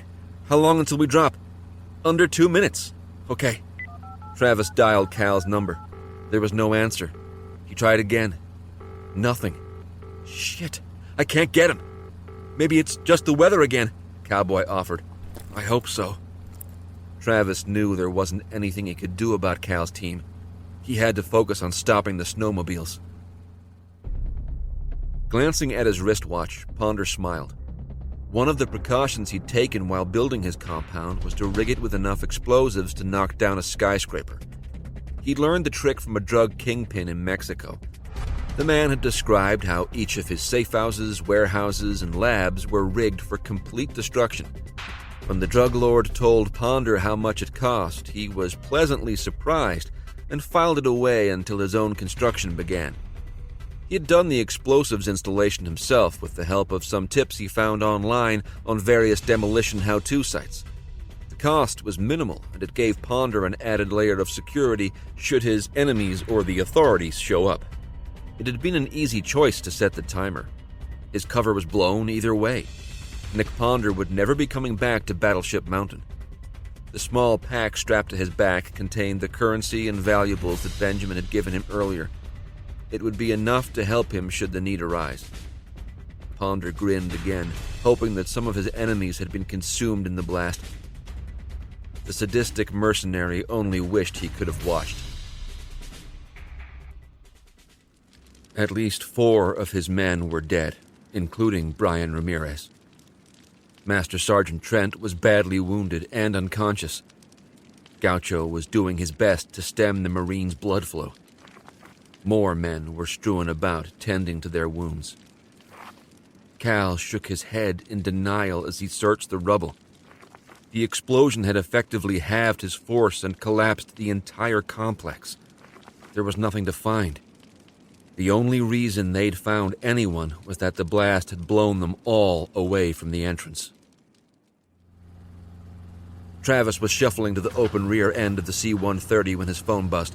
He looked down and saw that Cal was calling. Shit. He knew Cal would have to wait. Travis's force had its own mission. He lowered his night vision goggles and jumped into the darkness. Benjamin had timed the extraction perfectly. On their journey up, his men had staged additional gear as a precaution. They'd just reached the weapons cache and were taking ambush positions. Their kill zone set, Benjamin waited for Ponder to fall into his trap. Todd Dunn had been the first man out of the aircraft. He and his troops were now floating down through the early morning darkness. The plan was to land in front of the smaller group of snowmobiles and set up a hasty ambush. Travis hoped that a couple well-placed shots would disable the lead vehicle long enough for them to find out who they were dealing with. He gazed down through the blackness with his NVGs. "It looks like they've stopped," Dunn noted. "At least that'll make our timing easier." The rest of the SSI operators were queuing off of his descent.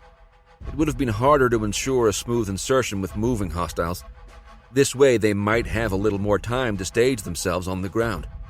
"Thank God the damn weather died down," Dunn thought. "The last thing we need is casualties before we fight." He watched as the scene unfolded below. It looked like the group was getting off of their vehicles. What the hell? Turning back to the business of insertion, Dunn checked his GPS one last time and prepped for landing. They'd just rounded a bend when Ponder saw the telltale flash of incoming projectiles. He barely had time to swerve left before a small rocket crashed into the snowmobile next to him. Ponder struggled to stay on his own vehicle, but was finally thrown off when he slammed into a large boulder. His body somehow flew over the rock instead of hitting it.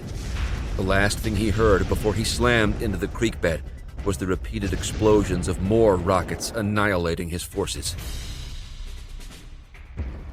Benjamin smiled grimly as his assassins sent round after round from their shoulder-fired weapons. They'd been a last-minute purchase from a Russian arms dealer before leaving Pakistan. Rather than having to rely on accurate aim, the smaller projectiles were, in fact, mini-missiles with heat-seeking capability. The Russian had said that even his dead grandmother could have pulled the trigger and demolished an enemy target. He had not exaggerated. Benjamin made a mental note to thank the Russian and put in a larger order for their next operation. He signaled for his men to stop firing. Cradling his AK-47, Benjamin approached the wreckage. After quickly dispatching the few wounded survivors, he turned back and ordered his men to get back on their vehicles. Benjamin took one last look at the carnage and smiled. Stupid Americans. Ponder peeked out from his hiding spot. He winced from the pain of his dislocated shoulder. There were no tears shed as Ponder watched Benjamin kill his men, only seething anger. "I don't care how or when, but I'm gonna kill that fucker." He slunk back further and waited for his enemy to leave.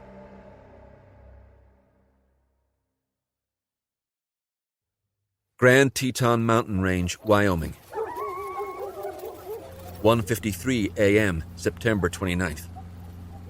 Cowboy had readily agreed to stay on station for as long as he could. His ability to view the battlefield from the air gave the SSI warriors a distinct advantage. He keyed up Travis to give him the latest intel. "What have you got?" Travis asked. "Looks like the smaller group just took out the bigger group. Grain said one of the fuckers actually walked around cleaning up the survivors of the ambush. I think we can safely assume that they're bad guys too." Travis grunted. At least there would be less of an enemy to confront. "Are they on their way?" "Yeah, they're heading straight for you." "Roger. Out." Cowboy shook his head. The last thing he'd expected to see on his training tour was a full-out battle on American soil. "I might have to stick around these SSI boys," mused the mustachioed pilot. The snowmobiles were just coming into view. "Take out the lead vehicle," Travis whispered to the sniper lying next to him. The expert killer took one last breath and pulled the trigger of his Barrett M107 50 caliber rifle. Traveling at over 2,800 feet per second, the bullet pierced the lead vehicle's engine and the vehicle sputtered to a stop. A second later, the small convoy stopped right where Travis had wanted. The SSI operators quickly surrounded the three vehicles. "Drop your weapons," Dunn commanded. None of the masked riders complied. "I said drop your weapons." Without warning, one of the snowmobiles gunned its engine and sped off around the others. Travis noted that it was the only one towing some sort of elongated sled. As if on cue, the rest of the riders moved to fire their weapons at Travis's men. The SSI team didn't hesitate. Before the Pakistanis could fire, each man already had an excess of 20 rounds in him. Travis turned to the sniper who'd stayed next to him in the fray. "You think you can take out that snowmobile that took off?" asked Travis. "I'll try." Through his Leopold scope, the sniper tried to find his target in the darkness. In daylight or properly set up, it might have been an easy shot. With darkness limiting his scope's night vision enhanced range, he would be much less accurate. To make matters worse, whoever was driving the thing knew how to maneuver to avoid being shot. Travis's sniper exhaled and pulled the trigger. "Hit," he announced, continuing to look through his scope. Despite being hit, the vehicle was still moving. Just as he lined up for another shot, the enemy disappeared into the night. "What happened?" asked Travis. "I hit the damn thing, sir, but it's still moving." "It's okay, O'Brien. We'll have the C-130 keep tabs on it." Travis went to key his headset when the sniper added, "I think I detached the sled it was pulling, sir." Travis looked up. "Let's go take a look." He turned to find that Dunn was approaching. "O'Brien said he might have knocked the sled thing off. You want to come take a look with me?" "Sure." "Can we borrow that last snowmobile?" "Negative, Skipper. I just checked and it's dead. We must have hit it when we took the bad guys out." "Then I guess we're huffing it. Let's grab a couple guys and go." Dunn nodded and went to fetch some men. "I wonder where the hell Neil is," thought Travis as he waited. Benjamin cursed his luck as he pushed the crippled snowmobile to its limit. Not only had he and his men been ambushed themselves, somehow whoever had attacked them had managed to shoot the hitch connecting the vehicle to the sled holding his master's prize. There was nothing he could do now. Benjamin put his head down and continued his reckless retreat down the mountain. They approached the long sled with weapons drawn. "What do you think's in there?" asked Dunn. Travis shrugged and stepped up beside it. He examined the exterior and noted that there looked to be some kind of tank strapped to its side. Oxygen? He wondered. Once he determined that the contraption wasn't booby-trapped, he unhooked the metal latches holding the metal lid. A hiss escaped as the seal cracked open, and warm air whooshed out into the winter cold. Travis carefully lifted the lid and peered in. "Holy shit! It's Neil!"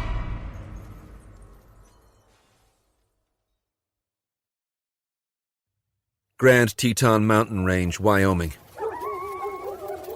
3:35 a.m., September 29th.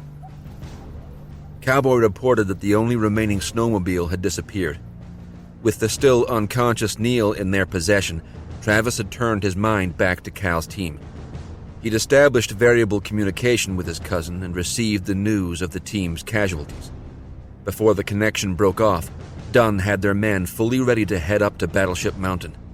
They would take turns pulling Neil's sled with a hastily made set of double harnesses. No one complained as they marched through the deep snow. Upon arriving at Cal's location, Travis took in the devastation. The destruction of Ponder's hideaway was complete. "How's Trent?" "He'll live," answered Cal. Travis could see that his cousin was taking the loss of life hard. He knew the feeling. The former SEAL had lost a lot of friends since 9/11. "They all knew the danger, Cal."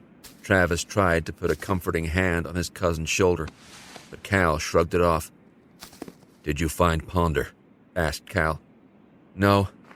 We did a quick search of both groups, but he wasn't among the dead." "So he got away," Cal murmured to the mountain. "Looks like it." "Good." "What are you talking about?" asked Travis. "That means I can find him and kill him."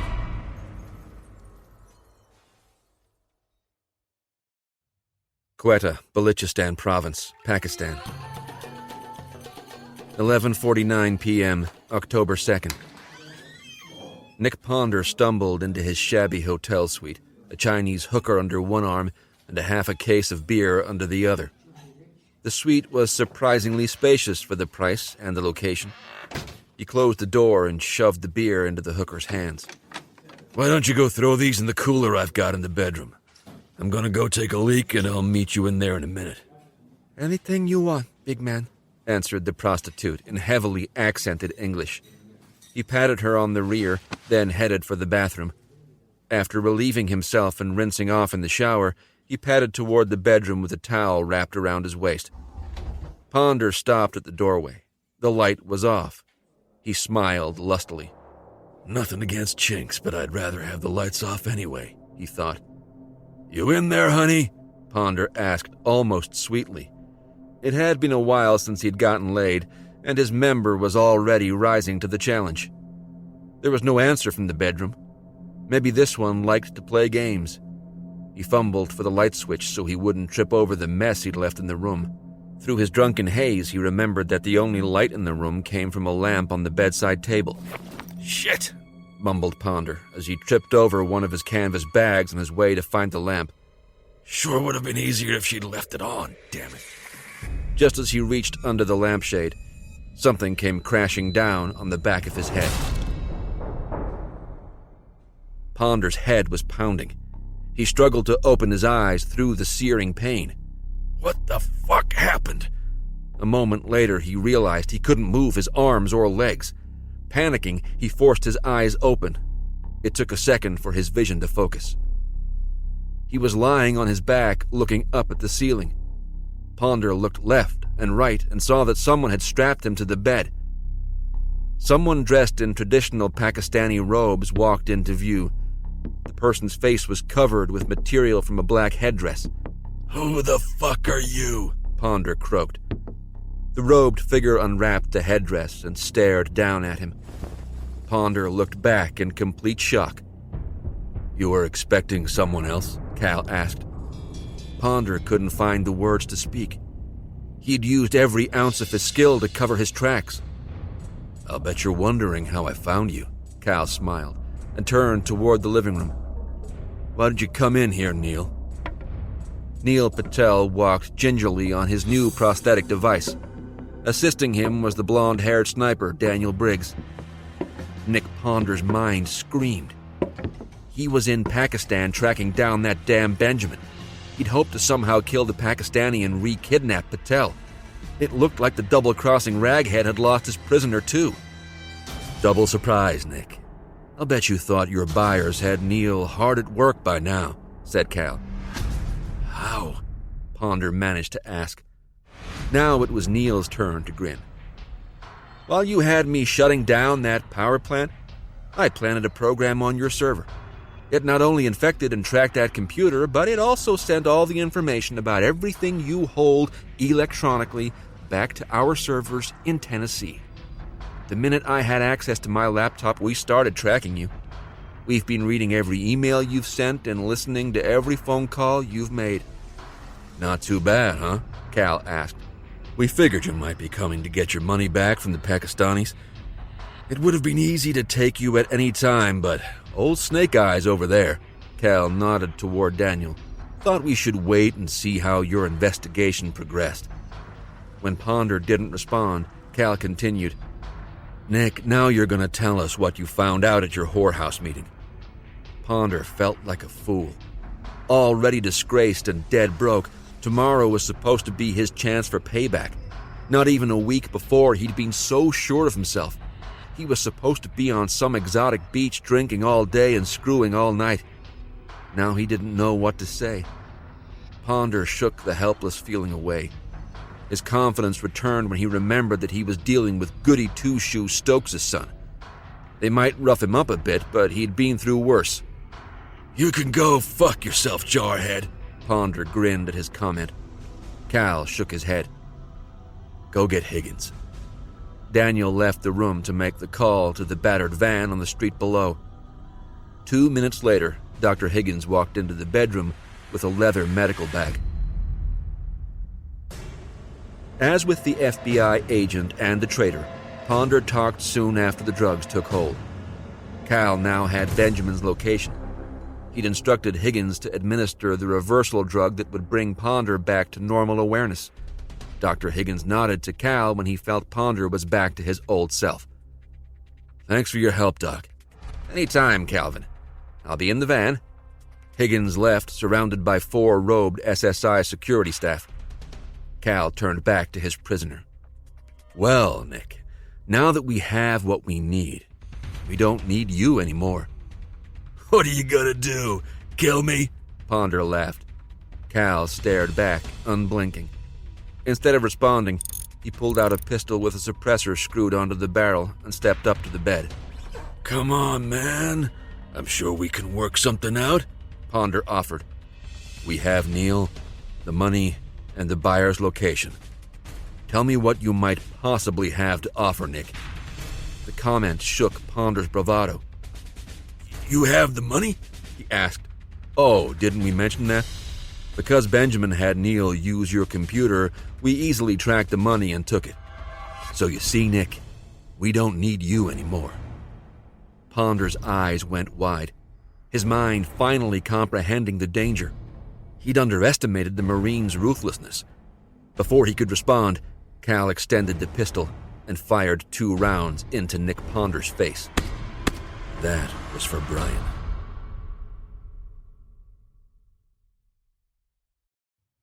Hana Lake, Balochistan Province, Pakistan. 6:37 a.m., October 2nd. Benjamin relished his early morning rowing on the nearby empty lake. Rowing was a passion he'd picked up while studying at Oxford University nearly 20 years ago. He didn't like much about the Brits, but he appreciated their love of history and sports like cricket and rowing. After being on the lake for close to an hour, he had worked up a good sweat. In a country where physical fitness was uncommon, Benjamin was a rarity. He never overindulged, and unlike the majority of his countrymen, Benjamin never smoked. His lithe body was a testament to his dedication. There was always the occasional newcomer that would laugh about his workout routine, but that reaction was always their last.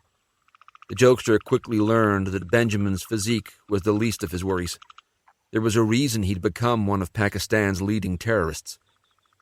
This morning's row was especially important because it gave him time to think. His current predicament was aggravating, but did little to unnerve the unflappable assassin. Not only had he lost his entire team, he'd also lost Neil Patel. The only satisfaction he'd received after the berating from his masters was finding out that someone had apparently stolen all the money the Pakistanis had stolen back from Ponder. Luckily, Benjamin had nothing to do with the technological aspect of the operation. Some poor Pakistani geek was probably already dead for failing to protect their master's funds. A plan was starting to form in his head as he pulled his racing shell up to the small dock. Standing up, one of his bodyguards handed Benjamin a towel. "Any phone calls?" asked Benjamin. "No, sir." "Good. Pull the car around. I want to go home." His 3 bodyguards trotted off down the road while Benjamin finished drying himself with the towel. Throwing on an Adidas windbreaker to ward off the chill, he stretched as he waited, still mulling over his options. The master terrorist still didn't know who had stolen the funds and where Neil Patel had ended up. It bothered Benjamin that a new enemy had somehow ambushed him and probably ended up with Patel. None of the feelers he'd put out had yet to find any of the information he needed.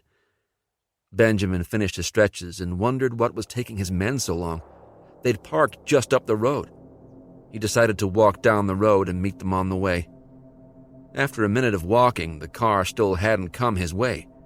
Benjamin cursed himself for not having a weapon. He was getting too lax in his supposedly safe surroundings. Coming around a bend, he spotted the armored black Audi A8 parked on the side of the road. He could hear the smooth engine purring. What are those fools doing? Because the vehicle had blacked-out windows, Benjamin couldn't see inside. Moving cautiously around the vehicle, he made his way to the passenger side. "I'll kill these idiots if they're looking at porn again." He'd been forced to find new bodyguards after losing his most loyal men days before. Reaching out a hand, Benjamin went to open the rear passenger side door. "Hello, Benjamin," said a voice in English. The Pakistani whipped around, dropping into a protective crouch as he spun. Standing with his hands casually pointing a rifle at him was a man with brown hair and a sly grin. He'd apparently materialized from the tree line next to the road. "Who are you?" Benjamin asked. "I'm surprised you don't know, Benjamin." He stared at the man dubiously. "I assure you that I have no idea. It seems that you have the upper hand." The man nodded. "That's true. If you know who I am, I can also assume that you know I am a man not to be trifled with. My men will be here any second." The stranger laughed as if he were the only one privy to a secret joke. "I'm afraid your men won't be coming to your rescue, Benjamin." Benjamin's eyes narrowed. Go ahead, take a look in the car. "Are they dead?" The man shrugged. A chill ran down Benjamin's spine. How did he get to my men? This was his territory. He owned every roadblock and soldier in the area. It would be unfair to say that the terrorist was afraid. He'd been in too many battles to be frightened by death. It would be accurate to say that Benjamin was concerned. No one had ever gotten this close to him in nearly 20 years. He still bore the scars from the interrogation he'd received at the hands of the Pakistani intelligence service. "How did you do it?" asked Benjamin, now casually leaning back against the sedan. It turns out the bigwigs in your capital don't like you much. Sounds like you've been a thorn in their side for years. They were more than happy to give us safe passage. That, plus a little cash, went a long way. "So, you're here to kill me?" Not me. "Who then?" The young man motioned to the tree line behind him. Benjamin looked and saw a figure emerge. His eyes went wide as the second man limped out. "Surprised to see me, Benjamin?" asked Neil as he stepped up next to Cal. He stood with obvious discomfort on a new prosthetic. Neil held a pistol in his right hand. Benjamin shook his head in disbelief. He could not believe that his countrymen would sell him out to the Americans after all he'd done for them. "I suppose there is no way out of this?" he asked. Neil took a second to respond. "I can think of one way." Benjamin couldn't hide his surprise. "And what would that be?" "Apologize for my parents," growled Neil, tears coming to his eyes as he spoke. Would it really be that easy? These Americans are all alike. Weak, thought Benjamin. "Very well," Benjamin shrugged. Before he could finish the word, Neil raised the suppressed weapon and pulled the trigger twice. The rounds blasted into Benjamin's chest. He slid down the side of the car and ended up on his ass, clutching his wounds. Neil limped over to the dying terrorist, his pistol never leaving its target. Benjamin looked up at his enemy in pain. "Apology not accepted," said Neil. Before Benjamin could utter another word, Neil fired a single round into his head.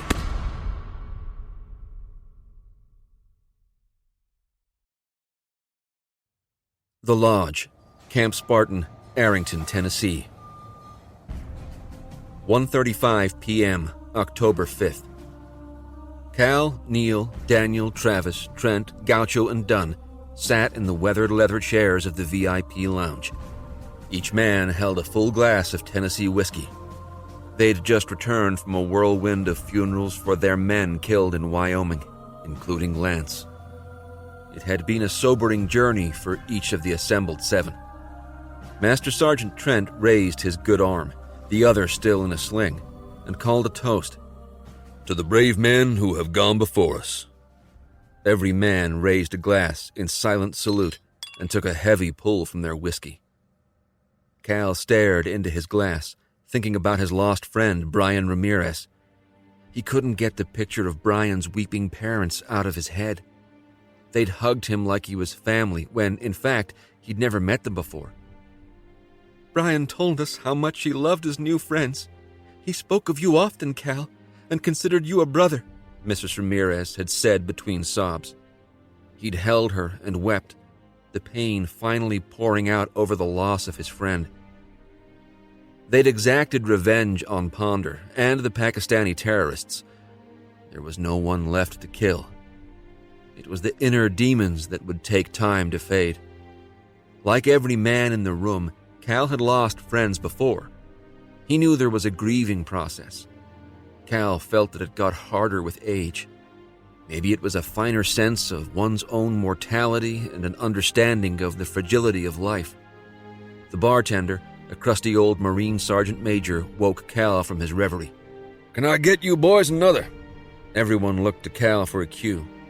For some reason he couldn't explain that despite the deadly rescue in Wyoming, every man in the room, including Travis and Dunn, now looked to Cal as their commander. It felt strange, but his years in the Marine Corps had showed him that even the lowliest Marine could be elevated in status through his actions on the battlefield. Unbeknownst to him, Cal's swift tracking and killing of Ponder and Benjamin had cemented him as their leader. In their eyes, Cal was his father's son. "I think I'll finish this and take one for the road, Sergeant Major," answered Cal. The others nodded in agreement and quietly went back to finishing their drinks. They would talk later. After receiving their refills, the men said their goodbyes and left to get some much-needed rest. Travis followed Cal to the elevators. "Can I do anything for you, Cal?" "I'm okay, I think. I'll just get some rack time and then get back to work tomorrow." "Why don't you take a few days off? There's nothing that can't wait."